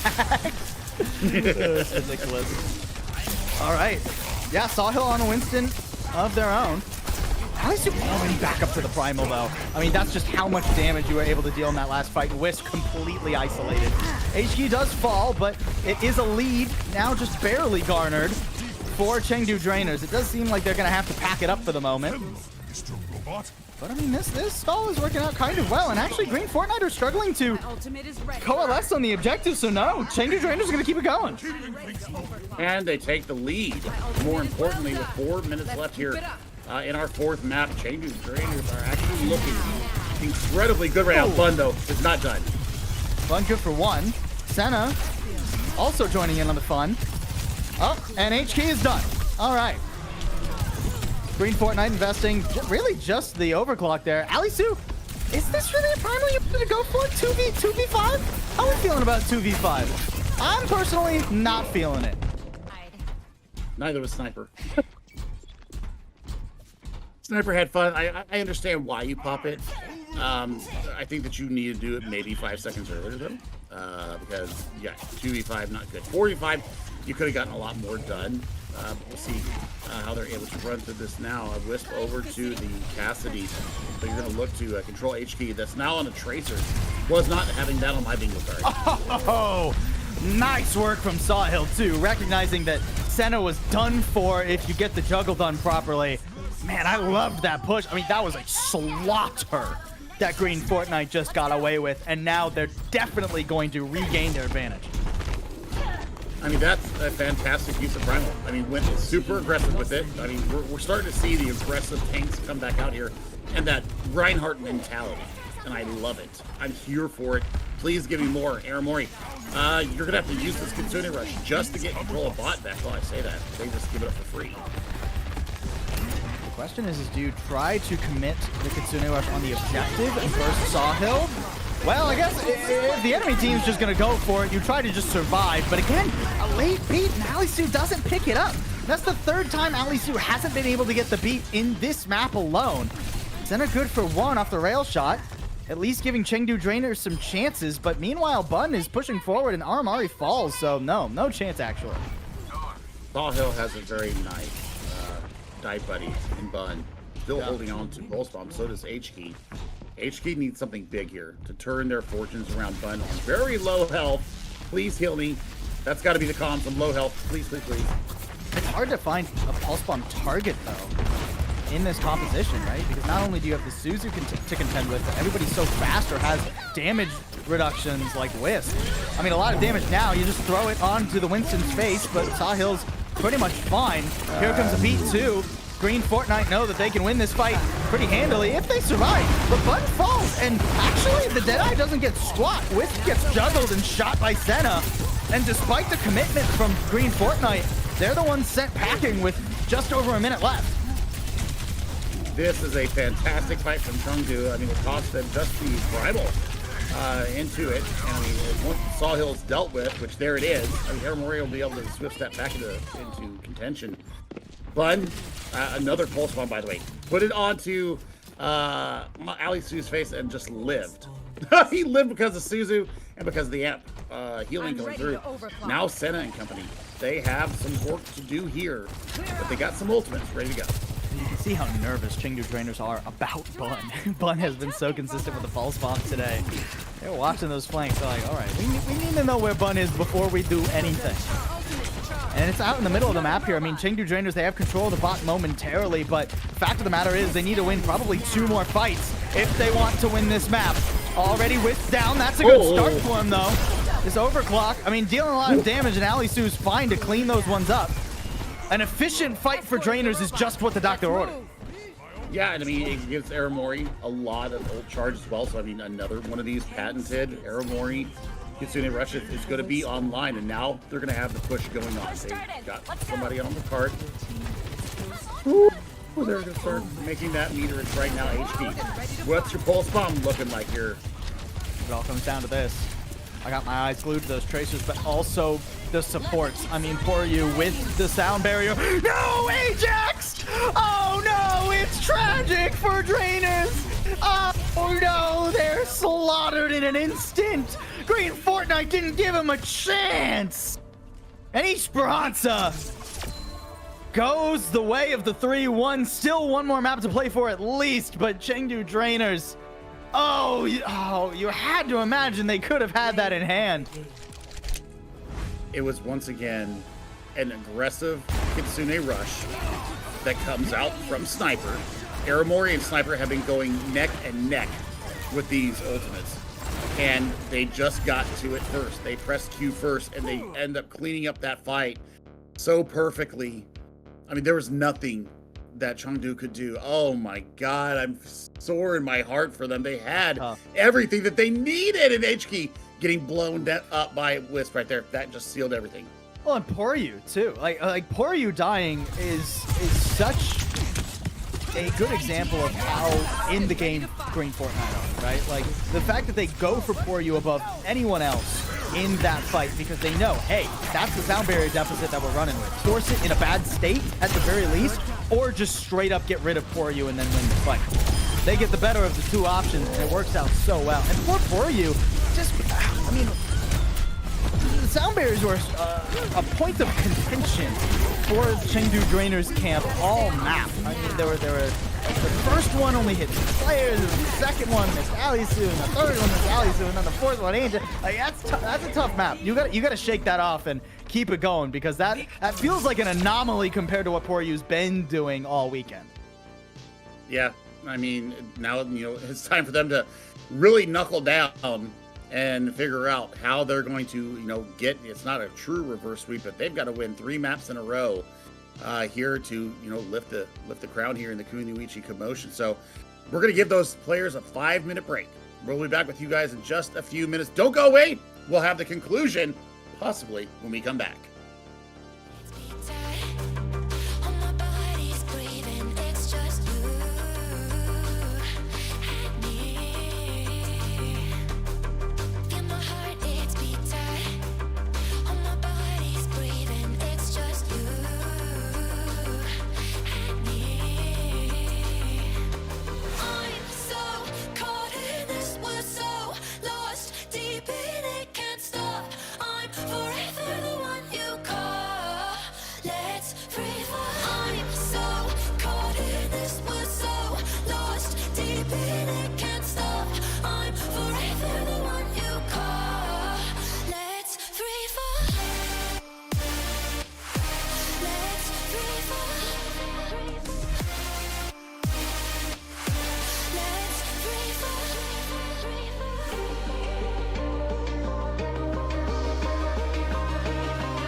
Welcome back for possibly the last time here to the Kunoichi Kommotion, as we're just one map away if Green Fortnite have their way with it, but we could also be 3 maps away. Who knows? Who knows? Chengdu, they look darn good on Flashpoint, and that was the last map that they actually got to select. Of course, once we went over to Esperanza, it was much closer, but a couple of tough fights and some alt management ends up meaning that Green Fortnite end up getting themselves on match point. All they need is one more. Billy, we're going to map 5 next. Escort is the name of the game. And I think the map 5 selection here, I think, is very interesting if you ask me. I mean, it could signal a departure from everything that we've been looking at, especially given first point. Sometimes point third will have some with it too, but we're definitely not going to where we thought we were going to be going. Junkertown actually going to be the choice coming out from Chengdu Drainers and Snipers, something that we haven't really talked about today because we usually don't get this far into a map pool here lately. Snipers could be the name of the game, and I tell you what, Wisp has a scary Widowmaker. I can tell you that right now. That's what I was thinking, right? I was looking at our escort map pool, right? And it's like Junkertown, are you getting snipers? Rialto, you're probably getting snipers. Shambali, you're probably getting snipers for at least some of it. Route 66, I thought was like, oh man, you could just like rock the Genji and the Sojin on that map, but nah, instead Chengdu Drainers have elected to take us to Junkertown. They'll be starting off on the attack. Green Fortnite Bun back over to the Genji that, I mean, we saw the Genji. It wasn't quite the cleanest look we've seen from Bun when we saw that one on Suravasa, but it is a new day, a new map. But meanwhile, yeah, I'm really zeroed in on Wisp here. Wisp is just nasty on the Widowmaker, and Senna's got to answer. I mean, this is going to be our first look between these two. The fact that Alisu is actually showing us the Sigma, this is going to provide a little bit of protection for said sniper. Senna might have a little bit of an advantage in this. Alisu does become the more vulnerable of the two tanks doing so, though. So got to be a little bit careful, but it is a long approach, and it's going to be even longer now that we go to a pawn. I do think the Sigma, especially on the attacking side, is certainly a serviceable pick, right? I think as long as your game plan is let's give Senna the tools to succeed against Wisp and then go off of that, I think you're going to do just fine with the Sigma. My question becomes what happens if Senna starts, even if the Widow Mirror goes equal, right? Like, even if it is just like an uneventful Widow Mirror, I think the Sigma is going to maybe have a little bit of a difficult time standing up in a straight up head-to-head fight against the Orisa. Also looking for you, decided that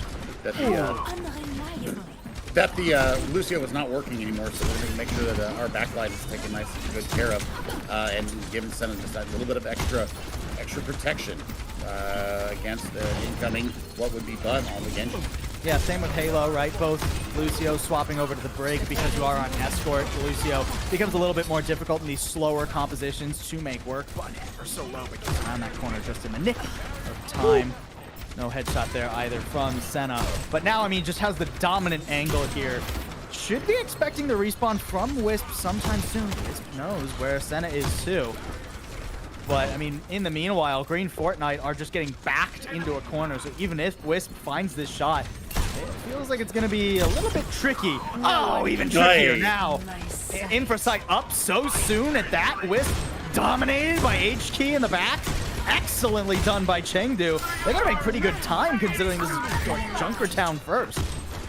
Yeah, this is great for them. I mean, we're looking at almost a 4-minute time bank. Should it go down the way it's going down? Yeah, Senna, keep your sight lines open. The only good thing here for Green Knight is that, Sniper does have this window. Should they decide to recontest, they're gonna have a ton of front-end damage coming through. is going to struggle though. I think defensively it's hard to set up here. Wow, trying to go for it and missing the timing. That's tough. Sawhill a 1/10 of a second late, and now Chengdu are just gonna roll with their momentum. Yeah, HK goes right on top of Wisp, who was set up for a fight outside of second point, not inside second point. Gets rolled over, and I mean the blade out too. HK dominating. Oh my, Chengdu are certainly feeling it now. I mean, just the stones, I guess, to throw it out there like that, and getting the value immediately. HK living up to their name. Wisps knows that they are being hunted like prey, and just going ever so slow. Dude, they're so scared. They're so scared. Nervous. They're so reason. It's like the play. I mean, they're not playing an FPS anymore. It is a first-person horror game at this point. They might as well be playing Amnesia. Oh man, I mean, good news here for Alisu is that they've got Flux online. They can lift everybody up, and this could be a clay shooting pigeon event here just very shortly. And I mean, Senna's already good for one. You know, we've upped Wisp's Widow, but has just been completely sidelined here. Not due to their mechanics, but because Chengdu just won't let Wisp into the game. Always playing out of their sideline, or their sight line. And, I mean, beautifully done there, too. Chengdu have hardly lost any pace. And, do you think it was better? No. Surely they don't get the stack. No. They shouldn't. They really shouldn't. And they will get the second point, though. Yes, and the fact that we have just held on to basically everything other than a rally. I mean, Bun got immediately shut down when they unsheathed the katana, they were gone. And Senna's on fire! And Green Fortnite are playing tank roulette now. This is the third tank Sawhill's played in 3 fights. I mean, I do like this one better, I think, than the Sigma defensively, just because you have the option to be more proactive. Infrasights are traded here. Everybody needs to be careful where they're sticking their Brainium. They will wear away, and HK and Alisu are set up in a beautiful position. Oh, trying to bait out the shot there. HK thought that she could pull one over on Wisp, but no dice. The Gravitic Flux actually not finding much either. Some damage on the Sniper at least forces Green Fortnite back for the moment, but still pretty slow roll for Chengdu Drainers. They have been getting a lot of progress, though. The big thing right now is that you've got, the Primal that's going to reset everything. Yeah, I'm not sure why we're popping that, but I mean, Sniper is out here on the Ana. Sawhill should die here. They need to get on top of him. Oh my word, just barely Sawhill's able to survive. Not so lucky for Sniper, though. Bun now on the Tracer. I mean, trying to make something happen in the back, but meanwhile, HK's carving through Green Fortnite. This is night and day from every other map of this series. Chengdu Drainers are not messing around. I mean, this is going to be a gargantuan time bank. I mean, you've got the rally, and you've got a pulse bomb. We know how good Fun's been all day, but I mean, if you can't get out of spawn, it doesn't matter. Halo with the rally, at least able to stand her ground and enable Green Fortnite to push forward, but that is the rally and the nano. They had to commit with still 2.5 minutes on the clock. Trainers will have plenty of opportunities to reset. I mean, they're actually swapping up as well. They're going to go and kind of answer what Green Fortnite are bringing to the table here. So I mean, you're giving up some ult percentage in the tank department, but I think that you mitigate that. You're ahead just by way of Sniper just using the nano. You've got that 10% advantage. So I mean, for them, I mean for Chengdu, you get a really massive time bank. Go aggressive with this rally. See what you can get done. Oh, the rally popped there just to give Poryu a chance to live. And actually is able to stabilize on the point. I mean, it's low on shield, low on life, but the support is there. Senna's taking heads off left and right and not allowing their support to fall. Now, I mean, has just the ultimate power position and clips the toes of Halo to finish that one off. Right in the shins, it looked like. And a minute 35 is a great time bank for Chengdu Drainers. Score. Rip. Storm Arrow. That was Storm Arrow-esque. Just finding a pinky toenail. That's the second time in 2 days you've mentioned Storm Arrow. Are you getting like some nostalgia going on here? What's up, Billy? I'm getting PTSD. I'm getting PTSD. What are you no. talking about, Paul? That used to. I mean, I used to be DMAX so often from a Storm Arrow, because I mained D.Va when I played competitive Overwatch. Hey, fair enough. Fair enough. Man, I mean, you catch a stray one of those Storm Arrows, it's just like, what the heck? The scatter shot? Yeah. I'm cool. The only one catching strays right now is Green Fortnite. It wasn't really even. Honestly, I can't even call them strays. They were pretty focused swings straight to the gut and the chin, the eye. I mean, that was dominant what Chengdu Drainers were able to pull off there. I mean, sure, a minute 35 on Junkertown, especially when you're just running like the sniper and you're running the Sigma and everything.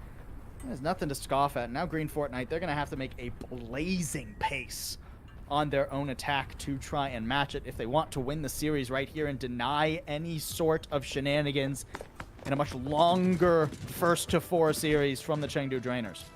5, 4, I mean, the fact that Green Fortnite are sticking 1. To their guns here, with what was working very well for them in point 3. I mean, Bun is going to have to be the initiator. Is going to have to be the fly in the ointment and get around them, and then pull out the line of sight for Wisps. So we'll see. We'll see how they get it done. That's a great deflect, though. That's a good deflect. Not something you're able to capitalize on, unfortunately, as Wisp wasn't quite in position. This is a cheeky angle from Wisp if you can find just the right pixel. I don't necessarily expect the Widow to be playing up there, but now it has been scouted. Ooh! Okay. That swing could have been dicey for Senna. Now both Widows just gonna play the game.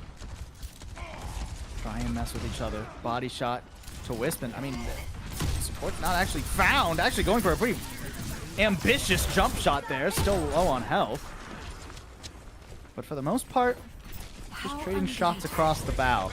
Green Fortnite trying to get their way into the back line, but they've lost Sniper on the approach, and Sahil's taking too much damage on the side now. I'd be surprised if they even take it out. Okay, actually did manage to survive, and that's a critical pick for a longer fight here, but it is answered back. Yep. No, if Wisp gets out of there just fine, then we're talking about a different fight coming in.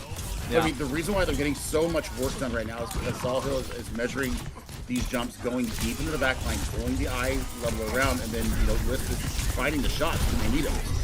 Ooh, Ali's just stuck inside the bubble. Okay. Is able to get back to the support. Nice immortality field. Sahil just getting melted in the air. Oh my word.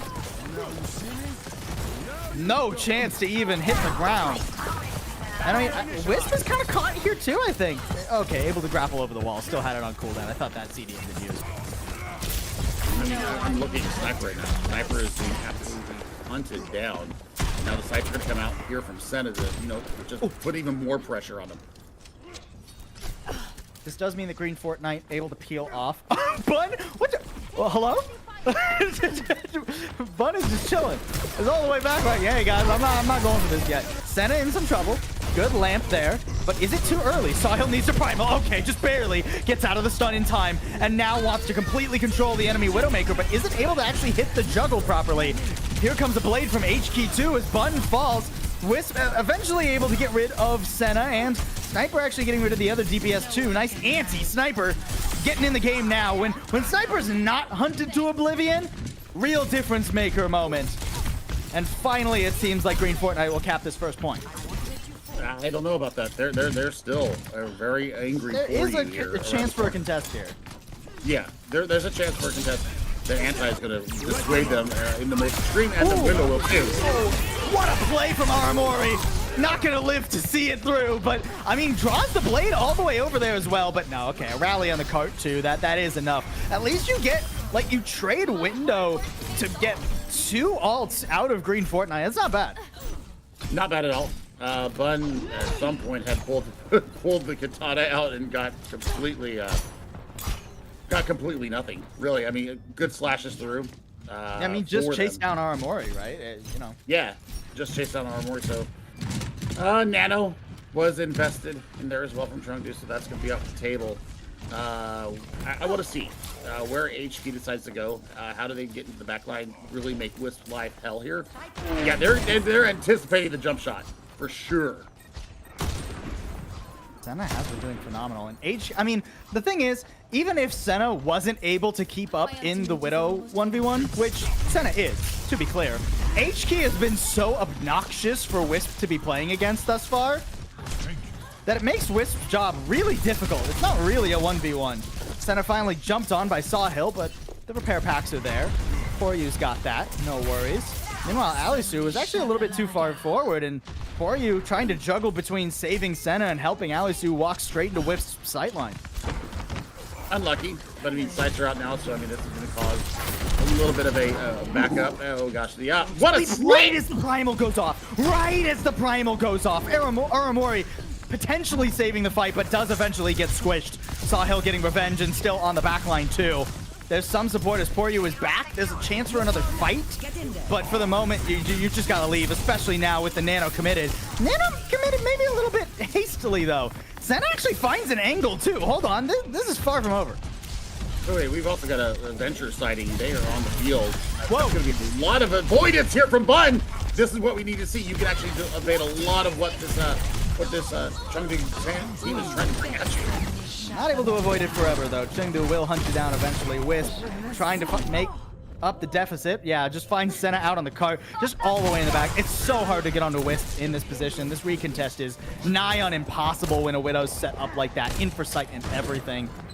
So eventually, the third point does get unlocked just shy of 3 minutes for Green Fortnite. It's gonna be hard to match Chengdu's time, but at least they get a pick.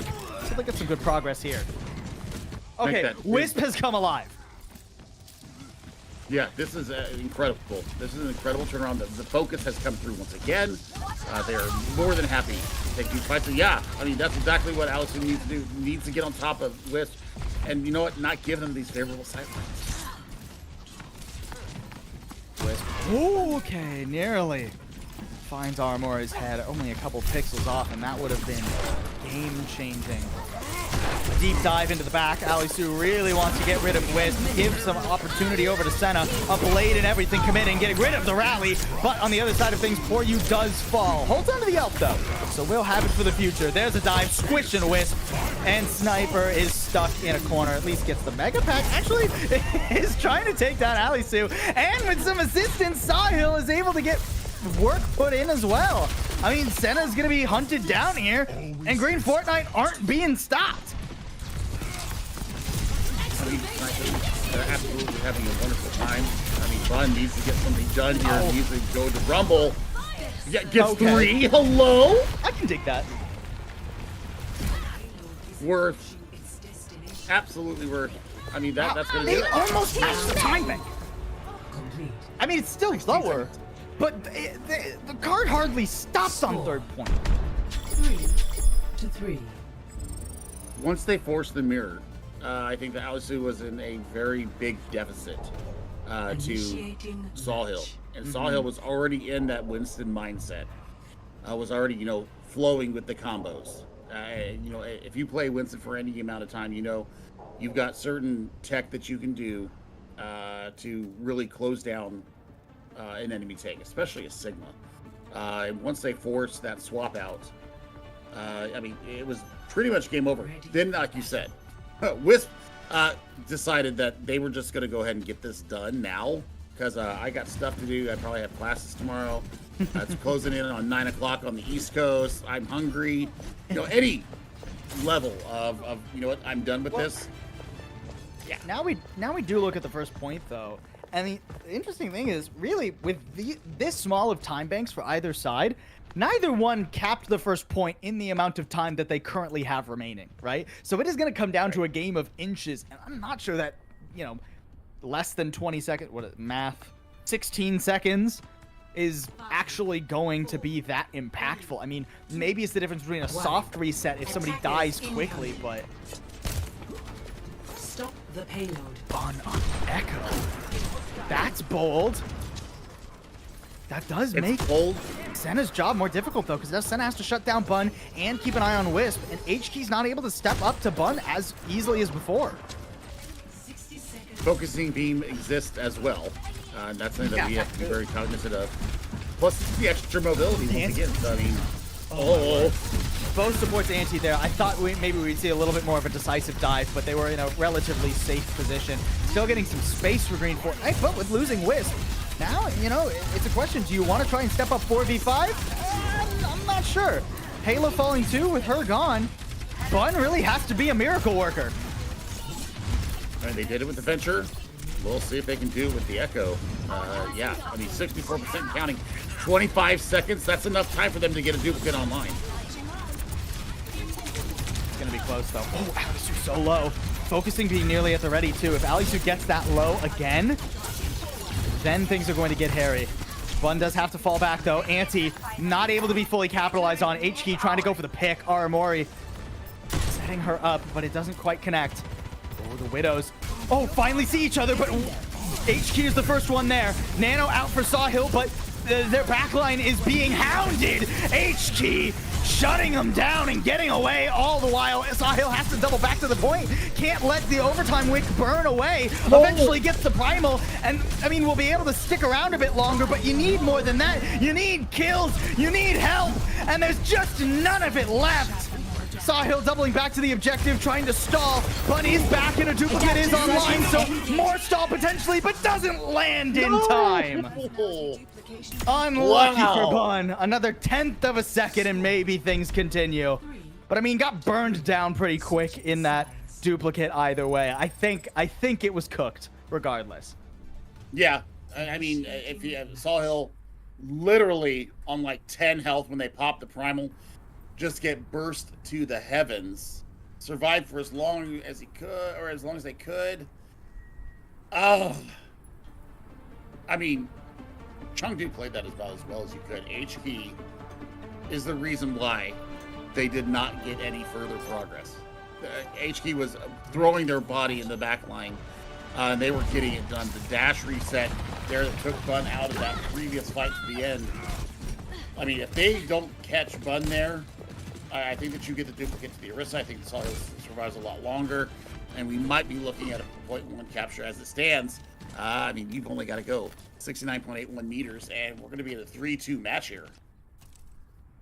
Chengdu Drainers with a chance to extend the series, but really, it's just going to come down to one fight. I mean, that's how Junkertown works when you get these extra innings. When we go to overtime, extra pushes, it all comes down to one moment usually. Chengdu not swapping much up. Bun actually back over to the Venture as well. I was like, hey, you know, it worked on our attack at the very end there. Let's see if I can make it happen, because the Echo just really didn't find any value despite Bun's best efforts.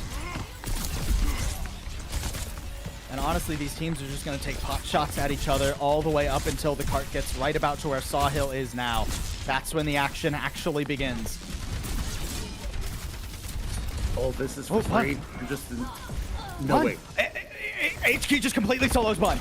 I mean, is on the side. Sawhill tried to go over and help, but HK just blew the door wide open for this series to continue. Wisp trying to shut it, doing their best. Is maybe a little bit careful. HK still back here. Sawhill knows what the priority has to be, but takes so much damage, doubling back and protecting Wisp. Chengdu have good spawns as well, so they'll be able to soft reset. Or, I mean, you can't keep hemorrhaging players, though. My ultimate's charging. Bun, oh no. They have the advantage. They overpressed just by a couple of inches. And now Sawhill can't die here. Yeah, Sawhill cannot die. Sawhill died. No! Overpressed reversal. Now Green Fortnite bite off more than they can chew. And I mean, how do you step up to deal with the Orisa on cart? You're just gonna be able to walk this forward unless Wisp goes insane. And Senna's already shut down Bun. You're just surrounded. It's completely dusted. Oh, just the tiniest bit of overcommitment from Green Fortnite. And that cart is finding its way to the box of victory. We are finding our way to a 5th map. This series ain't over. It ain't done. Chengdu Trainers rally back. Just the heart. The heart of this Chengdu Drainers team will not be extinguished in our night here. And we're going to continue on. HK, you are an assassin. Legendary. So I mean, his blade was deadly, but really, the play of the game, if I was the computer algorithm, I'd give it to that pick on Bun. Absolutely insane. what she was able to do there in such a pivotal moment. That's why we were talking about HK. That's why we were talking about the HK Genji, right? When we saw that she had been subbed in for this series, because you get moments like that from HK where everything's on the line and it's just the tiniest mistake of just, oh hey, this person's alone and out of healer LOS. I think I got it. Oh hey, I got it. Great. No.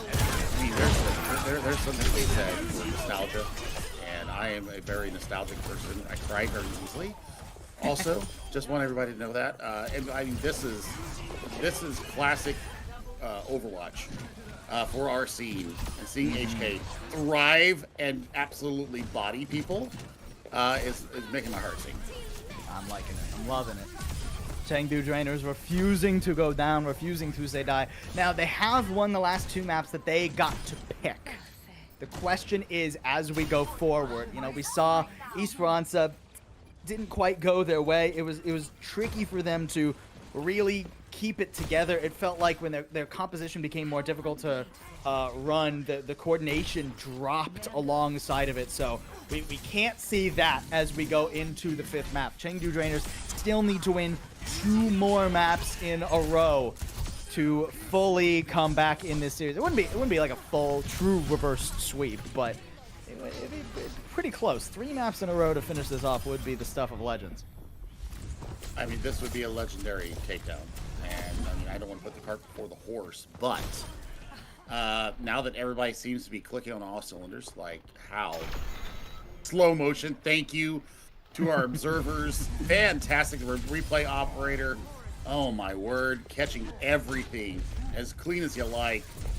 Big shout out to our production team and our whole back end team here, Kunoichi and CGL. Oh, my God. So good. So good. I gotta be honest, right? I feel like a lot of Green Fortnite success has revolved around the success of Bun, right? On maps where Bun has played Tracer and just been able to pop off, do whatever Bun wants, right? I mean, it usually is pretty dominant for Green Fortnite, or at least they're winning even if it's close. But here on this map, I mean, we saw Bun try and play the Tracer, try and play the Genji, try and play the Venture, and other than, you know, a couple of moments, it didn't really feel like Bun was ever as comfortable as we saw her in some earlier maps this series. So as we go into our 5th map, I mean, our 6th map, I can't do math. As we go into our 6th map, we do go back to Control, and I want to see Bun just straight up lock it in that Tracer, right? Like, hey, that's been the carry pick. I think if Green Fortnite do that, they can still close this series out before map 7, before it becomes do or die. I mean, maybe Chengdu are just inspired now. That's true. You know, I mean, there's something to be said about really momentum, and I think that they're feeling that right now. The belief, the kernel was popped and is now starting to grow, and now they're starting to feel it. And now with that 2 on the board, it's not a French fry in their favor. They've got a solid deuce now, and I want to see them really push forward with this, because I'm a big softie. I want to see HK. I want to see this go to 7. You do too. You've already said obviously. I want to see 7 too. I mean, obviously. Yeah, I mean, again, Green Fortnite and their fans are the only ones who don't want 7 maps because they just want it to be polished off nicely here. I've never heard anyone refer to the number 1 as a French fry before. Yeah, it's French fry. I guess sort of how?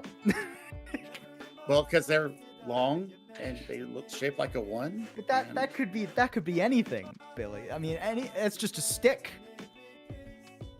Anyways, we're going into Paul for map number 6. This was a map that we saw Green Fortnite have tons of success on yesterday. It is a great place for both Wisp and Bun. I mean, Bun is just an absolute monster on this map. There's so many opportunities for Bun to do quite a bit. We are starting off in Sanctum. Ready for battle. And it looks like we are going back to sort of what we were seeing on... Actually, you know, it's been a minute since we've seen these mirrors. It's been since, like, Esperanza that both these teams have just been mirroring the Orisa, hasn't it? Correct. And, I mean, for Chengdu, it's going to come down to HK being able to produce against the level of Bun on the Tracer. That's why we're here. Bun's going to go back to the comfort of the Tracer. So it's all about sneakiness now. I would love to see HT come out on the Sombra. Personally. Huh? Why do we have did they swap teams? Is Bun secretly HK and vice versa? They're on each other's like signature heroes. Okay, sure. I mean, both very playable heroes. That's not bizarre, and they're both very good at those heroes in general. Just a surprising reverse dichotomy between the two of them. Wisp pretty low to start this off, but Green Fortnite do have the better positioning. Well, we thought they had the better positioning. HK actually doing a great job of shutting Wisp down early on. And, I mean, Green Fortnite, they're just going to have to back up. There's no way they can contest a player down, especially as they're about to lose strong. I mean, Salt Hill has been backed into a corner. Fortunately, the support is there. Yeah, I mean, Aramori. Hello, Bud? What are you doing? This is a little bit bizarre. Maybe Bun was expecting the Genji mirror and didn't want to play Tracer into it. Nope, just doesn't swap either. So this is just what Green Fortnite wants to run right now. This is what they believe they can succeed with. I mean, okay. Let's look at this statistically then. I mean, you're saving dash to get on the top of the back line. You're looking for mobility. You're playing for Blade, obviously, and Senna has a perfect position up here. Yeah, I felt the wind across Wisp's head there. Kitsune Rush unleashed for Green Fortnite. They want to try and run down Alisu, but great heal, and I mean, you get back to the health pack as well. An ult now just to garner a little bit of space. Does get the flip. That's critical. Green Fortnite now can play as if they had it all along. And it's Chengdu who have to come back in and force the issue. Kitsune Rush comes out. HQ with a pulse bomb, just trying to keep Bun in check. I mean, shut down by the Terra Surge. A stick, too, onto Sawhill. Beautifully done. Chengdu hardly giving over any percentage on the objective before they find their way back. Yep, that's a beautiful turn there for the later of the Kitsune Rushes. We always talk about this. The later of the support ultimates generally will be the fight winner. And now, I mean, Bud is under serious pressure right now. They need them now. And I mean, the overclock here from Chengdu could light everybody up as they make their approach. Interesting to see that HK is trying to commit to this position when you don't have a pulse bomb in hand, but I guess it just keeps Bun's head on a swivel. Bun is going to need some support. I mean, here comes the Blade. Is there a beat to match it? Not quite. Bun's taking so much damage! So much damage! And not able to do anything with the Blade. Now the overclock is out. The beat did get dropped by Chengdu, so they don't have much to stand on right now. They will have to respect this overclock until they have one of their own to match. But now Halo with her own sound barrier allows Green Fortnite to retake the point. Everybody's still up though, and I mean, Sniper trying to lay down a Kitsune Rush. Both teams just throwing ults as they come up, but finally Green Fortnite gets the better out of the rotation. They're able to get rid of Alisu, and they should hold on to some real percentage now.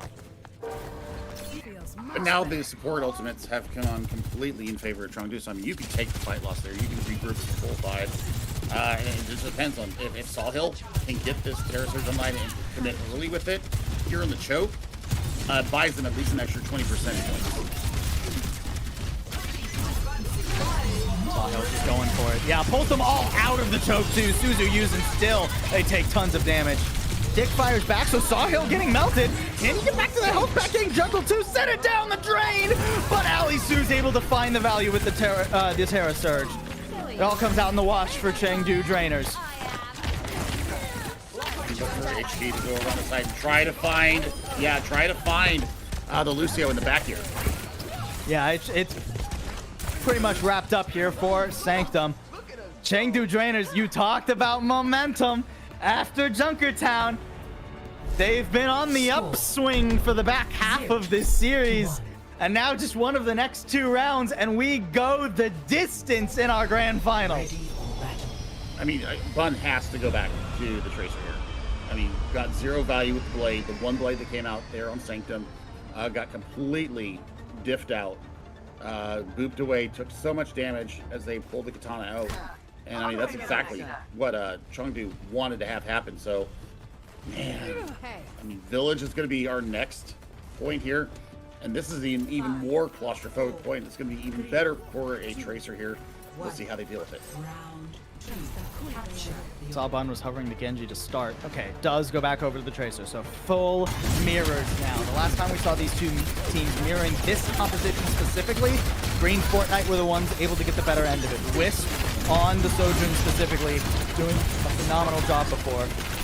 Sahil getting isolated. Supports are peeling back to try and save their tank, but it's too little. It's not enough. It can't possibly work. The collapse from Chengdu Drainers is too strong and too swift. I mean, Bun does get a couple there, but yeah, finally they're going to get their result they want, and they're going to get the point first. And that's about before you getting themselves back into a winning position, being able to support it here on the high ground. Sahil's been struggling to not get isolated as well. The last couple of rounds on the Orisa here. He's going to go for a low ground approach. Spear tanked up nicely by Sahil there, so not an opportunity for Alisu to really get much done. Bun getting a better on the Tracer head-to-head, but eventually it's not a 1v1 as Poryu goes to support H-Key and reset that fight. Alisu hanging on to the objective. Both teams just staring at each other from opposite sides. The Green Fortnite need to make a move. They can't just let the percentage garner and garner for Chengdu Drainers, and it's Chengdu Drainers who go forward. They throw out the Kitsune Rush, they roll over Wisp, and Pulse Bomb whiffs from Bun uncharacteristically. Green Fortnite have to reset once again. I mean, we're going to be at 50% here.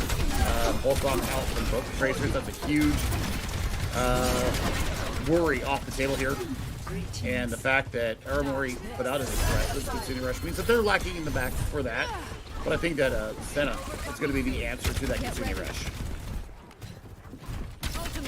Green Fortnite running low on time to rally in this game, to rally their mental, honestly, and deny a map 7.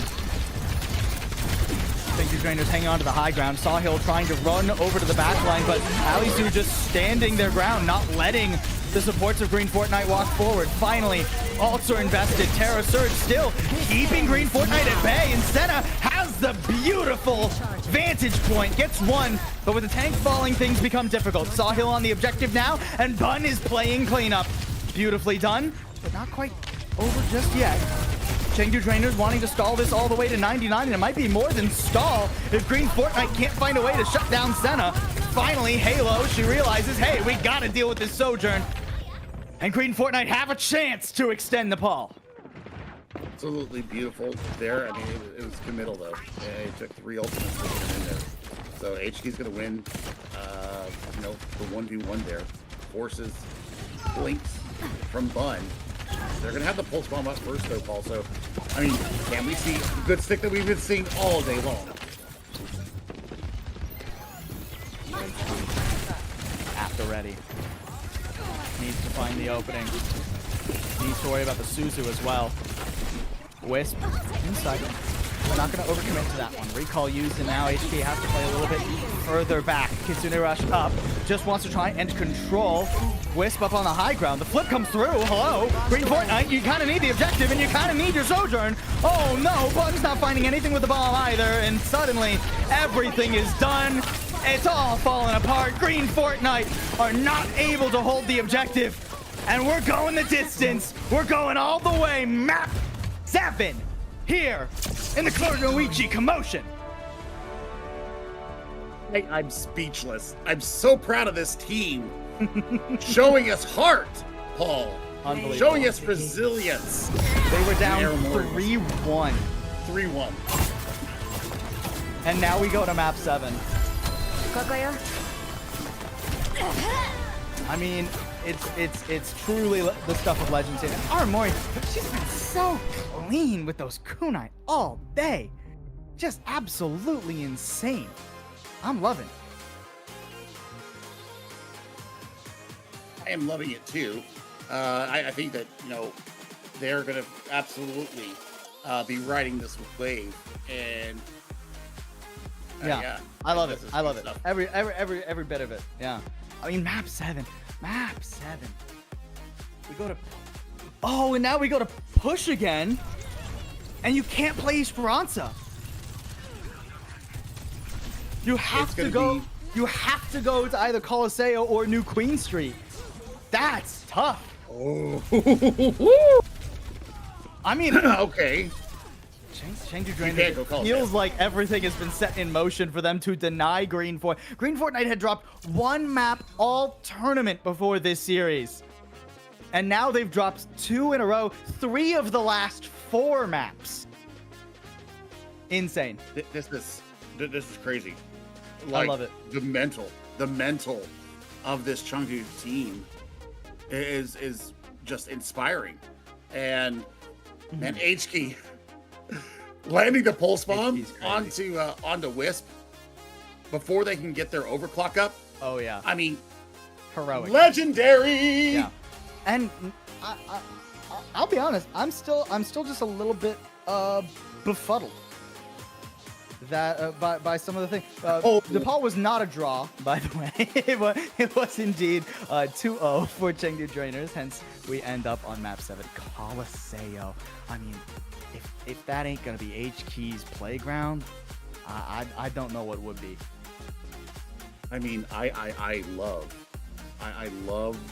just the gall of this Green Fortnite team to choose Colosseo, but I don't think that the point of focus is going to be HK. I'm going to throw it out there right now. Karamori is going to be the star of this map. Kitsune rushes with linear sight lines, contesting bots. It's going to be HK going absolutely ham on the back of it, and Senna getting all the value they need through these Kitsune rushes. I'm calling it now. Aramori is going to have a map. Whether they win or lose, I don't know. But I think that Aramori is going to have a lot of fun here with the Kitty Go. Well, win, lose, or draw, there's only one map left in the Kunoichi Kommotion. It all comes down to Colosseo. Near mirrors. Bun back to the Tracer. HK sticking on the Genji. The exact flavors we expect from either side in a do or die map. And the question is, who will break the line of scrimmage first on this hallway? Who will find their first opening? You can see Bun really focusing on controlling HK on the side of things. But will she actually be able to get fully around there? Wisp already taking some damage. Chengdu not afraid to step up to the plate. We called them super aggressive before. They've tempered that aggression in the back half of our series, but make no mistake, they are not afraid to go right up to your face. The swift step there. Aramori not going for the heals. Like, hey, the Tracer can't kill my tank if the Tracer's dead. No. Unfortunately, the Tracer didn't die and your tank did. So Green Fortnite getting the better end of the first fight. Yep, I mean, that's exactly what they needed to have happen here. So, I mean, look at the differences as well. Sniper, 11% ahead of Aramori, and climbing. So the race to rush is on, especially with these linear sight lines where the path of the payload has to traverse. This is why I thought that Aramori was going to have such a great map here. It's the fact that Bun is haranguing everybody on the side. Just blink and you missed it. Sawhill just popped like a balloon. Okay. I mean, now it's going to be pretty tricky for Green Fortnite to hold on to anything meaningful. Yeah, and then, I mean, now it's going to be even trickier for them to not just get staggered. Okay. 3 make it out. But still, the spear was good. The pursuit was even better. Now HK is going to have fun up there. Just, you know, deflecting shots and claiming even more space. So, yeah, Aramori has closed the gap. They're within 10% now. I mean, it's got to be an early Kitsune rush here for Sniper to win themselves. I mean, early overclock if nothing else. But there's the Kitsune rush and Wisp steps up too close to it. Got caught in the fire, unleashed by the Chengdu Drainers. And I mean, they're just burning away all of Green Fortnite right now. Ain't no Chug Chug that's gonna help you survive this one. You're using the Terra Surge there, and that actually gets the beat out somehow. So fair enough, I guess. Feeling better. Is it fair though? I mean, that's so rough. I mean, in the one sense, I can see why you want to do it because you want to get your lead, right? I mean, there's still tons of time to play.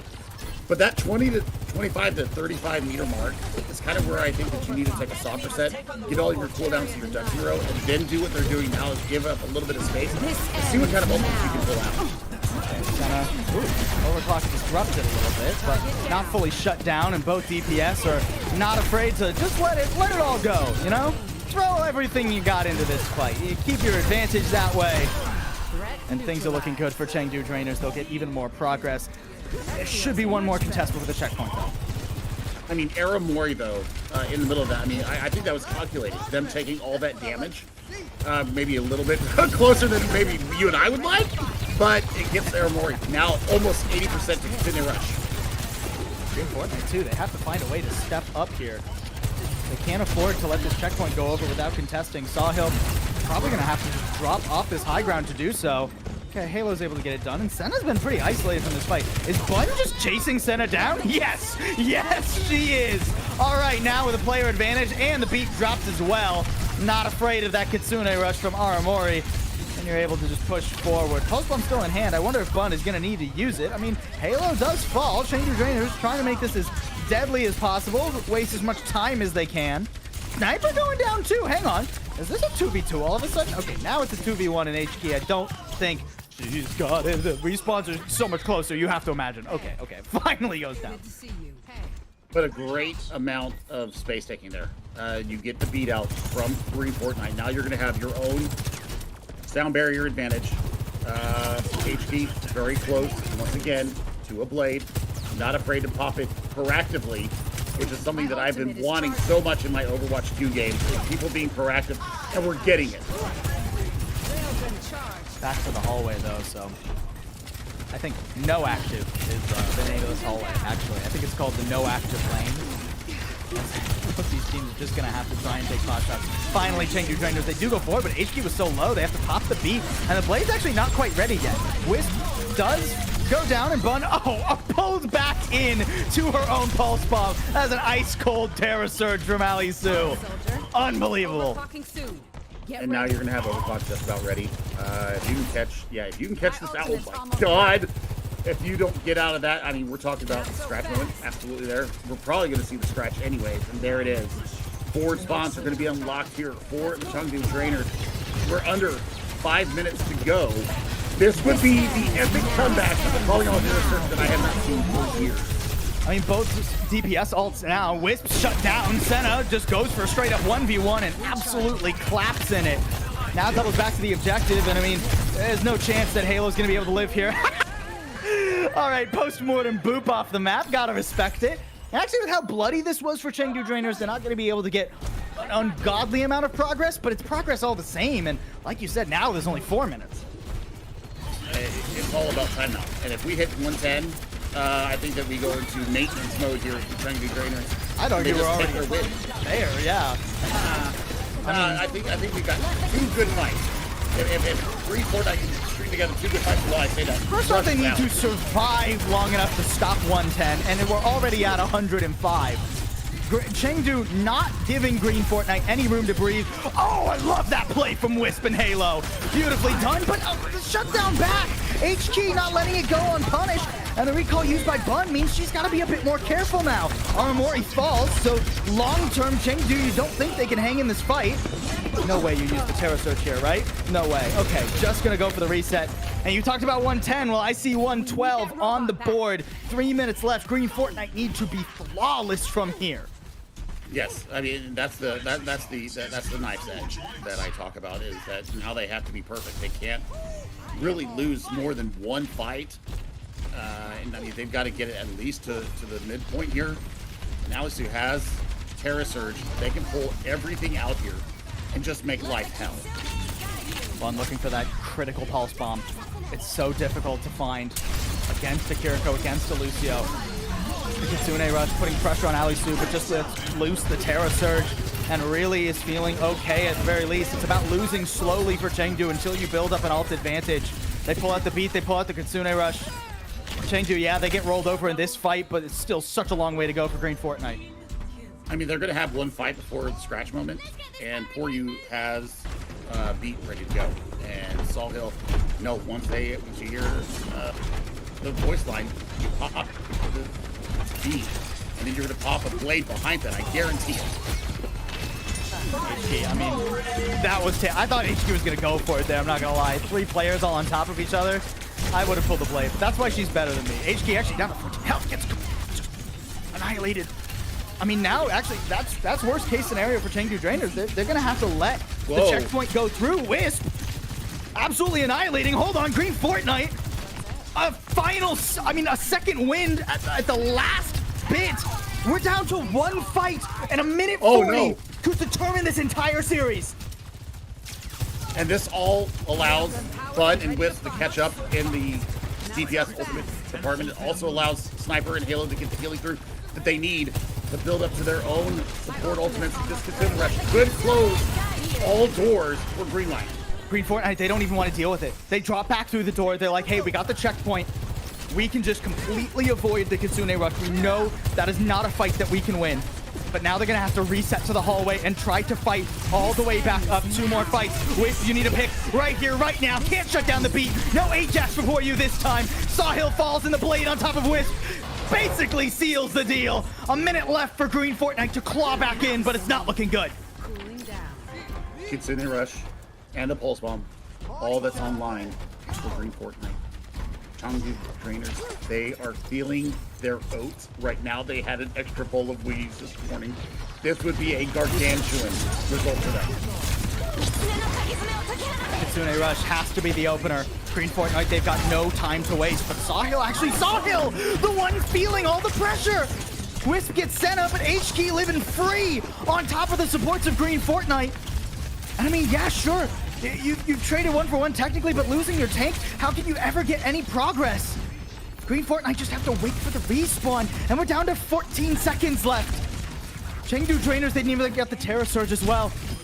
I mean, you can just live on this objective. Finally, a pick from Wisp, just when Green Fortnite needed it.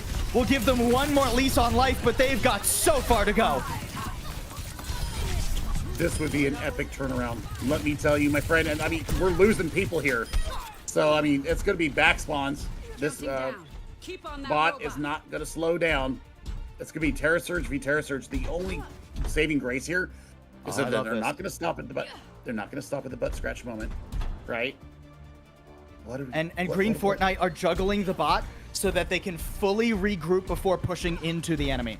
I love that decision from Bun. The progress now doesn't matter because at the end of the day, you have to walk the whole map. So might as well do it all together. Bun, there's the pulse bombs we've been waiting for. She's come back to it right when her team needs her. Now, Green Fortnite, can you get out of this without spending too much else? Terror Surge is okay. You hang on to the beat. That's critical.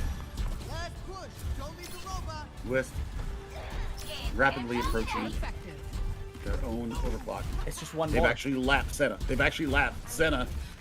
But the Kitsune Rush is going to be a kicker. We know how good they've been all night long. When Aramori has let loose with this ultimate, HK might be the savior getting so close to this play. The Kunoichi Kommotion relies on just one final fight. It's go time. Overclock is out. Beat is dropped to survive the Kitsune Rush, trying to get out of the Terror Surge. Alisu letting it charge up, but not much critical damage actually found with that. Now the beat being dropped by Chengdu Drainers, and they've got their own offensive tools. Overclock, blade out, Sawhill pinned to the wall, and Senna's finding all the value.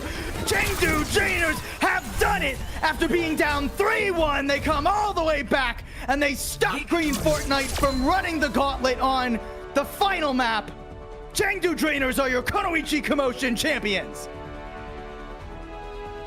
Goosebumps is all I feel right now. The heart and soul of these 10 players were just put out to bear for every single person watching this.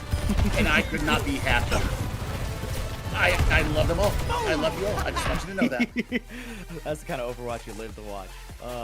Absolutely amazing. Absolutely nothing but fundamental beauty from all 10 players in this lobby. You know, it's hard for me to even give a shout out. It's hard for me to even think of like a potential player of the match because, like I said earlier, throughout not only this weekend, but throughout this series, I feel like everybody had their moments. I mean, Bun, I thought she found it when she hit that pulse at the very end on, I think it was H-Key. I thought that was the swing of momentum that Green Fortnite needed after fumbling for a couple of maps, and it nearly was. But Chengdu Drainers, at the end of the day, that ult conservation they became so good at over the course of today, honestly. We saw it in their series earlier against Fable. Also, shout out to the fact that both these teams have been going just all day. This is a best of 7 after Chengdu Drainers, I think, have already played 2 best of 5s before this. Absolutely insane. The wherewithal, the grit from these players, absolutely phenomenal. Congratulations to Chengdu Drainers on taking the Kunoichi Kommotion crown. Everybody center. Yeah, We're going to be bringing in at least one, if not more, players in from the victorious Chengdu Drainers. It's going to be H-Key. Yes! We're going to take a 5-minute break. Let's go. We're going to be back with you in just a few minutes. Don't go away. We'll have that interview when we return.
Yo.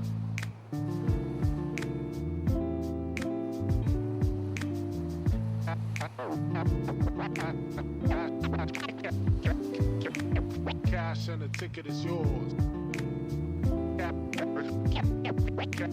Cash and the ticket is yours.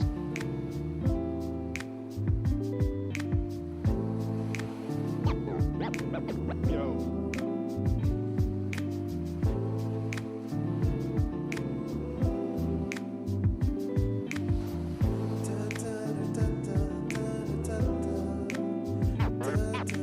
Cash and the ticket is yours.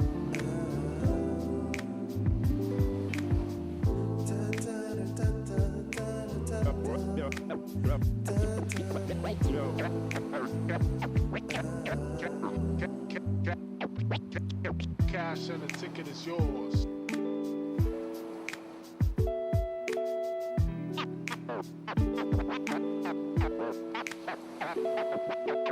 Cash and the ticket is yours.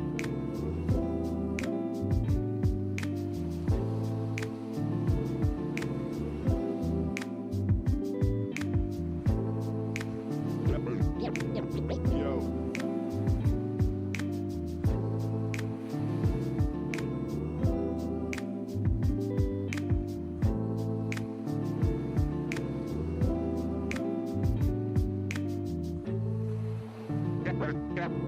Cash and the ticket is yours. Yours.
crazy, Malin.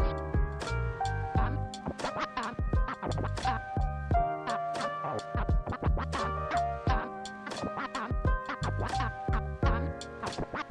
not crazy, Malin. I've just been in a very bad mood for 40 years. 40 years.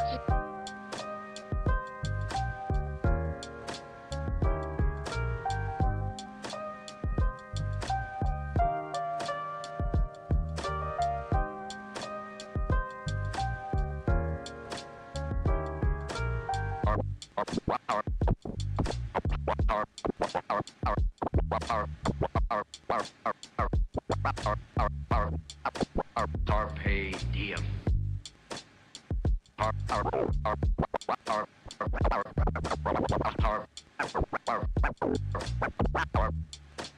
Carpe diem.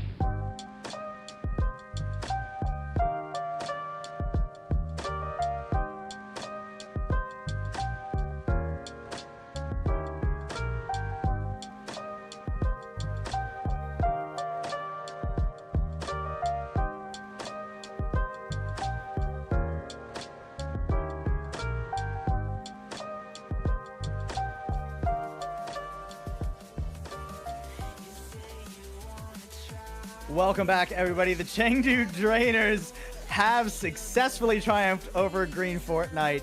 And with us to celebrate, we have brought in the Genji legend, H-Key. How are you after an insane Grand Finals? I'm feeling really, really good. I'm happy I got to play well today. Like I've always dreamed against playing Timeless. All right. Well, I mean, you guys got off to a really rocky start, going down 0-2. So tell me when they subbed Par out, what was the comms like? What was it like getting the call up? So basically, it was just before we even started our match with Timeless, Par was just like, oh, I'm not feeling really great today. So, if we start losing, H-Key, you're going to go in. So I was sitting there, watching the series as it was unfolding, and then I saw that it was pretty much guaranteed that I was going to be going in, so I warmed up, and as soon as I went in, it was just seamless, and we were ready to go. Yeah, I mean, seamless was the name of the game as far as I was concerned, right? I mean, the second that you came in, sometimes players have bad days, no shame in that, right? Especially playing, on what was it, 200 ping or whatever it was from Australia, Australia right? moment. So what is the change in the comms sort of look like, right? When you're trying to bring a series back from what at one point was like a 3-1 deficit, right? Like what is the priority for you guys when you're trying to just focus on winning the next map? We're really good at hyping each other up. Armora especially, she's always really, really positive. Whenever someone makes a good play, like I was kind of just, focused, and then Armora is like, H-Key, you're doing so good. And it, really lifts everybody's spirits. And it helps, it makes me want to reciprocate that energy to everyone. And keeping it positive was a really big factor in us having really good mental going into every map. All right, I've got a two-part question to close out what has been a very long day for all of you players. First part, when did all of you realize that you had a shot? And second of all, tell me what the final call was when you guys win there on Colosseo. So, I mean, I'd say we were pretty confident going into it. Pretty much as soon as I won first fight, basically, on Suravasa, I remember taking a duel with Bon, and I felt really confident in that, and I'm like, all right, I'm gonna keep pushing this forward. And once we got onto Colosseo, honestly, I was just mainly trying to keep my cool because I've been to, grand finals against Timeless like 5 times before and lost every single time. So I've always thought about, trying to keep it cool. When we finally did win, though, I was definitely the one peeking my mic in everyone's ears. And I shouted many words, some of them loud, some of them curse words. Love it. Love it. I love the positive energy it seems that you guys keep around and try to keep going. I mean, that's how you pull series back from the brink, right? You can't be in your own heads about it. So congratulations again, HK. Before we let you get out of here, it's been a long day, but we'll keep you around for just one more moment in case if there's anyone else you want to shout out, any kudos you want to give while you're here. Yeah, so definitely, of course, shout out to my team. They're so awesome. Shout out to Ollie for playing today, even though that wasn't always the plan necessarily. And shout out to Zepturn for the support. All right. Nice. Thank you very much, HK. Congrats again on your win. Hope to see a lot more W's in your columns soon. I mean, Kongo here is just around the corner, right? Less than a month away. So we'll see how that goes. Can't wait to see you back for more Kunoichi as well. And thanks again. Thank you. I think that just about I think does that's it. going to do it. Yeah. Nice. Have a nice night, everyone. Bye-bye. For us. I mean, what a series we've had. What a day we've had. Starting off here with Bun just absolutely tearing through. An absolute beautiful series. I can't believe that we got a chance to go through this. That Pulse Bomb was insane. And this series just did not step off the gas from there, did it, Billy? I mean, it's taken me through the entire roller coaster of emotions, where I thought there was a point where I thought, you know what, this is going to be for Overwatch, and I tell you what, Senna never gave up. None of the teams ever gave up. So I mean, that's what I love about calling all heroes in general. It's just been the positivity and the never say die attitude. I think that's why I love this circuit so much. And you know what? Just providing the space that we do. It's just been so freaking fantastic. Bun is a star. I just want everybody to know that. Bun is a star, but I think the true stars today, of course, were the Chengdu Drainers. I mean, look, these first couple of maps, Samoa and Eichenwald, were difficult for them. Make no mistake, but then Bun got, or HK got in the mix, and like you said, it was, or like she said, it was just positive energy from there on out. What was your favorite moment today, Billy? Oh man, I think the first successful HK Blade just filled me with so much nostalgia from days past, and I think that just made me so happy. I also think that Aramori taking everybody's head off in Palace in Surabasa, I think that really was one of my favorite plays of the entire day. Love that. I mean, look, I'm gonna cheap out a little bit. My favorite moment was definitely the very end of it. That last map, Coliseum, was so back and forth and so close. Both these teams and all of our teams, all of our amazing teams who fought throughout not only Kunoichi NA, but also EU earlier on. Hey, and at least Green Fortnite got the win over there, right? So they're walking away with one grand final win out of 2 today. It's not bad. But here in NA, it's all Chengdu Drainers. We're going to let these replays play out. Thank you all so much for joining us. I've been Possible. This has been Chef Billy alongside me. And we have absolutely loved every moment of the Kunoichi Kommotion. Hope to see you all for more goodness soon in the future. You have a good rest of your weekend.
engaged.